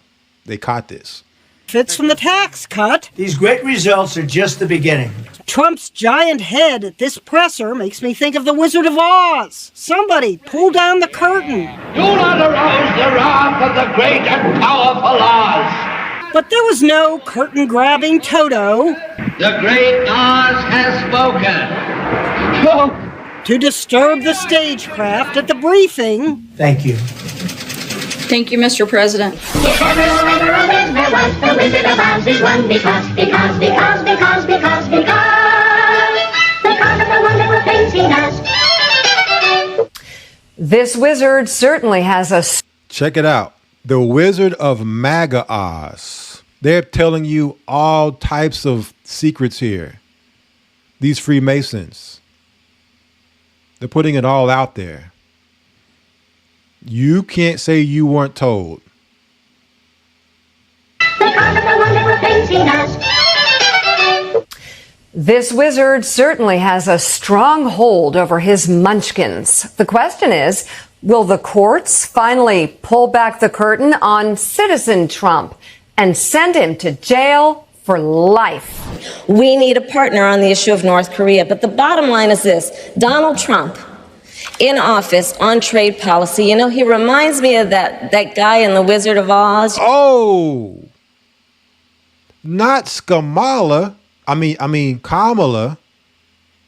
calling Trump the Wizard of Oz. Oh yeah, you know Kamala, the same woman that Trump helped finance her to be Attorney General in California to help put her in position to run against him in the 2024 election. That Kamala. Now this was back in 2016 when this was the DNC primaries where they were all running to see who was going to run against, or actually is this is 2020. 2020, right? The primaries where they were going to see who was going to represent the Democratic Party, because you see Biden right here, Bernie Sanders. Now she later became vice president to Biden. But notice how all of them are enemies fighting against each other here, only for Biden and Kamala to team up after the fighting was done. So they tell us. Let's hear that again. On the issue of North Korea, but the bottom line is this. Donald Trump, in office on trade policy, you know, he reminds me of that guy in The Wizard of Oz. You know, when you pull back the curtain, it's a really small dude. Now, family, is all this just coincidence? How much they're all referring to him as the Wizard of Oz? We've seen one movie so far as well. This all just coincidence? Okay.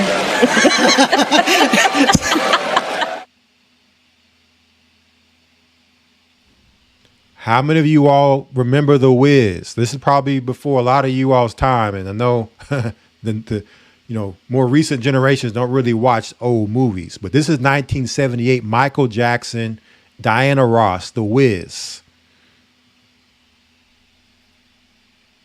The Wiz? What's a whiz? What's a whiz? Oh, darling, he's the ultimate. The ex-quotient, the new math, the common denominator, the main man, the head honcho. Bottom line, honey, Numero uno. And check out again, how many wizard movies, how many sorceress and these type of movies coming out of Hollywood, right? Even 1978. It's all you see out of Hollywood is wizard witch type movies, and more subliminal back then, but now more obvious. It's more in our face when they use their wizardry and witchcraft within Hollywood. But how do I get to the Emerald City? Oh, just count your blessings and cut your losses and follow the yellow brick road. Now check out where the yellow brick road leads to. It leads to the Emerald City. Check out where Emerald City is, family. The yellow brick road? Yeah! The yellow brick road! Ta-da!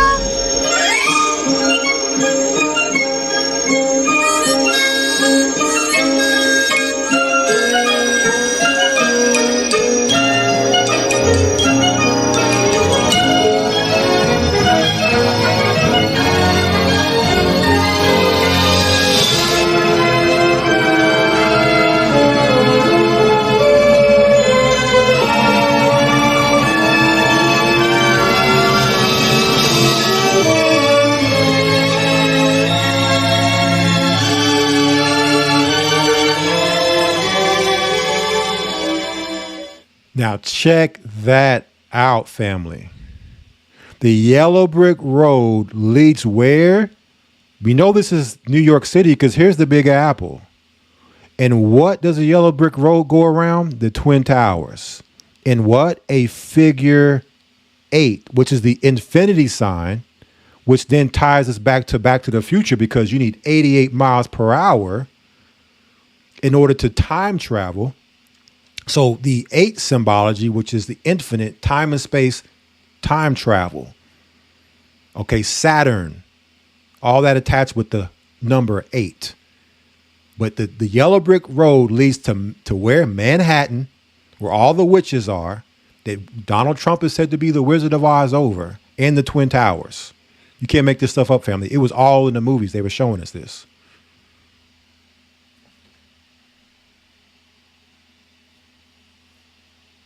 May I welcome you to the Emerald City?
And what do you see here? The Twin Towers. And this is going into the astrological side of Trump. Remember, Babylon, trust in thy astrologers. Let thy astrologers save thee. Trump birth date is in the astrological or zodiac sign Gemini, which means twins. Okay. So now you understand the connection also with Trump with the Twin Towers.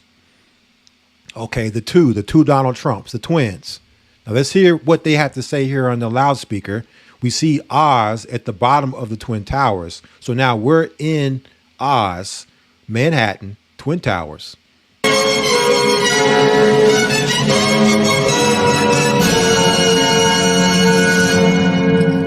An announcement from the great and powerful Oz. Send up the one with the silver slippers. There was an announcement from the one and great powerful Oz coming from the Twin Towers. And we know that Donald Trump made his first appearance on TV when he was 33 years old. There goes that Masonic number. And that he was looking to buy the Twin Towers. So as soon as he came on the scene in the late 70s, right around this time, I think it was 78, when they first introduced Donald Trump to the world on TV, they already attached him to the Twin Towers at the age of 33. Check that out.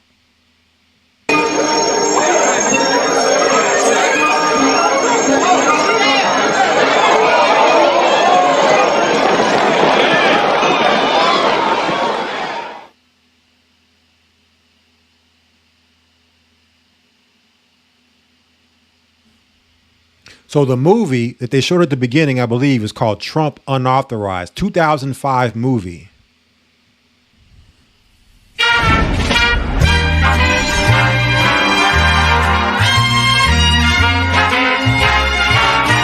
I've traveled far. Fred Trump, T-R-U-M-P. And you know what? I heard, Fred Jr., your plane only has one.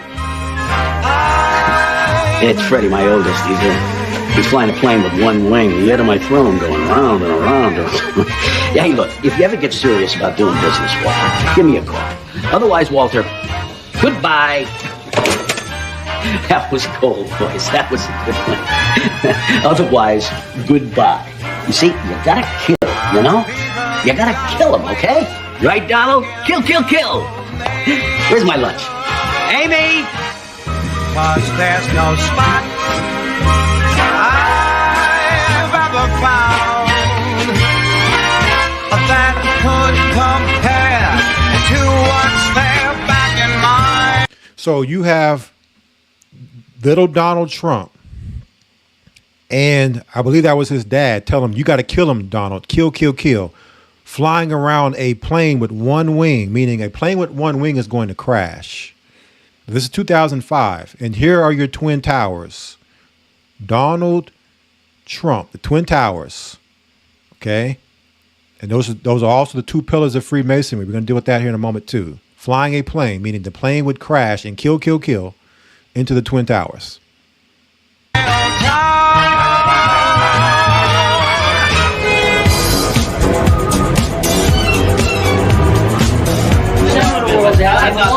I'm not good enough. World. I'm not good enough. Is that I'd it? still be working for you, Dad, with you, expanding You're your... taking on Manhattan in the middle of an economic recession. I don't want to live on the outskirts of the Emerald City, Dad. I don't want to be stuck in the suburbs of Oz. You belong here. No, I belong in the city, Dad. I've always belonged. You know, I don't want to be the guy who collects the rent, Dad, okay? I don't believe it.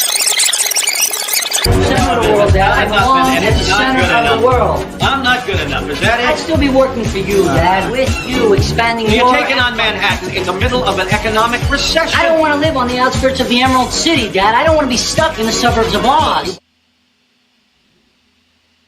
So, Mr. Trump, I read... So, the Emerald City being the center of the world, Manhattan, he doesn't want to be stuck in the suburbs of Oz. Like articles and stuff about how you recovered from some difficult... Single greatest corporate comeback in U.S. history. Okay.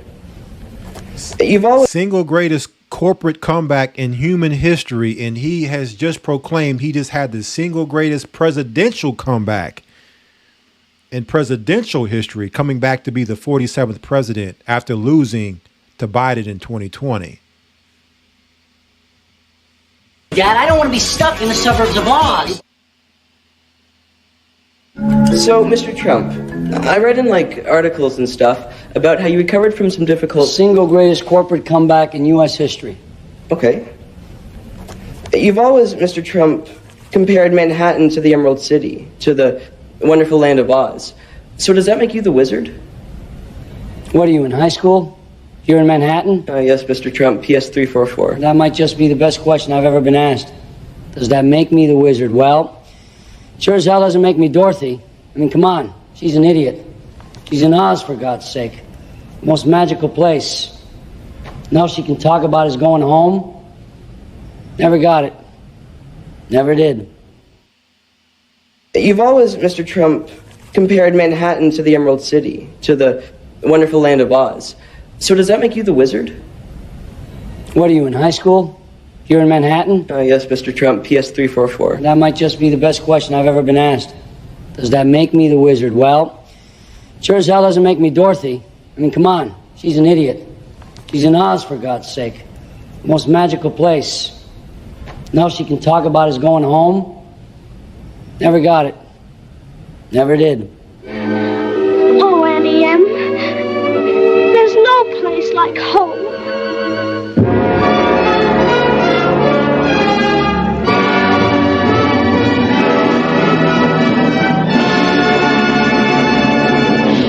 And speaking of the 88 and Back to the Future, right, for time travel, the 911 tribute, the lights consisted of 88 lights. So the 88 connecting with Trump, right there. So this is Babylon.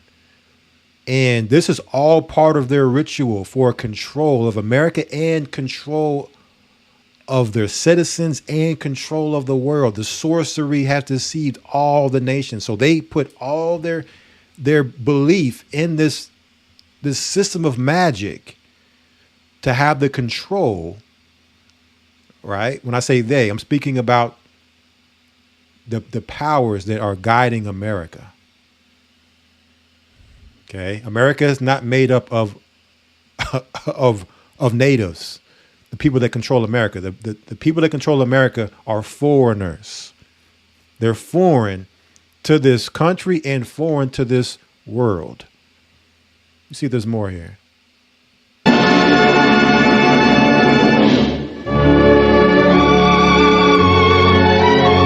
And the reason I wanted to show this, because when I saw this, my jaw hit the floor, is to show you how much our vote when it comes to president doesn't matter to our reality, what we're seeing right now. So brothers and sisters could understand our reality is not by chance. How all this is taking shape and form, and they told us this. Now check this out. At the same time, Trump wins to show more with the Oz connection, because they don't release Oz movies or Wizard of Oz movies, but I don't know too many. At the same time, Trump wins presidency, president-elect, they have this movie come out called Wicked. What is Wicked? Remember, Isaiah 47 said, "Thou hast trusted in thy wickedness." So Hollywood releases a movie called Wicked. It says Alphaba, a misunderstood young woman, because of her green skin, and Glenda, a popular girl, become friends at Sis University in the land of Oz. After an encounter with the wonderful Wizard of Oz, their friendship reaches a crossroads. So as soon as Trump is president-elect and wins the selection, he's selected, they release a Wizard of Oz movie. You cannot make this stuff up, family. Let me show the trailer for this movie. Are people born wicked? The question asked, are people born wicked? Or do they have wickedness thrust upon them?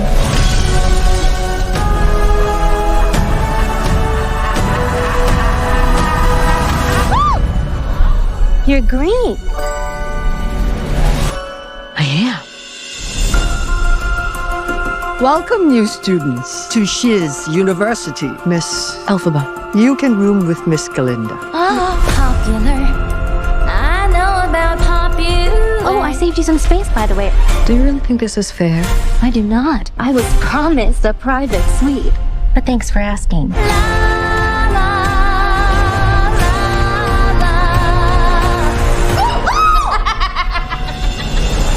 Please, everyone take your seats. In today's Oz, a real sorcerer who possesses true magic has become all too rare. Absolutely remarkable. That was you who made all that happen. How did you do it? I don't know. I've never known. You. Come with me. Of course. Not you. You. You're the one the wizard has been waiting for.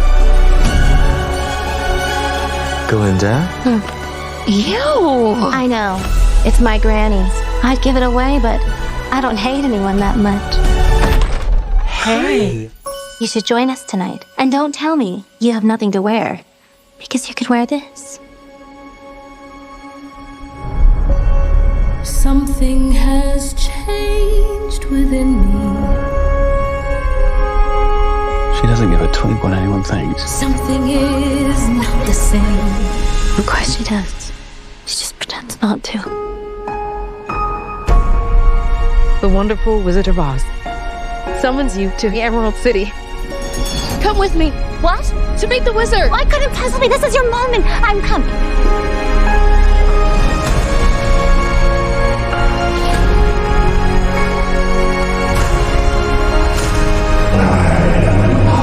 The great and terrible.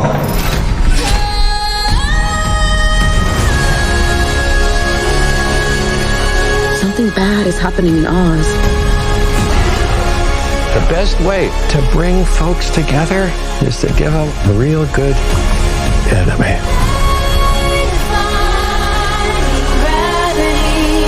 You have have no real power. The best way to bring people together is give them a true enemy.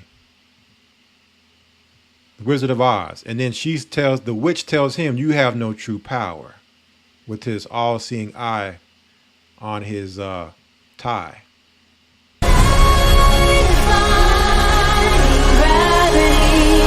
You have no real power. That's why I need you. Don't let her get away! This wicked witch.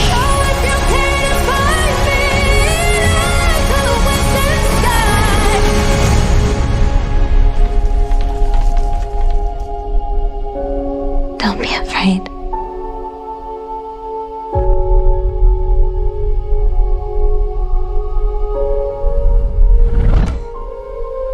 I'm not afraid. It's the wizard who should be afraid of me.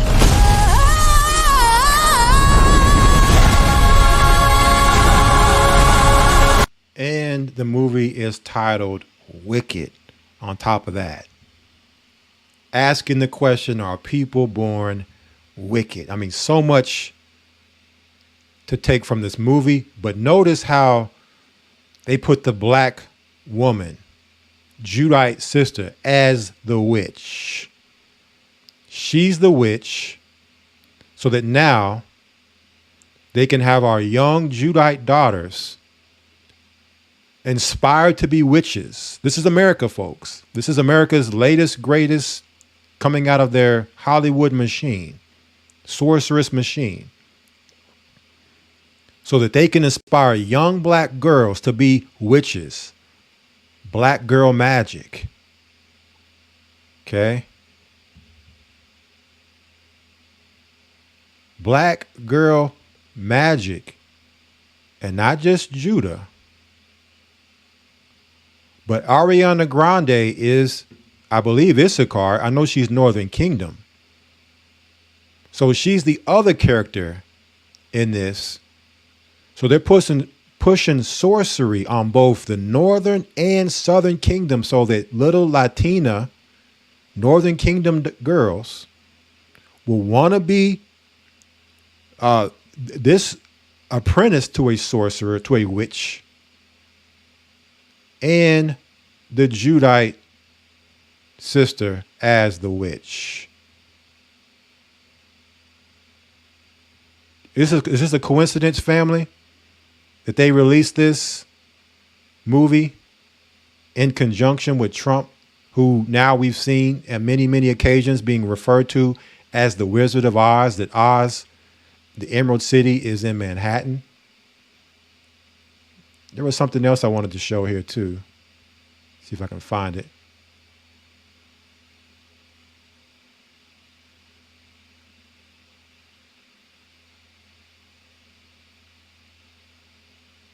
I think it was right around here.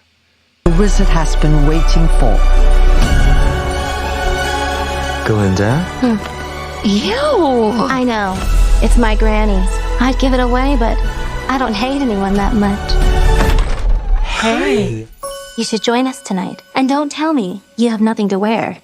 Because you could wear this. That was you who made all that happen. How did you do it? I don't know. I've never known. You. Come with me. Of course. Not you. You. You're the one the wizard has been waiting for. Glinda? Ew! I know. It's my granny's.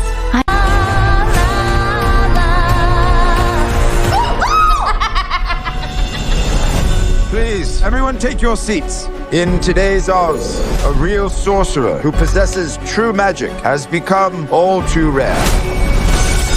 Absolutely remarkable. That was you. Promised a private suite.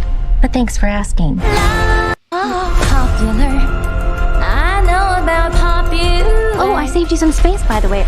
Do you really think this is fair? I do not. I was promised a private suite. But thanks for asking.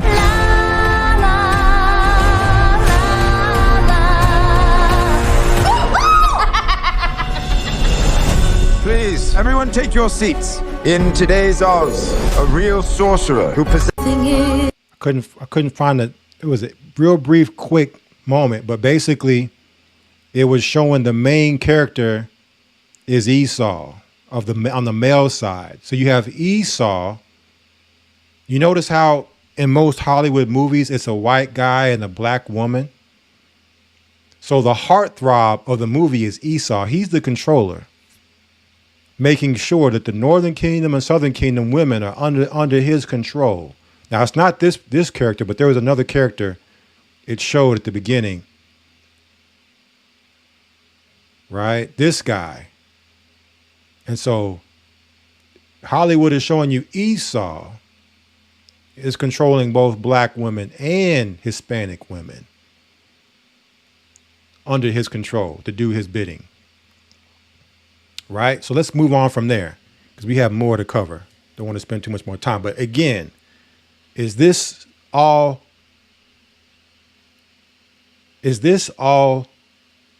coincidence, family? So we come back to this article we read earlier. Let me find it.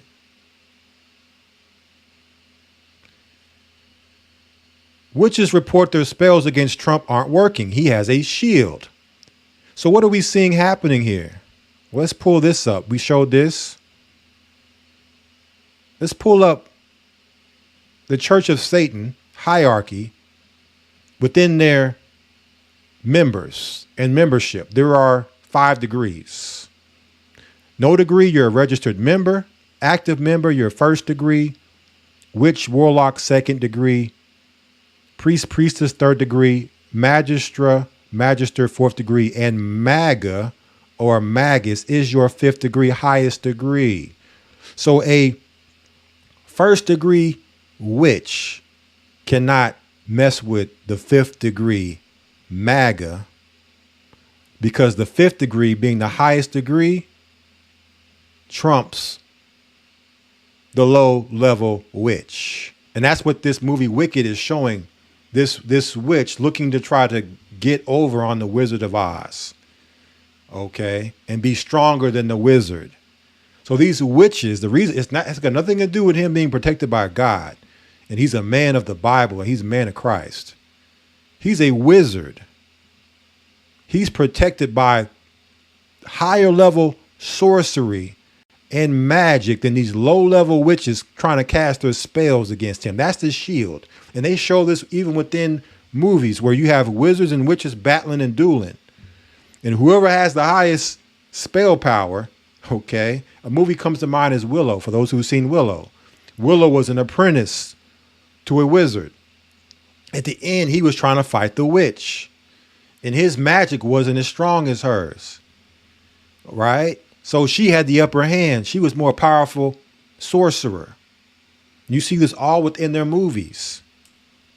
So that's the reason why their spells aren't working. You're a witch trying to contend with a wizard who's been groomed. What is Trump, 80 years now? How many decades is Trump now within his wizardry? Right? Going on 9 decades of being groomed in this craft, and you're trying to mess with him as a witch. You don't stand a chance. Not only that, but all the wizards, the supreme grand wizards that are around him, that are within this, that are higher than him. Because he's really, a low man on this totem pole. He's just the face right now. He is going to be the fall guy, the patsy, someone they can blame for America's fall. And I want to show this real quick because we're about to go into it as we start to dive now into America, the new Atlantis. So we can go into the origins of America. We're dealing with America currently in its state as a high level wizard, witch, sorcery, society, culture, nation. Right? But when you come here, let me pull it up. And isn't it interesting, family, that we've been talking about one of our more, just a few months back, we had a live stream, the Wizards of Oz, in the cult of Baal, to where there are many wizards working behind the scenes. And as long as you don't have the veil unveiled, they can work their magic and sorcery. And this is really a cult of Baal working. And they specialize in child sacrifice. It's part of their power too. Why they want your children. They want your children to be witches. They'll make you go, have your children want to go see the movie Wicked and turn little Israelite girls into witches. So from Masonry is based on Judaism. Eliminate the teachings of Judaism from the Masonic ritual and what is left. So what we have here is Trump surrounding himself with the synagogue of Satan, Jewish, those who would say they are Jews and are not. So this video here is called the Zionist Occupied Government of Trump 47. And keep in mind, family, what did we say? You know a tree by its fruits, not by how the tree looks. In this case, what a person says or speaks. What are their fruits? So let's take a look and see Trump's cabinet starting to come together, and look at the background of these characters that are now starting to position themselves around Trump for his cabinet of president.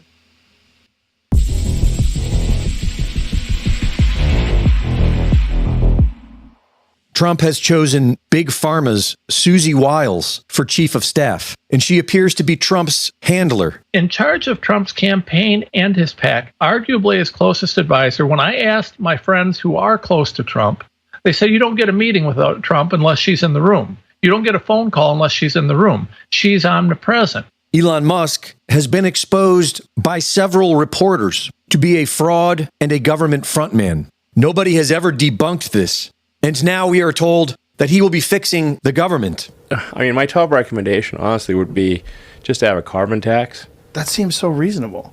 Yeah, I agree. There's just one thing that will matter. Put a price on carbon. That would be the best option. For sure. That seems like it'd be such a good idea. So far, the cabinet picks are painting a clear picture of where this is all heading. For UN Ambassador Elise Stefanik, who has received $917,000 from the Israel lobby. Today, this means crushing anti-Semitism at home and supplying the state of Israel with what it needs, when it needs it, without conditions to achieve total victory in the face of evil. For Secretary of State, Senator Marco Rubio, who has received $1 million from the Israel lobby. Senator Rubio, will you call for ceasefire? No, I will not. Gaza? On the contrary. Senator Rubio, are you filming it? Wait, I want you guys to get this. I want them to destroy every element of Hamas they can get their hands on. These people are vicious animals who did horrifying crimes. And I hope you guys post that. And what about the civilians that are being killed every day? Hamas should stop hiding behind civilians, putting civilians in the way. Hamas knew that this was going to lead to this. So Hamas should stop building their military installations underneath hospitals. So you don't care that 15,000 have died? You don't care about the babies that are being killed every day? I think it's horrifying. I think it's terrible, and I think Hamas is 100% to blame. That's what I think. Make sure you post that, please. For the EPA, Lee Zeldin, who has received $916,000 from the Israel lobby. You should not be coddling the largest state sponsor of terrorism, who calls the United States the great Satan. They call Israel the little Satan. They chant death to America. They develop intercontinental ballistic missiles, ICBMs, intercontinental. That's not meant for Israel. That's meant for us. For National Security Advisor, Representative Mike Waltz, who has received $235,000 from the Israel lobby. I think at this point, the only thing that is going to stop the Supreme Leader from his nuclear obsession is a very credible use and threat of military force. For the Secretary of Homeland Security, South Dakota Governor Kristi Noem, who serves to ensure the security of God's chosen people and who signed a bill to conflate criticism of Israel with anti-Semitism. For the U.S. Ambassador to Israel, former Governor Mike Huckabee, who says Palestinians don't exist. What happens next? It's about the end times. And quite frankly, some of us think we may just be living in them. So, Max Lucado, so good to see you. Thanks for joining us. And welcome as we talk about the end of the world. Well, Governor, I wouldn't be anywhere else. I'm supremely honored to have these moments with you. And yes, I do believe we're not just in the end times, we're in the end of the end times. So Trump's ambassador to Israel is acting like he's a pastor, talking about we're in the end of the world, which was the name of Trump's of the 1958 track down episode, End of the World. And he was just put in place in Trump's cabinet as ambassador to Israel. It's moving fast. For the CIA, John Ratcliffe. What Israel has done is essentially employ the Trump doctrine, a maximum pressure campaign, understanding that the only way to deter terrorists like Iran and their proxies is to put your foot on their throat. And Israel has done that. We should be assisting Israel in doing so. For Secretary of Defense, Fox News personality Pete Hegseth. Anyone that wants to take the stage and talk about dual loyalty is dead wrong. What this organization represents, what Western civilization represents today, is an understanding that Zionism and Americanism are the front lines of Western civilization and freedom in our world today.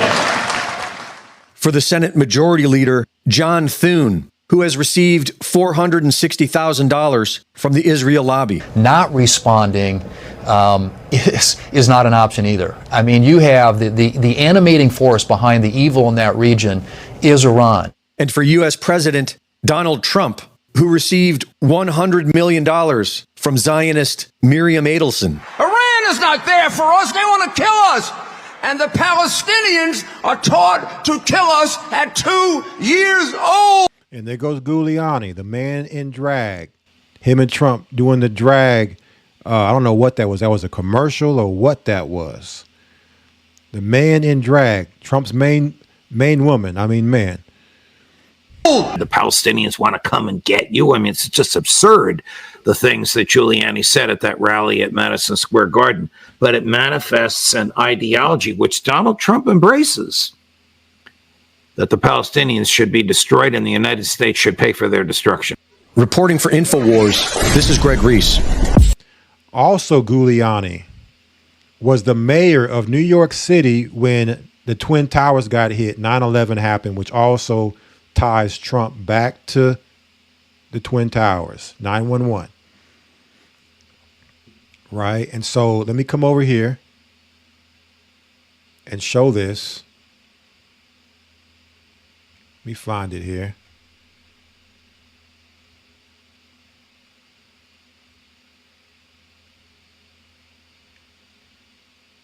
Here we go. This is a banner in Israel. This is a, what do they call those? Those signs they have up all over the highways. Not sure if it would be a billboard, but this is a sign against a building in Israel. Congratulations, Trump. Make Israel great. And he's already said he's going to make Israel great again. Now, why is this a problem for us as black people?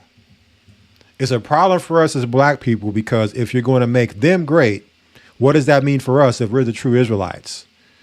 That means that we, right, must be eliminated. In order for them to be the people, we thwart that plan by being alive. Because as long as we're alive, if anybody's seen Game of Thrones, you understand how heirship works. Okay? Who is the legitimate king to the throne? Well, you see through Game of Thrones, you see the illegitimate bastard sitting on the throne. So the legitimate or potential legitimate son is always a threat to the illegitimate bastard. A bastard shall dwell in Ashdod. Right? So as long as we are alive, we are a threat to what they would want or think is theirs in the heirship. So the legitimate son must be eliminated. So that's what this is shaping up to be. is the elimination of us, which the Bible calls Jacob's trouble. Right? Now let's come back here. We have one more video, and then we're going to now go into the Atlantis, as we can spend about an hour on that. Okay, we're going to spend about an hour on that. We have Trump surrounding himself with Operation Speed accomplices. Oh, yeah. Back on Operation Speed. Let us never forget that either.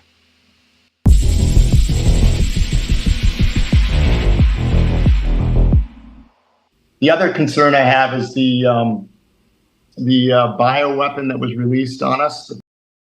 That needs to be communicated effectively in the new administration that something bad happened. Many of us would like to see justice for the millions murdered by the nation. But don't hold your breath. If approved, our next cabinet will include, as Administrator for Medicare and Medicaid, Dr. Oz, a television personality. Check it out. Wizard of Oz. Another coincidence, family, or another glitch in the matrix. So Trump is instituting his doctor to be none other than Dr. Oz. You can't make this stuff up, family. Dr. Oz for the Wizard of Oz.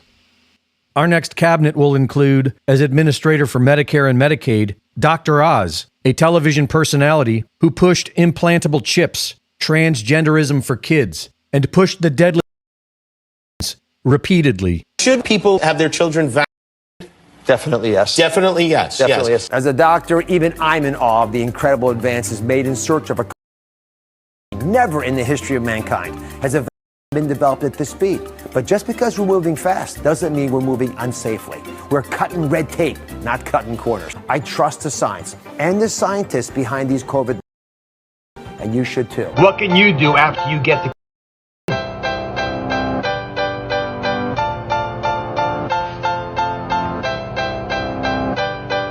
If approved, Marco Rubio will be our new Secretary of State. He pushed the vaccine and boasted that Operation Speed was a huge success. You can say a lot of things about the way America responded to the pandemic in the early days, but the one thing that's without dispute is that no one has done back better than the United States. I mean, look around the world and look here.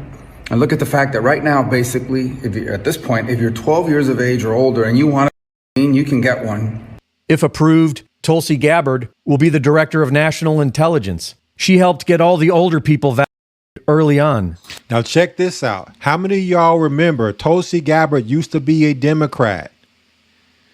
Notice how she flip-flopped around and now she's Republican, now going on Trump's staff. So again, these politicians wear their party like clothes. They're chameleons. They can be anybody and nobody. They're agents. Right? Which is more insight to the whole political industrial complex as a sham. It's one big joke. It's one big spell. Now let's hear what she has to say about the shot. 3 weeks ago, I urged our leaders to put those over 65 years of age at the front of the line for vaccines alongside healthcare workers and first responders. Now, today, I'm happy to report that the Department of Health and Human Services has now agreed to this strategy. So if you or your loved ones are 65 or over, you will now be able to get the vaccine if the leaders of your state comply with these recommendations. If approved, Dr. Jeanette Neshawat will be our new Surgeon General. She was also pushing masks, the deadly vaccines, and the censorship. First of all, save lives, and I am so excited, and I thank and I commend Facebook and Mark Zuckerberg for taking action, and I hope and pray that other social media platforms will follow suit and do the same thing. If you are fully vaccinated, then it is safe to go outside, to go hiking, biking, to enjoy outdoor dining, to be around other people who are without a mask. Now that is if you are fully vaccinated. It's also important that if you start your first dose, you get your second dose, because there's many who are not making the appointments for their second doses, and you will not get that 95% safety and efficacy if you don't get both doses. You can go back to the very beginning of Operation Speed. Trump's been pushing the vax the whole time. He even called himself the father of the vax. And look, I guess in a certain way, I'm the father of the vaccine because I was the one that pushed it. I pushed the FDA like they have never been pushed before. It shows you how unpainful that shot is. So everybody go get your shot. I recommend you take it. People that do get it get better much quicker. That's a very important thing to know. They don't get nearly as sick, and they get better. Lindsey Graham's an example. He said, if I didn't have this vaccine, I would have died. I recommend take the vaccines. I did it. It's good. Take the vaccines. I think I saved many. I don't think. I know. I saved millions and millions of lives throughout the world. We saved tens of millions of lives. Take credit. Don't let them take that away from you. Okay, so the president made news. Do you agree with that? Right? Both the president and he saved millions and millions of lives, and the people cheer for the God. See how these wizards can get you to sign up for your death and cheer it on while you do so? No boos. They didn't save millions of lives, killed millions of lives. The blood. And he's not alone. He's just one of many antichrists, right? Blood on his hands. I are vaxxed, and did you get the book? Yes. I got it too. And just recently, on November 22nd, Trump wrote that Operation saved hundreds of millions of lives. There is no signs of justice for the millions murdered by the deadly shots. And if the nanotech in the shots is the interface between humans and AI world, then I would expect another fake pandemic and more shots. Reporting for InfoWars, this is Greg Reese. He would expect another fake pandemic and more shots because the father of Operation is back in office. He hasn't come out and condemned his mistake and said he was totally wrong. He's only taking credit for it. And we know that he passed the baton over to Joe Biden, and Joe Biden picked it up, and now he's passing it back. Okay. And we know Elon Musk funded the tech, right? He funded it. He's funding the Fallen Angel hardware to make the software work with the Neuralink and the SpaceX, right? Now, there is more, and we're going to get it. Let me make sure we're now going to move forward. Got some good stuff here left to show. So let me show you all this.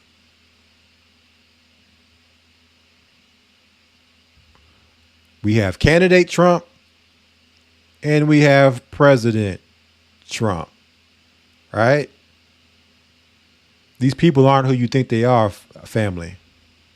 They are not who you think they are. Judge a tree by its fruits. And we're going to deal with Trump too, because I said it last broadcast. We said it. He is just a puppet. He has no power. He's the Wizard of Oz. Wizard of Oz has no power, especially once you see who he is. But at the same time, we talk about the Wizard of Oz. Same time that his job is to put you under the spell. Okay? Either on the left side where you hate him, or on the right side where you love him and he can do no wrong. You're on one side of the other. There's only going to be a few that break free of the powers that shouldn't be's puppet they have in position right now to trigger everyone, right? Everybody's going to be triggered one way or the other who are caught up in this false left-right paradigm. That's the goal, to get you to engage. If you're not triggered, if you can see the man behind the curtain, he's powerless. You see the narrative. You see all the hocus pocus, smoke and mirrors, all what he's doing. The sorcery doesn't work. But look at all the people who are under the spell, one on one side or the other. So now let us deal with these Freemasons now, because at the beginning of the broadcast, we asked the question, Simpsons told us Freemasons run the country. And we're going to deal with America as the new Atlantis. So what is Atlantis? A person may ask. We have here Atlantis. Off of Wikipedia, it says Island of Atlas is a fictional island mentioned in Plato's works as part of an allegory on the hubris of nations. So they would make us believe that Atlantis was fiction, but we're going to challenge that. In the story, Atlantis is described as a naval empire that ruled all western parts of the known world. So Atlantis was in the west, ruled the west. To give you a geographical place where this so-called place existed, making it the literary counter image of the Achaemenid Empire. After an ill-fated attempt to conquer ancient Athens, Atlanta falls out of favor with the deities, right, with the gods, and submerges into the Atlantic Ocean. Since Plato describes Athens as resembling his ideal state in the Republic, the Atlanta story is meant to bear witness to the superiority of this concept of a state. So let's examine Atlantis here for a moment. So typically when you deal with Atlantis, you're dealing with, it's usually thought of when it comes to water. Okay, this utopia, great, city almost of the gods. Okay. Atlantis, a city that never has before been created. It was only one. All right. So you see almost like it looks like future technology, even beyond what we see today. The lost city. Right. And now we start to look into the beings that were actually inhabiting this, fictional, what they would say fictional city. Now you have movies, of course, Walt Disney, you have Aquaman, all different kind of movies and theology, mythology. But remember, we are told that it's submerged in the Atlantic Ocean. So a lot of times you'll see Atlantis ruins underwater. Now, what do these ruins look like to you? Of course, initially you would say Roman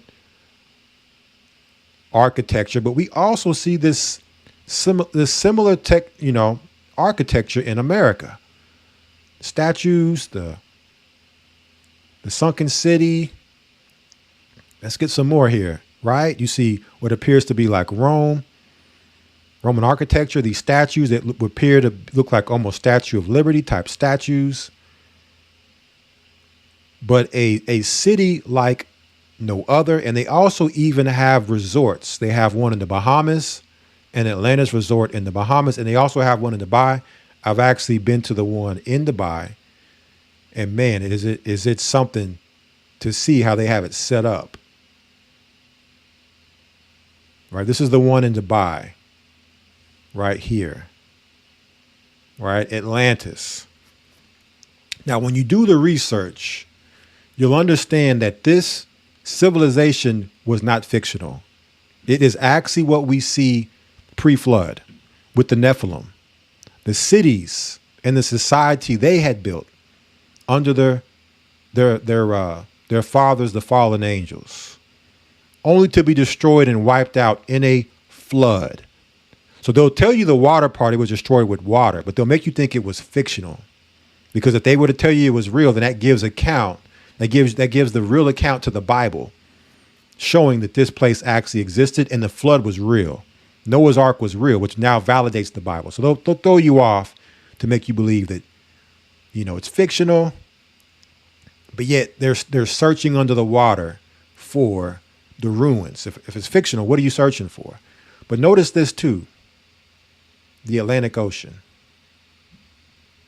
So what they would tell us is that remember, America has only in the Americas have only been discovered by the Eastern world for the past, let's say, 500, 600 years. 1492 is when they said Christopher Columbus landed in the Americas, in the islands.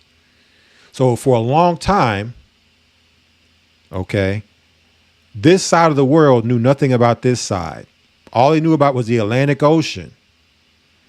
But they believed that there was a Atlantis that was in this part of the world that fell into the ocean. And they were always looking to rediscover this Atlantis. Okay, they were always looking to discover this area. And the only thing we see west is the Americas. So that's just setting the stage there for a moment. Now, we also have a book called New Atlantis. It says New Atlantis is an incomplete utopian novel by Sir Francis Bacon, published posthumously in 1626. It appeared unheralded and tucked into the back of a longer work of natural history. In New Atlantis, Bacon portrayed a vision of the future of human discovery and knowledge, expressing his aspirations and ideals for humankind. The novel depicts the creation of a utopian land where generosity and enlightenment, dignity and splendor, piety and public spirit are the commonly held qualities of the inhabitants of the mythical Ben Salem. And that's even Hebrew. Ben meaning son, Salem meaning peace or shalom. Son of peace would be the name of this, the capital of this New Atlantis, this utopia. The plan and organization of his ideal college, Solomon's House, prefigured the modern research university in both applied and pure sciences. All right, now, Sir Francis Bacon, who was he? He was an English philosopher and statesman who served as Attorney General and Lord Chancellor of England under King James I. Now, this is the real King James. They would show us a white image. This is King James, the sixth and the first, the one that actually had the Bible authorized, 1611. So notice the time here. Sir Francis Bacon was under King James, envisioning this utopia, this new Atlantis. We're going to deal with all that. Now, something else we want to point out here when we're talking about the new Atlantis. We also want to tackle mystery religion. What is mystery religion? Any of various secret cults of the Greco-Roman world that offered to provide religious experiences not provided by the official public religions. They originated in tribal ceremonies that were performed by primitive peoples in many parts of the world. Whereas in these tribal communities, almost every member of the clan or the village was initiated. Initiation in Greece became a matter of personal choice. The mystery religions reached their peak of popularity in the first 3 centuries AD. The origin, however, goes back to the earlier centuries of Greek history. So when you keep going, you'll see that these mystery religions didn't actually start with Greece and Rome. Greece and Rome got these mystery religions from Egypt, Babylon, Persia, right? The empires that came before them. And these became also what you would know as your Eastern, right? Your Eastern mysticism. Or there's another term called Eastern esotericism. Let me get that here. Eastern esotericism.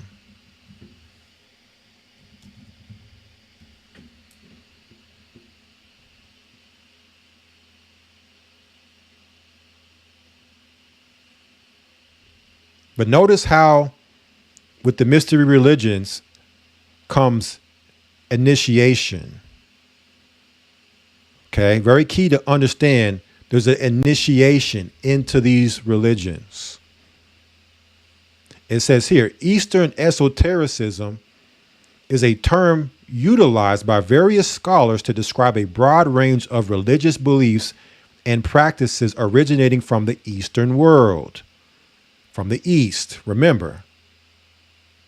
Talked about the Atlantic Ocean, the East. So this area of the world and their religions going all the way back.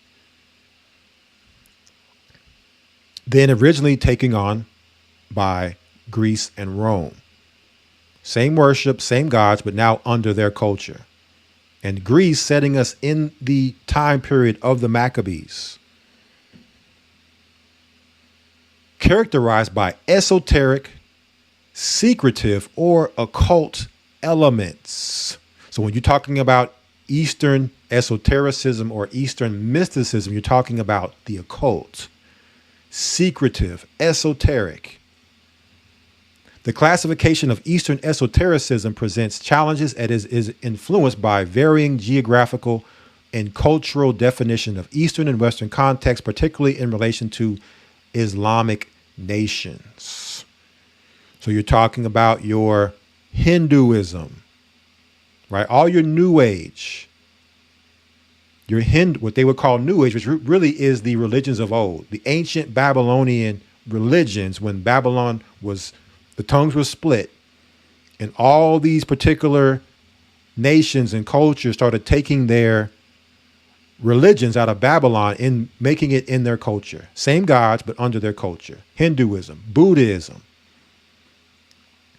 These would be your Eastern esotericism, right? Your Eastern mysticism that was then taken by Greece and Rome, called mystery religions that required an initiation into, right? An initiation into. Now, we know that when we talk about Freemasonry, there's an initiation. We know that also within Freemasonry, you must believe in a God to join a lodge. If you don't believe in a God, you cannot be a Freemason. It says here, regular Masonic lodges work the first 3 Masonic degrees, rather than the appendant Masonic orders such as York Rite and Scottish Rite. They are also called craft lodges. All lodges belong to a Grand Lodge and are members of their system. The system that the particular Grand Lodge belongs to will dictate the ritual used in the standard lodge operation. So we understand that within Masonry are rituals. These rituals are your initiations into the mystery religions, the Eastern mysticism and esotericism.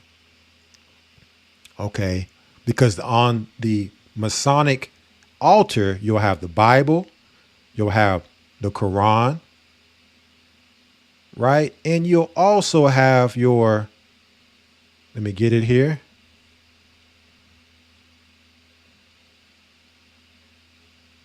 Babylonian Talmud with your 6-pointed star. Okay. And we read that Masonry is based on Judaism. Eliminate the teachings of Judaism from the Masonic ritual and what is left. So we're getting an understanding of what Masonry is, right? What it's based in, and knowing that Judaism itself is basically Freemasonry. So you're basically being initiated into the Babylonian Talmud teachings when you sign up to be a Mason, Freemason, whether you realize it or not. That's the ritual, right? Those are the rituals they're going to have you perform.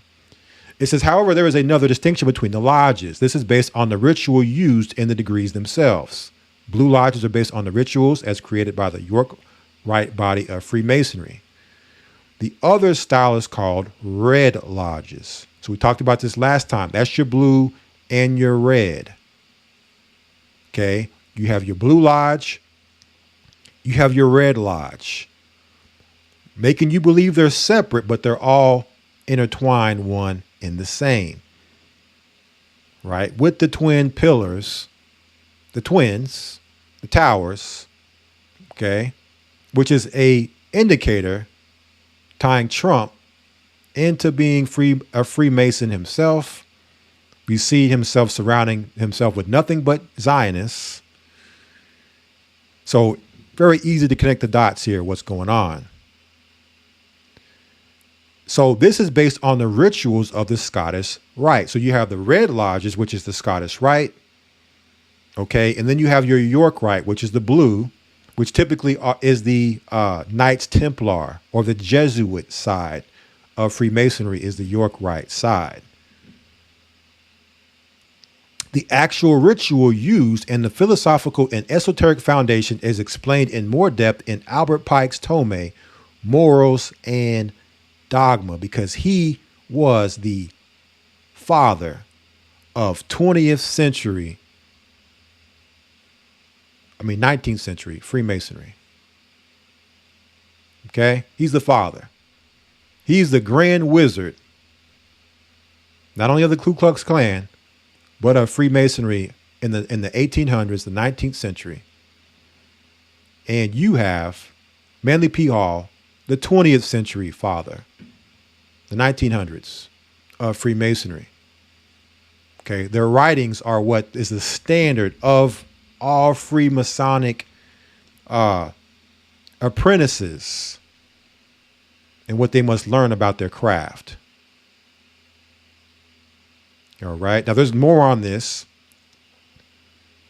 And so Trump would be within the line of the York Rite, which is the Jesuit side. And we're going to deal with that probably next stream on this. But I'm just giving you an introduction here into Freemasonry, attaching it to the mystery religions. Right? We also have Worshipful Brother Franklin D. Roosevelt.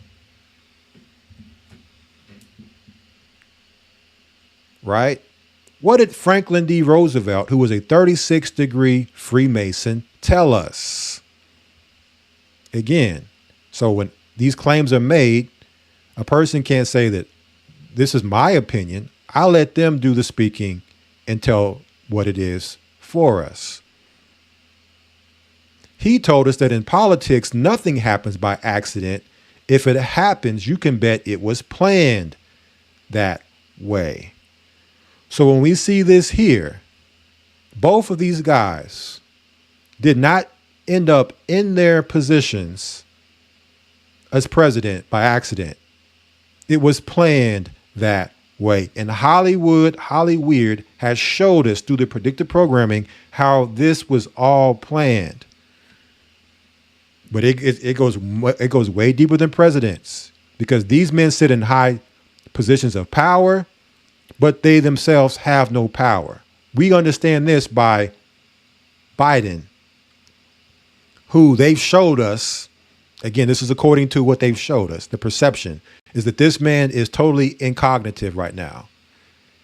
But yet, plans are being made for World War III. Biden is executing this. Biden is doing that. And this guy is never around. So who's really running America? If this guy is totally incompetent, which they're telling us that he is, that would be more proof to tell you that these men who sit in these seats have no power. They're puppets. They're the spokesman that sit in the seat is powerful. Okay? But they themselves don't control the seat because they don't control themselves. All right, so this is all, what we're seeing here, this is all Masonic. And those who are initiated deep within the Masonic ranks can see this, read this, and understand what's going on here. So this is an accident.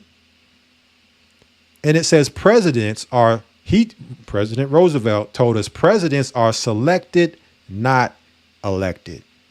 So this would explain how Biden got in there. with 20 million extra votes that came up out of nowhere. This would tell us how Trump became 45th, which is 9, and the 47th president, which is 11. They were selected, right? You don't get in this position going against the grain. You only get in this position if you are pledged to the brotherhood to do the oaths and bidding of the brotherhood no matter what. Okay? You're not here to do your personal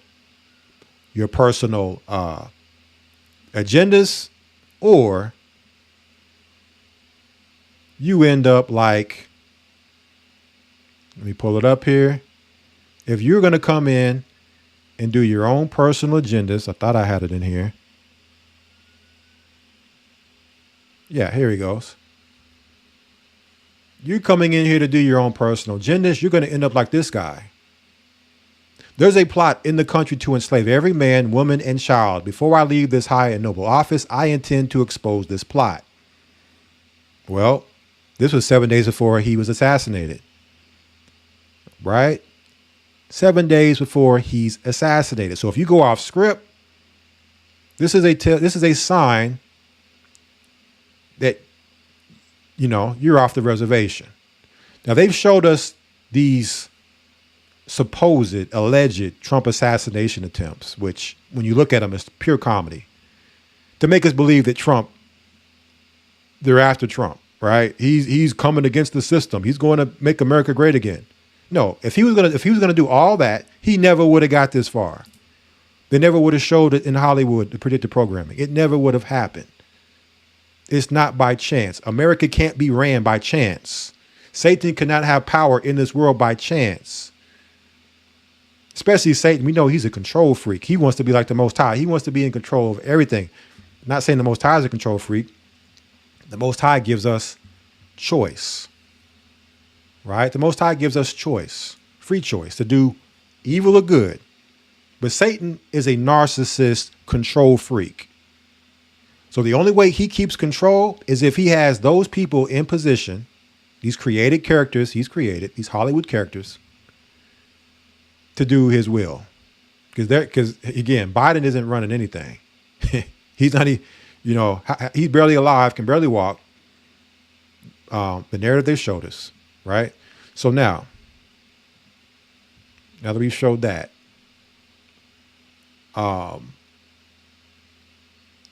we also want to talk about, because we're about to go into it, we also want to show Franklin Delano Roosevelt and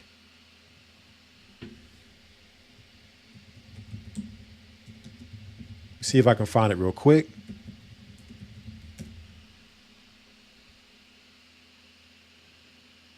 The article I had. Not only is it Freemason, but also he is the father of the Great Seal. The Great Seal that you see on the back of your US dollar. So he was actually the beginning of putting the dollar towards what we see happening now between Musk and Trump, the mark of the beast. He was the beginning, and he put it in Latin, had it put in Latin, the same thing Elon Musk, Novus Ordo Seclorum, Elon Musk put up once Trump won, or was selected, I should say, excuse me. Once Trump was selected, what did Elon Musk put on his Twitter? Novus Ordo Seclorum. So they don't hide what this is, right? People can read this and still be in disbelief and, oh no, that's, Elon Musk, he's going to save the country. Like they could see this, and that spell won't allow them to connect the dots when they're telling you who they work for, right? Novus Ordo Seclorum happened under William Wallace, who worked for Roosevelt. Let me see if I can see if his name is in here.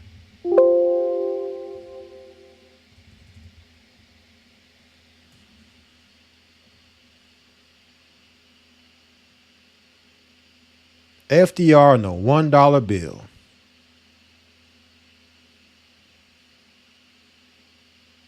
Right? I'll get the article next time. I have it, the one that really shows this.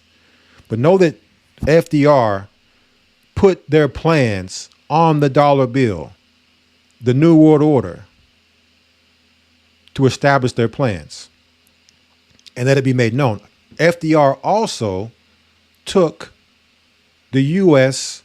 off of the gold standard, which again, another step to leading us toward the mark of the beast. So these men who have worked throughout the generations, throughout the ages, have all worked to bring us to this point, and a lot of them knew they would not live to see that day. But they were building Satan's kingdom nonetheless.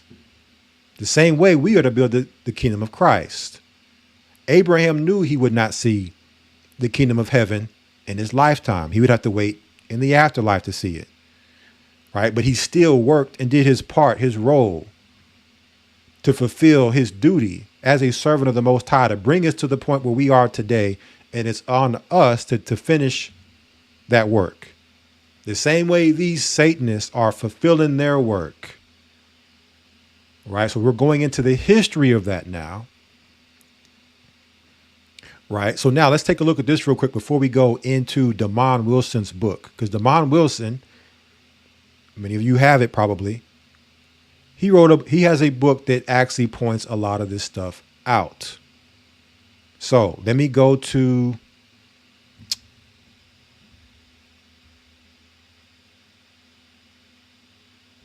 let me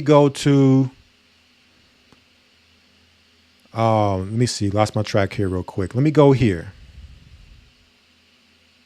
Let me come here and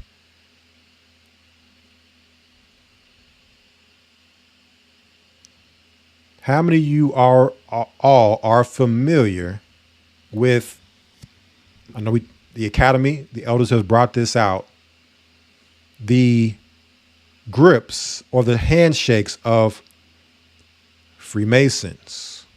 They have a certain way they communicate, not only amongst themselves, but also photo op scenarios. So now let's come back here and show the Simpsons once again, because they told us Freemasons run the country. Thank you. They have a episode where Homer joins a secret society where you have the initiations, the rituals, the Grand Wizard, everything going on. And this guy is supposed to represent Rothschild. It's interesting that they're saying one of the Rothschilds just died in the fire this week, but that's a conversation for another time, right? You take the oath, and once you take the oath, it's blood in, blood out. You are pledged to the brotherhood to do the bidding, whether you understand it or not, to what they tell you to do. But there are benefits that come with being part of the brotherhood. So let's check this out. Homer has a leak in his basement, and this guy's telling him it's going to take a week to get this fixed.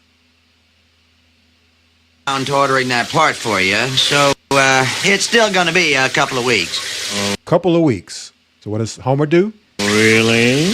Yes. Really? Yes. But what if I were to shake your hand in this wise? Wah! Wait! Well, I didn't realize you were a member. I didn't realize you were a Freemason. Now, of course, they're definitely making it an amusing type of thing, comedy, telling truth with comedy. But you see the secret handshake they're showing. That's what the part we want to take from this. There's secret handshakes that these Freemasons perform for the initiated. We're gonna talk about that. So now let's take a look at this one in particular. This handshake in particular, family. The double secret handshake. And let's take a look at Donald Trump and Joe Biden. And we're gonna look at the finger, Trump's finger, going across Biden's wrist here. Now, who shakes their hand, first of all, with the palm facing down and the palm facing up? And who shakes their hand with the finger across someone's wrist, right? So this is the shake of a double secret handshake, because there is the finger across the wrist. And see, this isn't supposed to be for us to look at and understand what's going on here. Also, look at how they disguise the handshake with holding the palm down and holding the palm up. Because if they were to hold it how you would traditionally shake hands side by side, you would see the fingers and it would be obvious. But this is the handshake that they're doing. However, those who are initiated can see this here and know what this means. They don't have to see the real handshake. Now, not only do we have Trump with the handshake, we got to point it out, got to bring it out. We also have Cat Williams with the handshake. Now, let's examine this for a second on the Shannon Sharpe show, because they told us Cat Williams opened a portal on the GQ magazine poster cover with him dressed in very suspicious looking clothing. Now, according to our chart, we're looking at these handshakes here. The thumb, again, look at the palm. One palm is facing down, one palm is facing up to disguise the Masonic handshake. So you're looking at somewhere around here, apprentice to the past grip of a fellow craft, meaning two fellow Masons shaking hands, acknowledging that they're both initiates. You also could potentially be looking at a real grip of a fellow craft or a past grip of a master Mason. Because the hands are disguised, being shook in this manner, it's hard to tell. But check out Cat Williams' posture. So I'm going to ask brothers out there, how many brothers out there, you shaking a man's hand, right? And when you shake a man's hand, you make this pose, you look down with your head bowed, and you shake their hand, not sideways, but with your palm facing up or down. How many brothers out there can say this is how you shake hands with a man? Right? This is all Masonic. And those who are initiate and seeing this, when it happened, remember, this is the first interview of 2024. The very first one.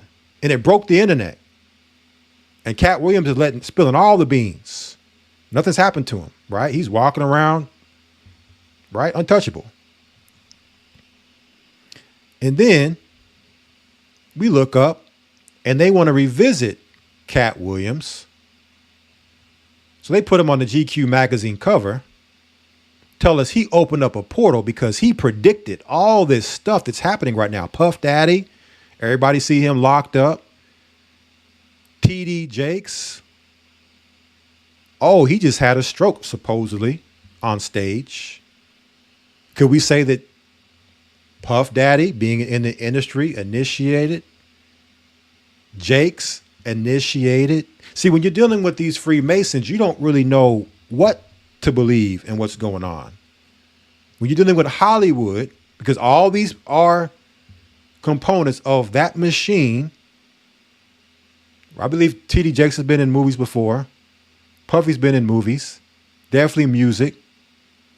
And Cat Williams, we know he's in Hollywood. Let's come down here for a second so you can see the full Cat Williams. And notice what the article says under his picture.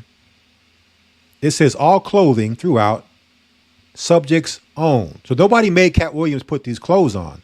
These are his clothes. He designed these clothes. And let's take a look at his clothing here.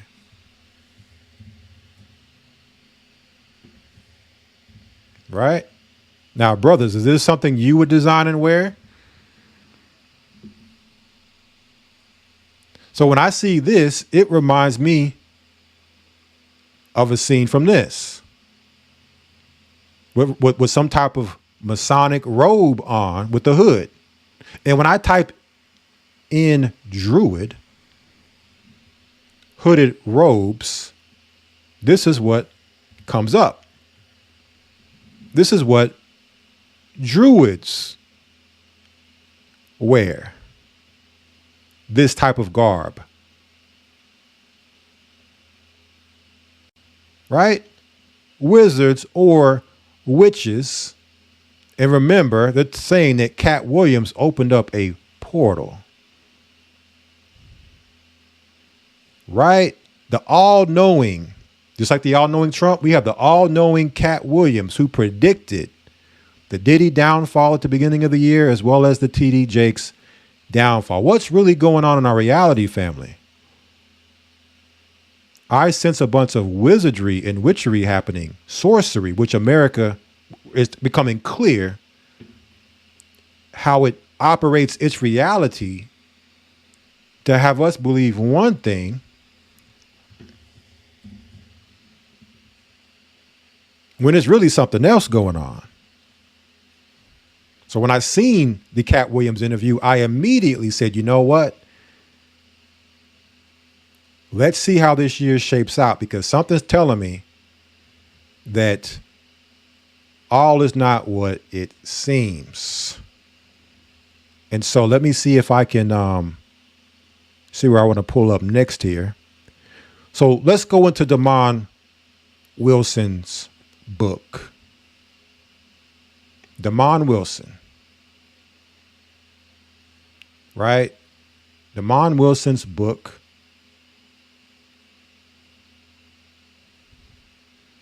And for those of you who maybe would want to know more about the occult and Freemasonry, but you might be hesitant on what book to get because of, just the stuff that could be contained in it, I would tell you, get this book. This is Damon Wilson, a Christian. And these are the type of people in the industry, I would say, more so, I would believe, are on God's side. Right? Teaching the word of God, exposing evil, even though they may not believe everything the same way I believe or have the same opinions I would have or we would have. Right? This is more so along the lines of somebody, I would say he was in the industry and he wasn't compromised. And real quick, before I go into this information, what I want to say about Cat Williams, Puff Daddy, TD Jakes, right? I hope all these men find the Most High, and whatever they're mixed up in, I hope through all of this, they find the Most High and come to the right side wherever they are. Right? Kanye West, Kyrie Irving. And sometimes people can see these entertainers and be like, oh man, it looks like they're on both sides. Like they're double-minded. A lot of these guys seem double-minded. Ice Cube, double-minded, real. So I pray for these brothers and pray that they find that, the Most High in Christ, get baptized and keep the commandments while they have time. Okay. But right now, when it comes to Hollywood, just me personally, when I see these brothers and they come out, it's kind of like, I can only hold what they say and like say Cat Williams said what he said, I could point to somebody and say, "You see what Cat said? That was true." And so I'm more so focused on the words and use them as a teaching moment to show somebody else that that's truth, because these men have such, and these celebrities have such influence that if they say it, right, people will more so believe it than if we said it. So I would more so use Cat Williams in a sense like that, and pointing out some things, or Ice Cube or Kyrie Irving, to further help my cause and trying to show somebody something true. But past that, when it comes to what side these brothers are working on, and maybe it changes daily, who knows? But all I know is when you're in that industry, that Hollywood industry, Holly Weird, Demond Wilson spoke about it. All is not what it seems, family. And we know that the Operation Mockingbird media job, according to the CIA director, William Casey, their job was to disinform all of us through a program to where everything the American people believe is false. Right? The CIA distorting reality worldwide. So understanding they control, right, what we would perceive, what we get our reality from, which is the news, mainstream, on one side. And then on the Hollywood, the motion picture side, the entertainment side, is where a lot of the predictive programming comes from, the other side of the magic. So on both sides working their magic to deceive us and put us in a false sense of reality of what's really going on, getting caught up in their narratives. So I don't really get into those narratives that they put out. And I'm real skeptical until it's actually shown otherwise to be the case, especially when it comes to the news and what they're talking about. Right? And they do put truths out there, but it's a lot of deciphering that comes with understanding the truth. And that's the beauty of the Bible. Because without the Bible, right, we have no chance to contend against this deception. None at all. So first things first is learning the Bible, right? From there, you want a resource to know about the occult and know some basics, insight. Then his book which is referenced from other books, is solid. So we've gone over this before, and I want to deal with, he has a chapter on the Illuminati, but I want to deal with Freemasonry. He spoke about these Freemasons. He told us that his dad was a Freemason, and that's how he first got introduced to Freemasonry. This is on page 126. It says, many people like Manly P. Hall believe that Freemasonry is the most powerful organization in the land. What Manly P. Hall? This Manly P. Hall, 20th century father of Freemasonry. The New Age magazine, published by the Scottish Rite, released an article dated November 1948 that called attention to a comment made by Pierre Trudeau, the former French premier. The article read, Freemasonry does not explain everything, yet if we leave it out of account, the history of our times is unintelligible.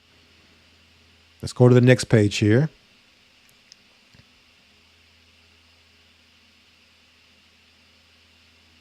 It says here, Alice Bailey, who spoke about 2025 would be around the time the externalization of the hierarchy would begin, when they would begin to reveal and introduce us to the gods that they've been serving this whole time. Alice Bailey, New Age leader, said about the Masonic fraternity, it is a far more occult organization than can be realized, and is intended to be the training school for the coming advanced occultists. The word occult is defined as a hidden, concealed, secret, and esoteric movement.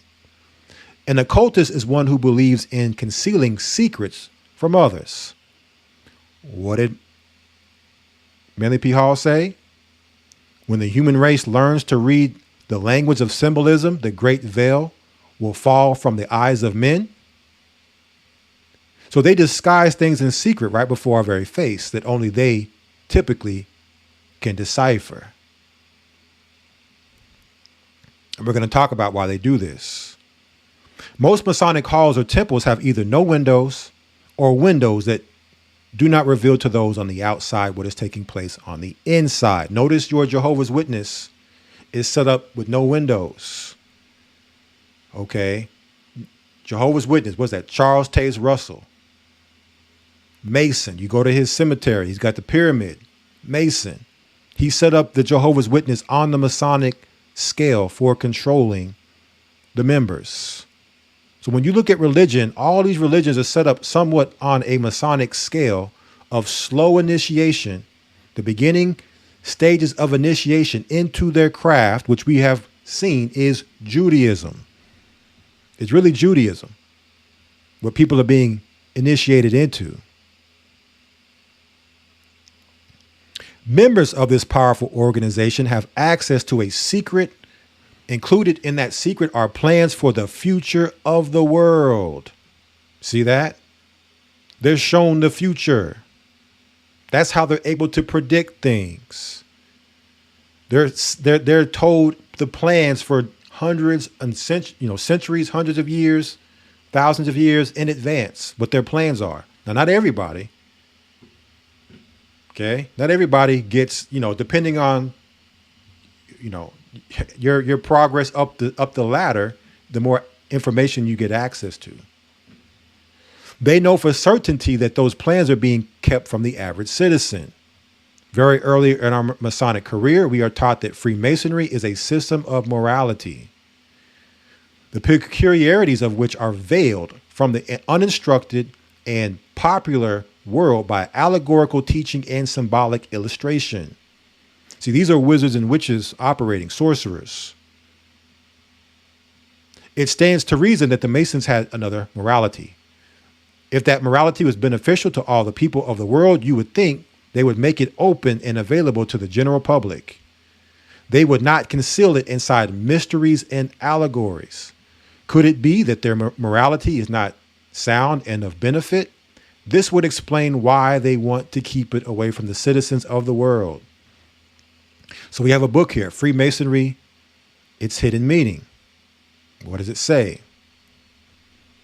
It is the ancient symbols of Freemasonry that its real secrets lie concealed, and these are densely veiled to the Mason as to any other. The most profound secrets of Masonry are not revealed in the lodge at all. They belong only to the few. So even if you're a Freemason, doesn't guarantee you're going to know the secrets. Most Freemasons are used as a cloud, an outer layer to conceal the wicked, evil inner layer of Freemasonry. And only a select few are going to know certain things. Albert Pike confirmed this statement as true. His writing of this is read by all Masons. The book is titled Morals and Dogma. An excerpt from that book reads, the blue degrees, the first 3 degrees of the 32, are but the outer court or portico, a covered walk of the temple. Part of the symbols are displayed there to the initiate, but he is intentionally misled by false interpretations. It is not intended that he shall understand them, but it is intended that he shall imagine that he shall understand them. Their true explication is reserved for the adepts, the princes of Masonry. So Damon Wilson says here, the initiate is being lied to by his own fellow Masons. One brother is lying to another.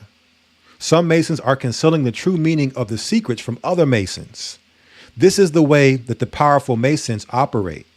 The organization that men of rank, wealth, office, and talent are joining. So let me go to a scripture here real quick and we're going to jump back. The Bible has a scripture that really, to me, identifies what we're reading here about these Freemasons. So if they're going to lie and trick each other, imagine what they're doing to the uninitiated, those who are not members.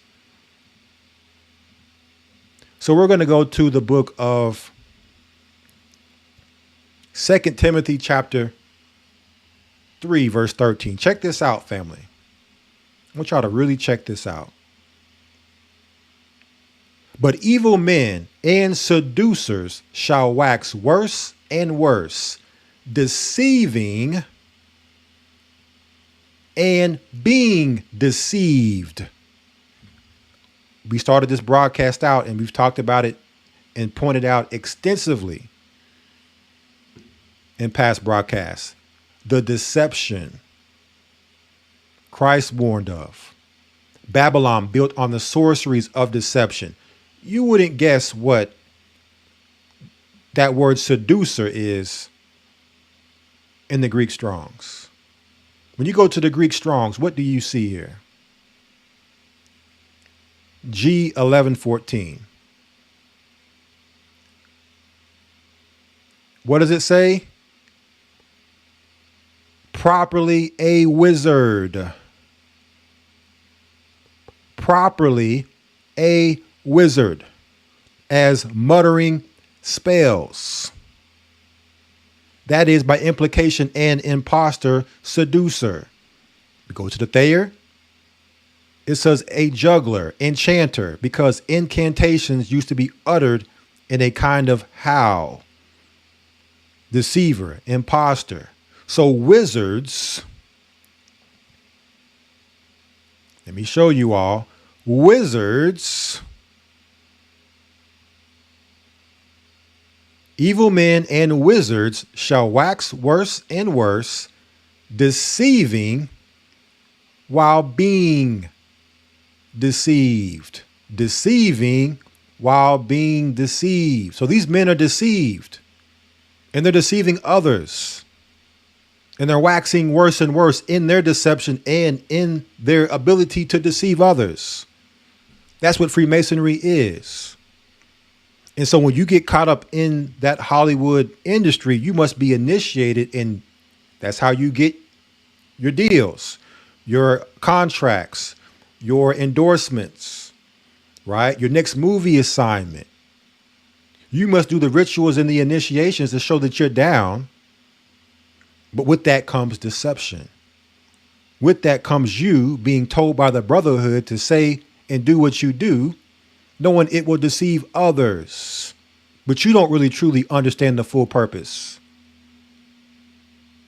You don't understand at the end of this, you burn in hell if you don't repent, doing Satan's work. He's the father of lies. So therefore, his whole system would be built on lies. All right. So this is the scripture that I always go to when I think about Freemasonry. Seducers or wizards, enchanters, which we are seeing. Babylon has built this whole construct around the seduction, the wizardry, the lying. Right. America's one big lie.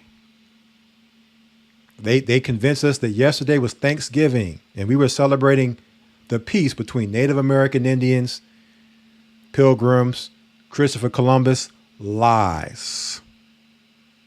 Lie after lie after lie.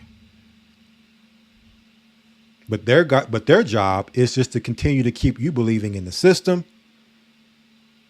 and saying whatever they can tell you to get you to have hope in it with the lie. Let's keep going here. Let us keep going. Pike repeated that position inside the same book, but on another page. Masonry conceals its secrets from all except the adepts and sages or the elect. So even Satan has his elect. And what you'll see here is how Satan mimics the Most High in every way, except the fact that Satan has no truth. He has to do all of what he does through lies and deception, right? And uses false explanations and misinterpretations of its symbols to mislead those who deserve only to be misled, to conceal the truth which it calls light from them and to draw them away from it. It might be informative to know just what an adept believes in. In the Royal Masonic Encyclopedia, it reads, adept, a name given to the order of the Illuminati. Mr. Pike admitted that only the adepts, the illuminated Masons, or those who belonged to both organizations knew the secret of the Masonic lodges. They know that Lucifer is considered God. So when you come into a Masonic lodge, you must believe in a God. Only at some point through the going up the degrees, they tell you that God that you thought was Abraham's God, Isaac's God, Jacob's God, the father that gave birth to his only begotten son, the Son of God, Christ. No, that's actually Lucifer. Right? So if you don't believe in a God, then there's no way that Lucifer can be your God. That's why there's a requirement to be a Mason. You have to believe in a God. Hindu, Buddha, you have to believe in some God so they can tell you, oh, the real secret is he's really Lucifer. That's why when you have like Oprah come out with the book called The Secret.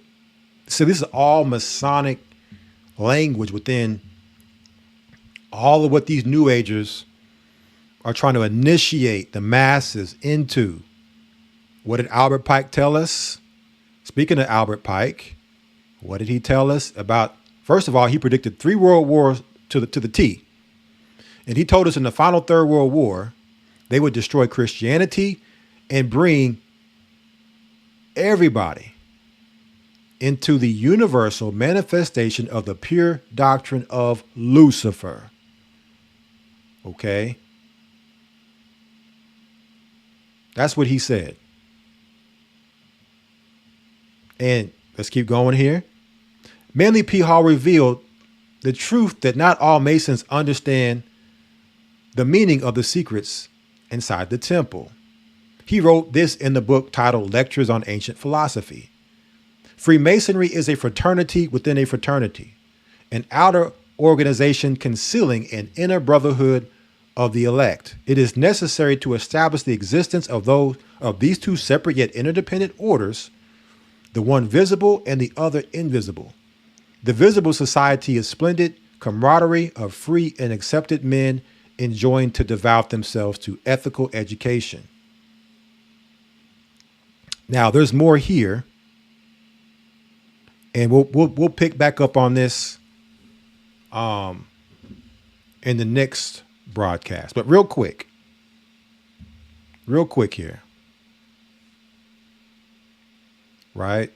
So in 1776, what did we have? We had what was called the birth of the Illuminati. Adam Weishaupt, the Bavarian German who was said to have founded the Illuminati in 1776. What else do we have happen? And this was May 1st, May Day, 1776. What else do we have happen in 1776?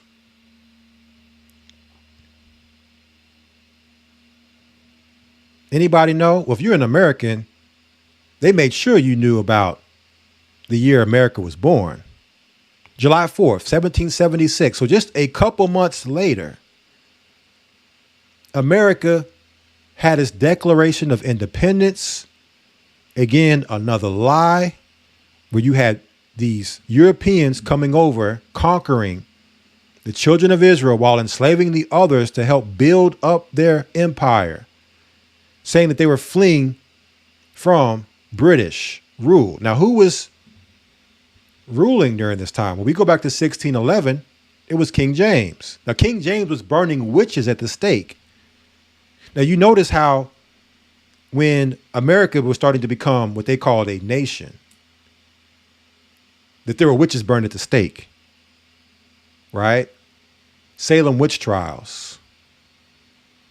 These were actually witches and wizards that were fleeing from the persecution of England. And they were disguising themselves under Freemasonry to disguise their witchcraft and their sorcery. So that's why when you look into all of the founding fathers, Benjamin Franklin, right? Thomas Jefferson, George Washington, the first president, was a Freemason. And again, when you're in this organization, regardless of what you think you're doing that's good, you're doing bad. Because you have no idea what you're doing. And you can be used as a tool to do all types of mischief. So America was built and founded on Freemasonry. And if our estimation is correct, that from Jewish people's own mouth, Masonry is based on Judaism. Eliminate the teachings of Judaism from the Masonic ritual and what is left. And their book about the Babylonian Talmud, right? These are the ancient mysteries, the Eastern mysticism of the mystery religions being taught. The sorcery and wickedness of the old understanding of the old gods.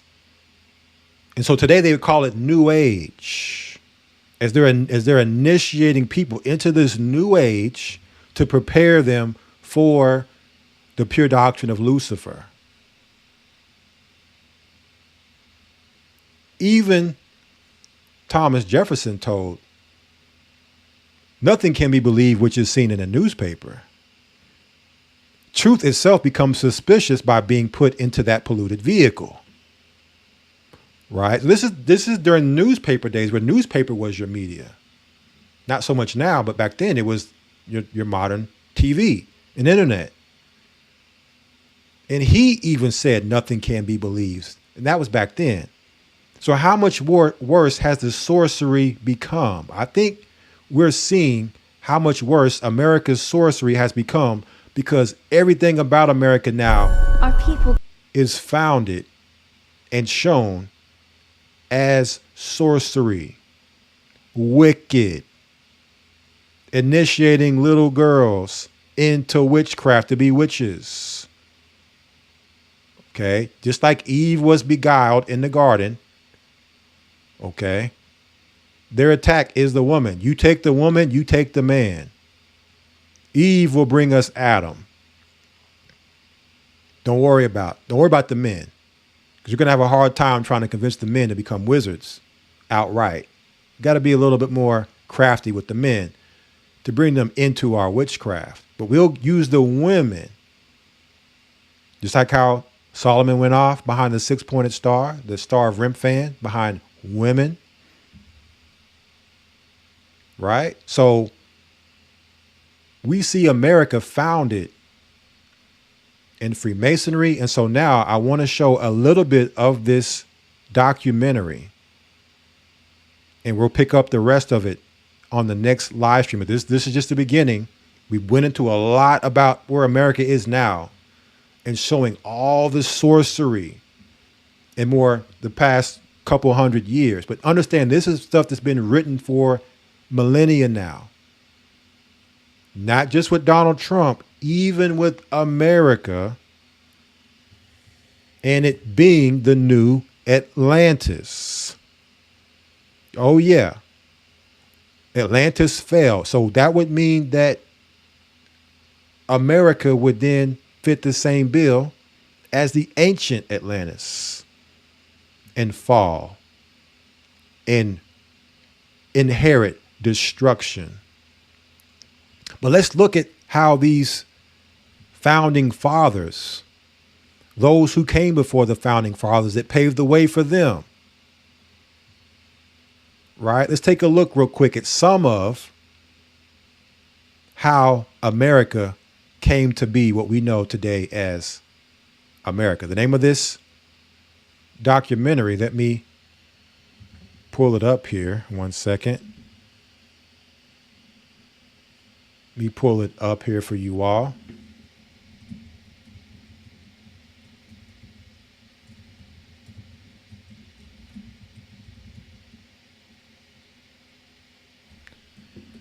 Is titled Secret Mysteries of America's Beginnings. Volume 1, The New Atlantis. It says AFR's newest release deals with the mysterious founding of the greatest nation on earth. The first in the new series, Secret Mysteries of America's Beginning, seeks to unfold the fascinating hidden history of early America. Was the dream of a democratic empire envisioned by Queen Elizabeth I? Could this dream have been handed down through secret societies? Who was William Shakespeare, really? And could the New World have been molded after his dream of a new Atlantis? Learn the incredible secrets of the esoteric traditions hidden within the manifold layers of signs and symbols in our nation's infrastructure.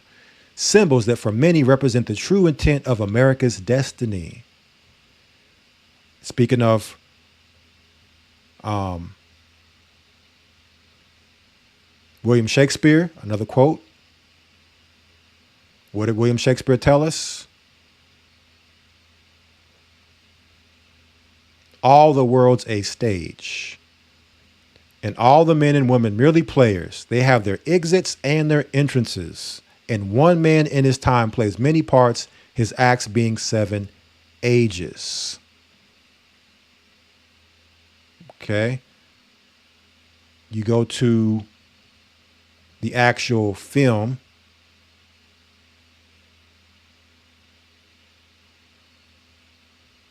Website, where there's a lot of great work here that this particular film has done.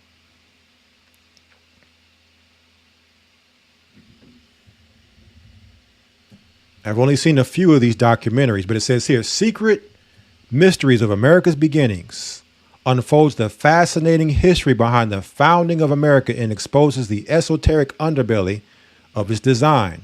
Why is Washington, D.C. built on the 77th meridian? And are the Revolutionary War cities really built in perfect alignment with Stonehenge?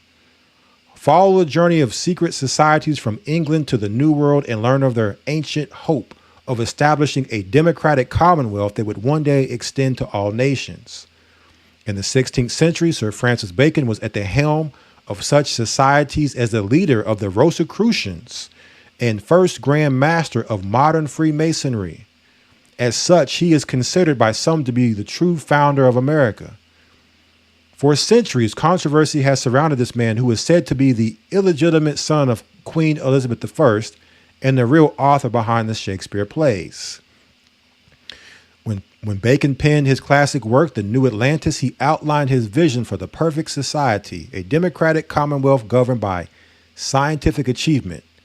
How were the founding fathers impacted by Bacon's plan, and is America being driven by this vision today?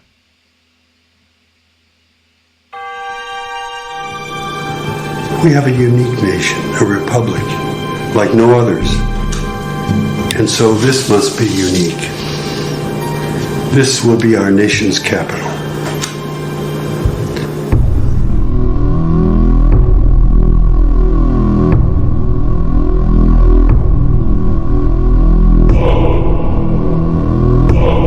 Well, that's part 2. We're going to get there down the road, but we're going to deal with part 1 for now. Sorry about that. Just a little bit, and then we're going to conclude. Okay, the New Atlantis.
Throughout recorded history, mankind has dreamt of building the perfect society, an empire that might somehow satisfy the needs of every man.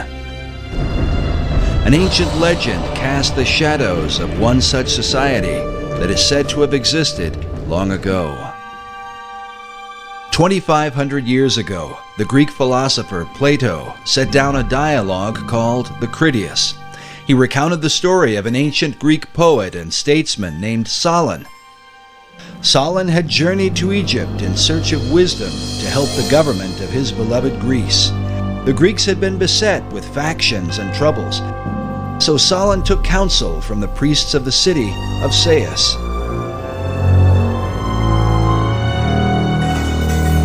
An old priest told him, "O Solon, Solon, you Greeks are never anything but children.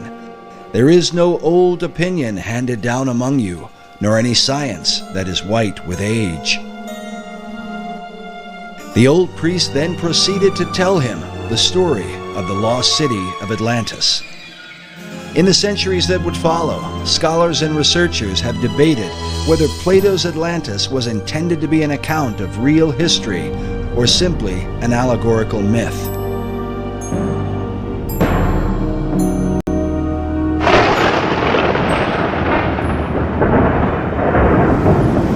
Some even suggest that Atlantis was really the antediluvian world, the wicked society destroyed by the wrath of God in the great flood of Noah. In the 20th century, Plato's account was further supported by Masonic philosopher Manly P. Hall.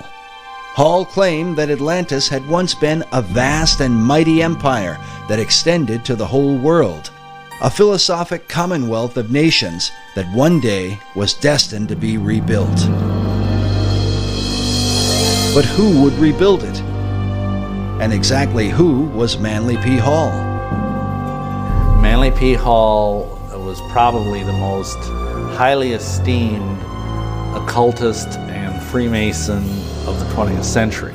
He understood the secrets of the ages long before he ever joined the Masons. Was really the foremost authority on the occultist side of Freemasonry, the deep, dark side of Freemasonry, the one that most Masons never ascend to. I can't really think of anybody close to him. Manly P. Hall was one of the leading people within this whole other world that we talk about. Hall authored over 200 books and is said to have given some 8,000 lectures on ancient philosophy. He is perhaps most remembered for his contribution to the mysterious Brotherhood of Masonry.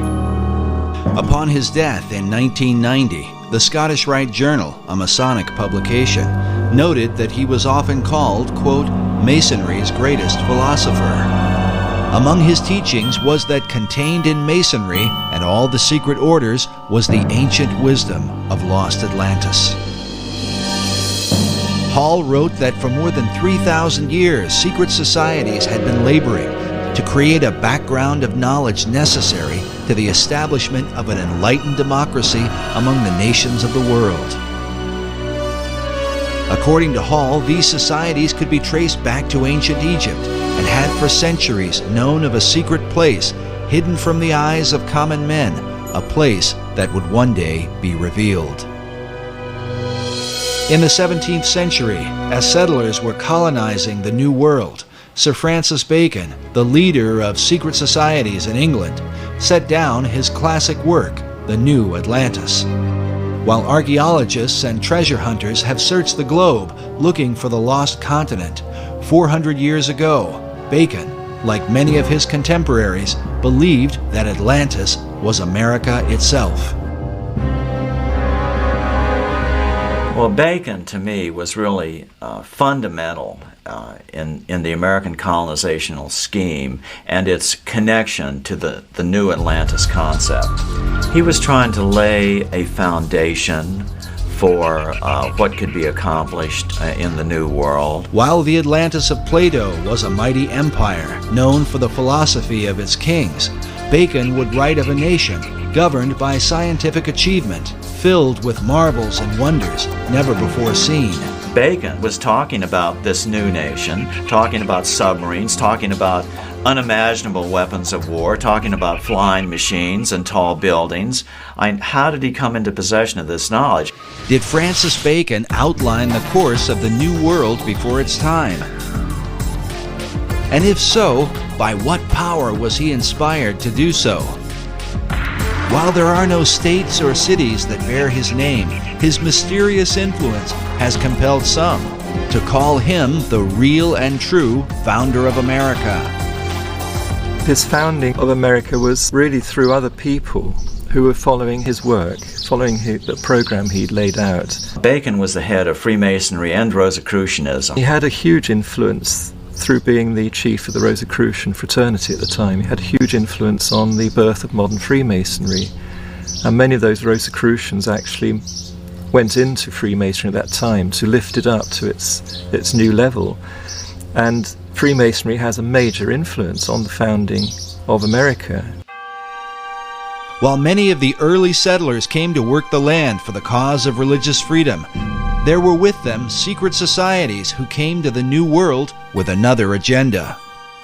Secret societies came to America shortly after the Pilgrims arrived, and they were sent by a man named Sir Francis Bacon. You get this very strange mixture of people, many of whom understood even then the advantage, spiritually and otherwise, to having secret orders. Unless you understand the influence of the occult societies on the development of America, on the establishment of America, upon the course of America, why you get completely lost studying our history. And they were the ones through which this work was being put into operation in England, in Europe, and eventually in America and the world. So that America then could be used to lead the world into the philosophic empire. You understand that America was founded by Christians as a Christian nation.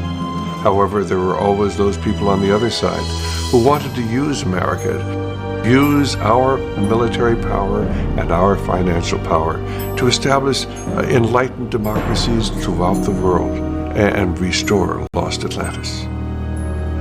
Yeah, maybe Bacon had it right. Maybe Atlantis is not something yet to occur, but maybe it's occurring right now in America.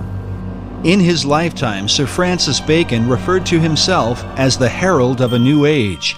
He promoted a new universal order for the whole world. Can this be what early American founders referred to with the words Novus Ordo Seclorum, the new order of the ages? And does this vision affect America today? When our founders declared a new order of the ages, they were acting on an ancient hope that is meant to be fulfilled.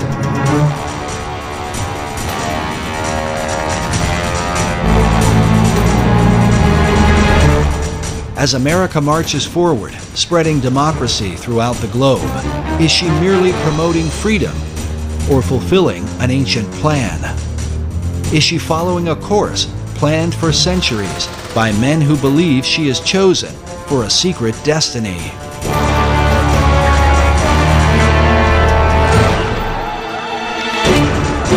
To understand the present and possibly the future, we look into the past as we unfold the secret mysteries of America's beginnings. Can America be the new Atlantis?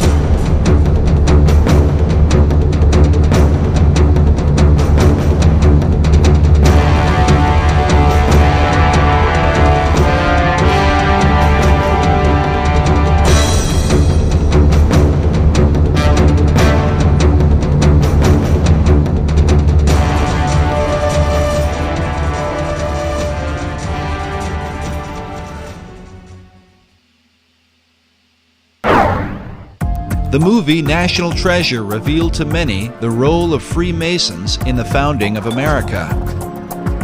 Often seen as a shadowy organization with hidden agendas, Masonry was portrayed in a positive light.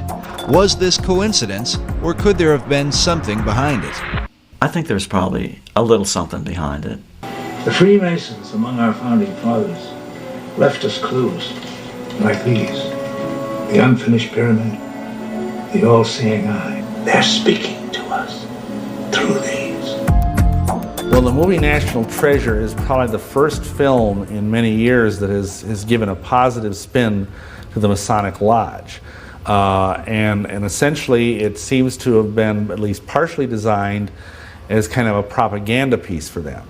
They were basically trying to say that these people who have hidden this secret knowledge of whatever it was, the gold stash or whatever, the Masons, are basically good guys. Because it makes them appear to be this sort of benign, shadowy group that's in the background protecting these important ancient secrets and also protecting this great, massive treasure. It was fairly accurate in its Masonic elements. You can tell whoever made the film either was a Mason, and of course there's a lot of Masons in Hollywood, or else had done a lot of research. Screenwriter Jim Kauf, who developed the storyline for Disney Pictures, claims no Masonic connection, yet some researchers are not convinced.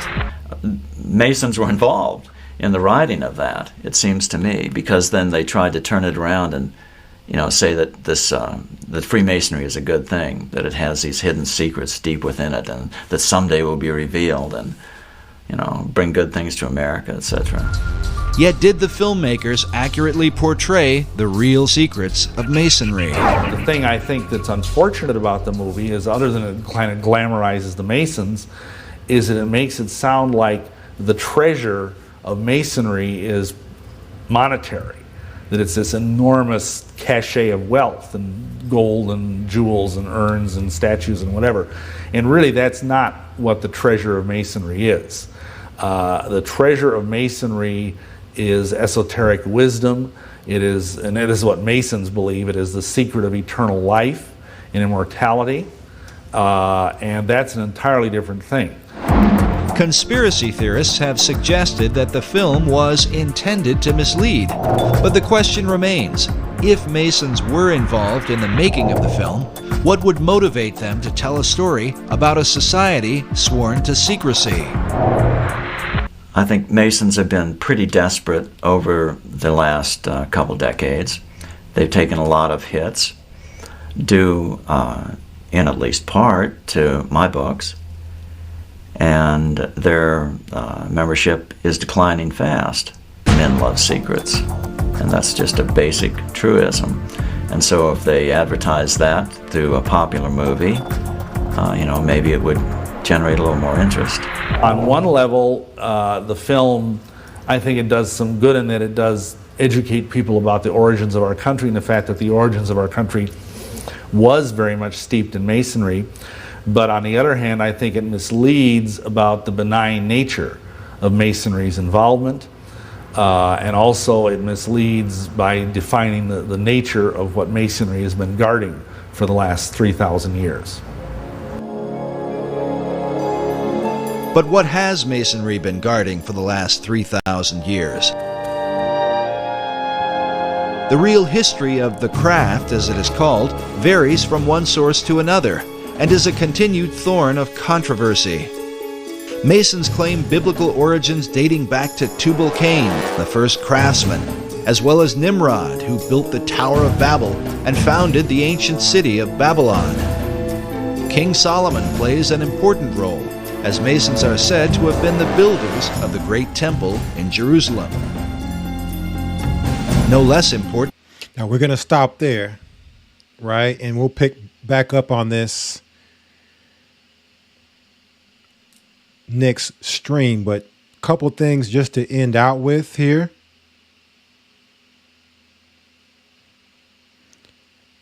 Novus Ordo Seclorum, New World Order, George H.W. Bush, New World Order speech. So we're going to deal with his son in a moment, but here is the father. Governs the conduct of nations.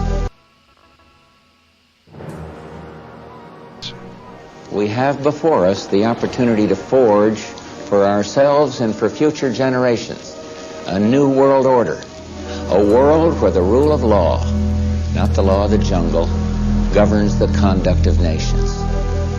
When we are successful, and we will be, we have a real chance at this new world order, an order in which a credible United Nations can use its peacekeeping role to fulfill the promise and vision of the UN's founders. When we are successful, and we will be, we have a real chance at this new world order, an order in which a credible United Nations can use its peacekeeping role to fulfill the promise and vision of the UN's founders. When we founders. What did he say? When we are successful, and we will be. When we are successful, and we will be.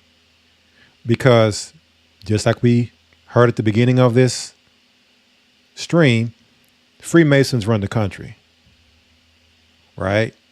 Wizards, witches, sorcerers run this country and this world. Now, the Most High, in the grand scheme of things, is totally in control, right? He's allowing Satan to do things that is going to fulfill his will. But within this construct, we're trapped on this earth with Satan, contending against him every day, right? Something else I wanted to point out here real quick as we just point out a couple of last things here.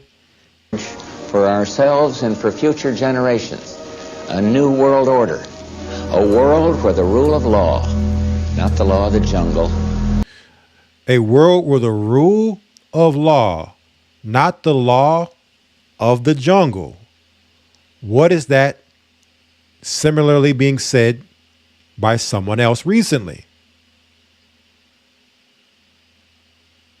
Oh yeah, everybody's curry queen, cosplaying chameleon, Skamala. What did she say? I can imagine what can be and be unburdened by what has been. I can imagine what can be unburdened by what has been. Right? A place where a rule of law, not the law of the jungle. So they want to be unburdened by the law of the jungle, which is the original covenant the Most High made with mankind, with Adam. They want to be unburdened with that old world order. Right? You know, what can be. And with their hopes of what can be with the new world order. Pointing up as above. Unburdened by what has been. Pointing down, straight Masonic. And whenever you type in God of Freemasonry, you see Jabulon. You also see the Baphomet.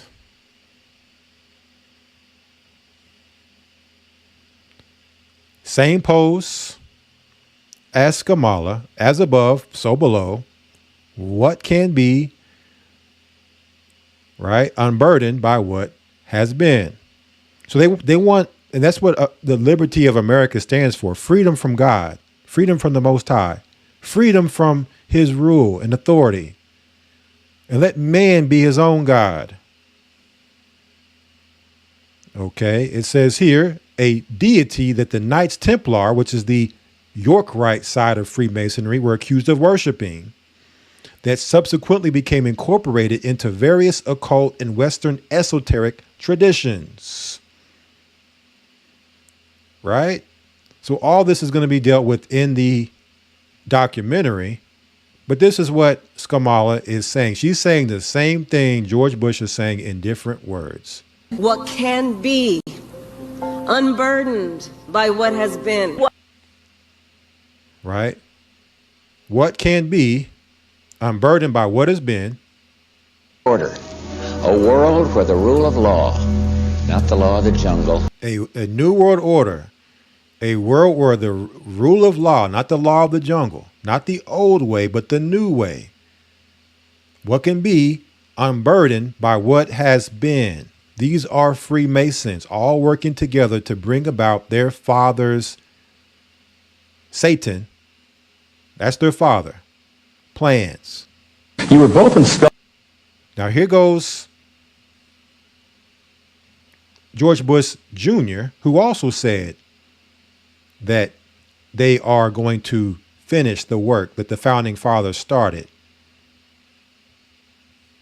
Right? Let's go back here. What did he say? He said, we are going to finish the work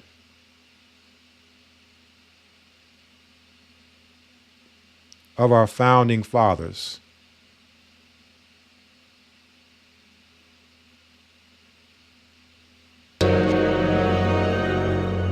And does this vision affect America today?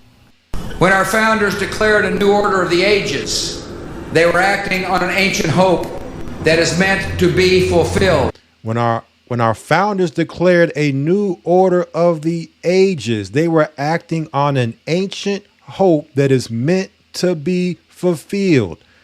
Family, what is that ancient hope that the founders were acting on? The founders were the present dayers, but they were acting on a hope that was more ancient than them. And it's meant to be fulfilled. So you're seeing these presidents, right? Their job is to lead the country into fulfillment of this ancient order of the founders who got it from someplace else. Clintons, Bushes, Obama, Trump, Biden. Every last one of them. You were both in Skull and Bones, the secret society. It's so secret we can't talk about it. What does that mean for America? The conspiracy theorists are going to go on. I'm sure they are. I don't know. I haven't seen the web. Number 322? First of all, he's not the nominee. Look, I look forward... Are you prepared to lose? No, I'm not going to lose. You both were members of Skull and Bones, a secret society at Yale. What does that tell us? Not much, because it's a secret. Is there a secret handshake? Is there a secret code? I wish there were something secret I could manifest. 322, a secret number? There are all kinds of secrets, Tim, but one thing is not a secret. I disagree with this president's direction that he's taking the country. We can do a better job, and I intend to do it. And we'll be watching. Be safe on the campaign trail. John Kerry, thanks for joining us. Now, Russert, who asked this question, he ended up dying not too long after these interviews, when John Kerry and George Bush, who are said to be both members of Skull and Bones, to be related, to be cousins. But notice both Bush and Kerry's response were the same when first asked. Sure they are. I don't know. I haven't seen the web.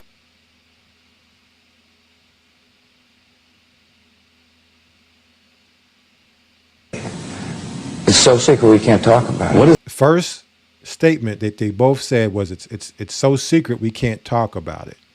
And then immediately diverted the conversation into something else to get off topic. It's what Kamala does. It's a wizard trick. You ask the question and they divert into something else that doesn't have anything to do with the question being asked. Then asked if he was going to lose. Look, I look forward... Are you prepared to lose? No, I'm not going to lose. He's not going to lose. Anybody remember the George Bush, Al Gore election? Now, that was 2000. And the controversy behind that and the balloting and the first taste kind of election rigging that American people got. And so now with John Kerry, it was the same thing. He already knew he was going to win. He was selected. He had the secrets to know. And John Kerry knew that he wasn't going to win. And when you're initiated, you know the script. You just play out the part. Final thing, and we'll conclude and save the rest for next time. As soon as Donald Trump got elected so-called, Captain America, Brave New World released its official trailer as soon as he got selected. What is this trailer showing us? You asked for me. Here I am. You want to help me? Is there anything you remember? Ladies and gentlemen, the President of the United States, Thaddeus Ross.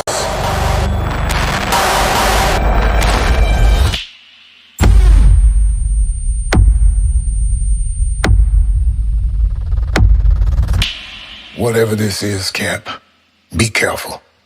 Whatever this is, Cap, be careful. So what do you see?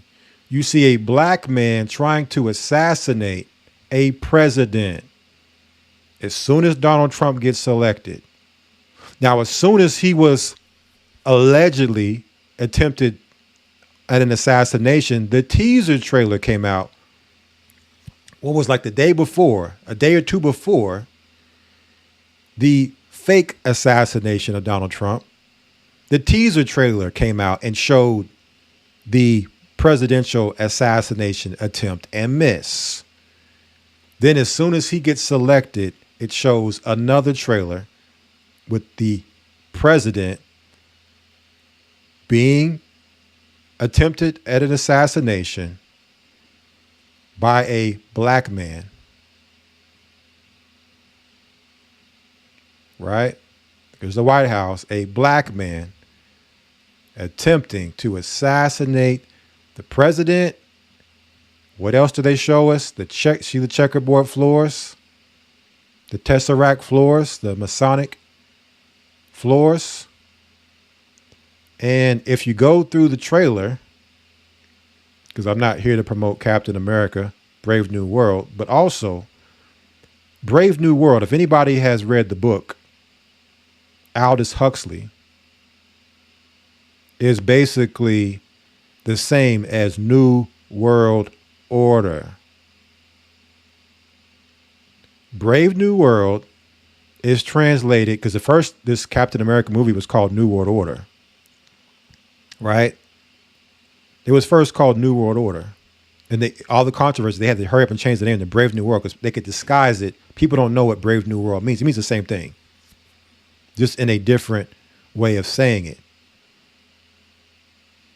What is Hollywood? What are these wizards, right? Mainstream media and others showing us. And there goes your White House being destroyed in the movie. Brave New World. And of course, you see America in the title. If anybody is familiar with the Captain America comic books, this is the comic books, so much predictive programming within the Captain America, and they were showing the whole time what was going to happen in America without, the future and all of that. So now they're putting it in Hollywood form, cinematic form. But that concludes, as there is still much more to discuss,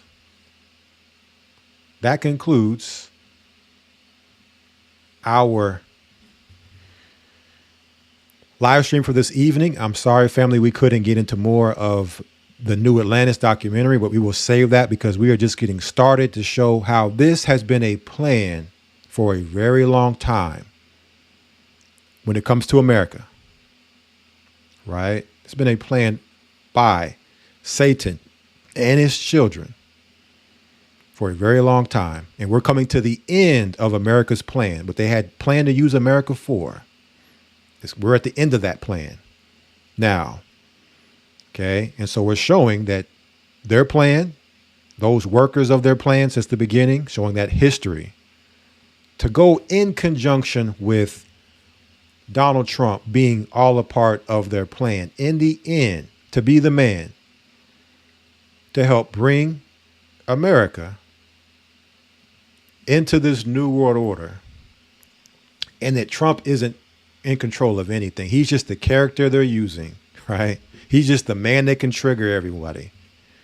They put the spell out there, and so now everybody's triggered one way or the other. Either you're going against Trump when you're triggered, or those who are triggered because you're for Trump. And so that's why politics, we have nothing to do with it. No dog in the fight. We voted for Christ. We're voting for the kingdom to come. The true king, not these illegitimate kings that are propped up, right, over us. But note that whatever is happening at the hands of the beast, not Trump. Trump is not the beast. Elon Musk is not the beast, right? Bill Gates is not the beast. The beast is a kingdom. And the beast has many workers that work to help the beast, to help it move. Its legs, its tentacles. These men are just tentacles of the beast.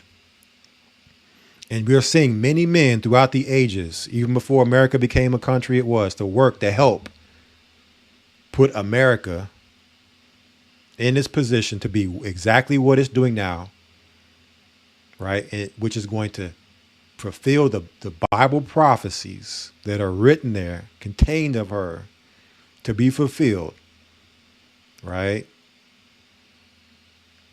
And it's what they call the New World Order, right? So we'll pick back up, if not next week, the following week on this content and material. I pray that it has been edifying to you brothers and sisters. I never know how the material is going to go when I, try to gather it all together. It's so much to try to put it in place and see how the time is going to go. So, but something aside from, just going through the news and stuff like that, but to give you some history on these things. The history is very important to understand and research the history, the biblical history, along with, the other side, their history, and them telling us this in their books, in their writings, in their white papers, in their Hollywood entertainment, right? And we're just looking to try to connect all the dots to these things along with the current news, present time, so that it can make sense, so we don't get caught up in their great narrative. That's what they want. They want us to believe the lie and get caught up in it, right, through the deception. So pray all of you have a blessed rest of your feast of dedication. Happy winter to everybody. Hey, Christ said, pray that your flight be not in the winter. We're going into the winter, right? And so no telling how this winter is going to shake out. And so make the preparations that are necessary in these times, in this season. Winter is here. It's not coming. It is here, family, literally. But thank you all for your support, all those who are here, watching, sharing, those who donated, whatever. We appreciate it all. The prayers, keep praying for us so that we can be here to keep leading. Because that's, Satan would love to take out those leaders so that the flock has nobody to guide through these turbulent times. All right. So Shabbat Shalom, a higher bless and a higher speed. Until next time, Shabbat Shalom.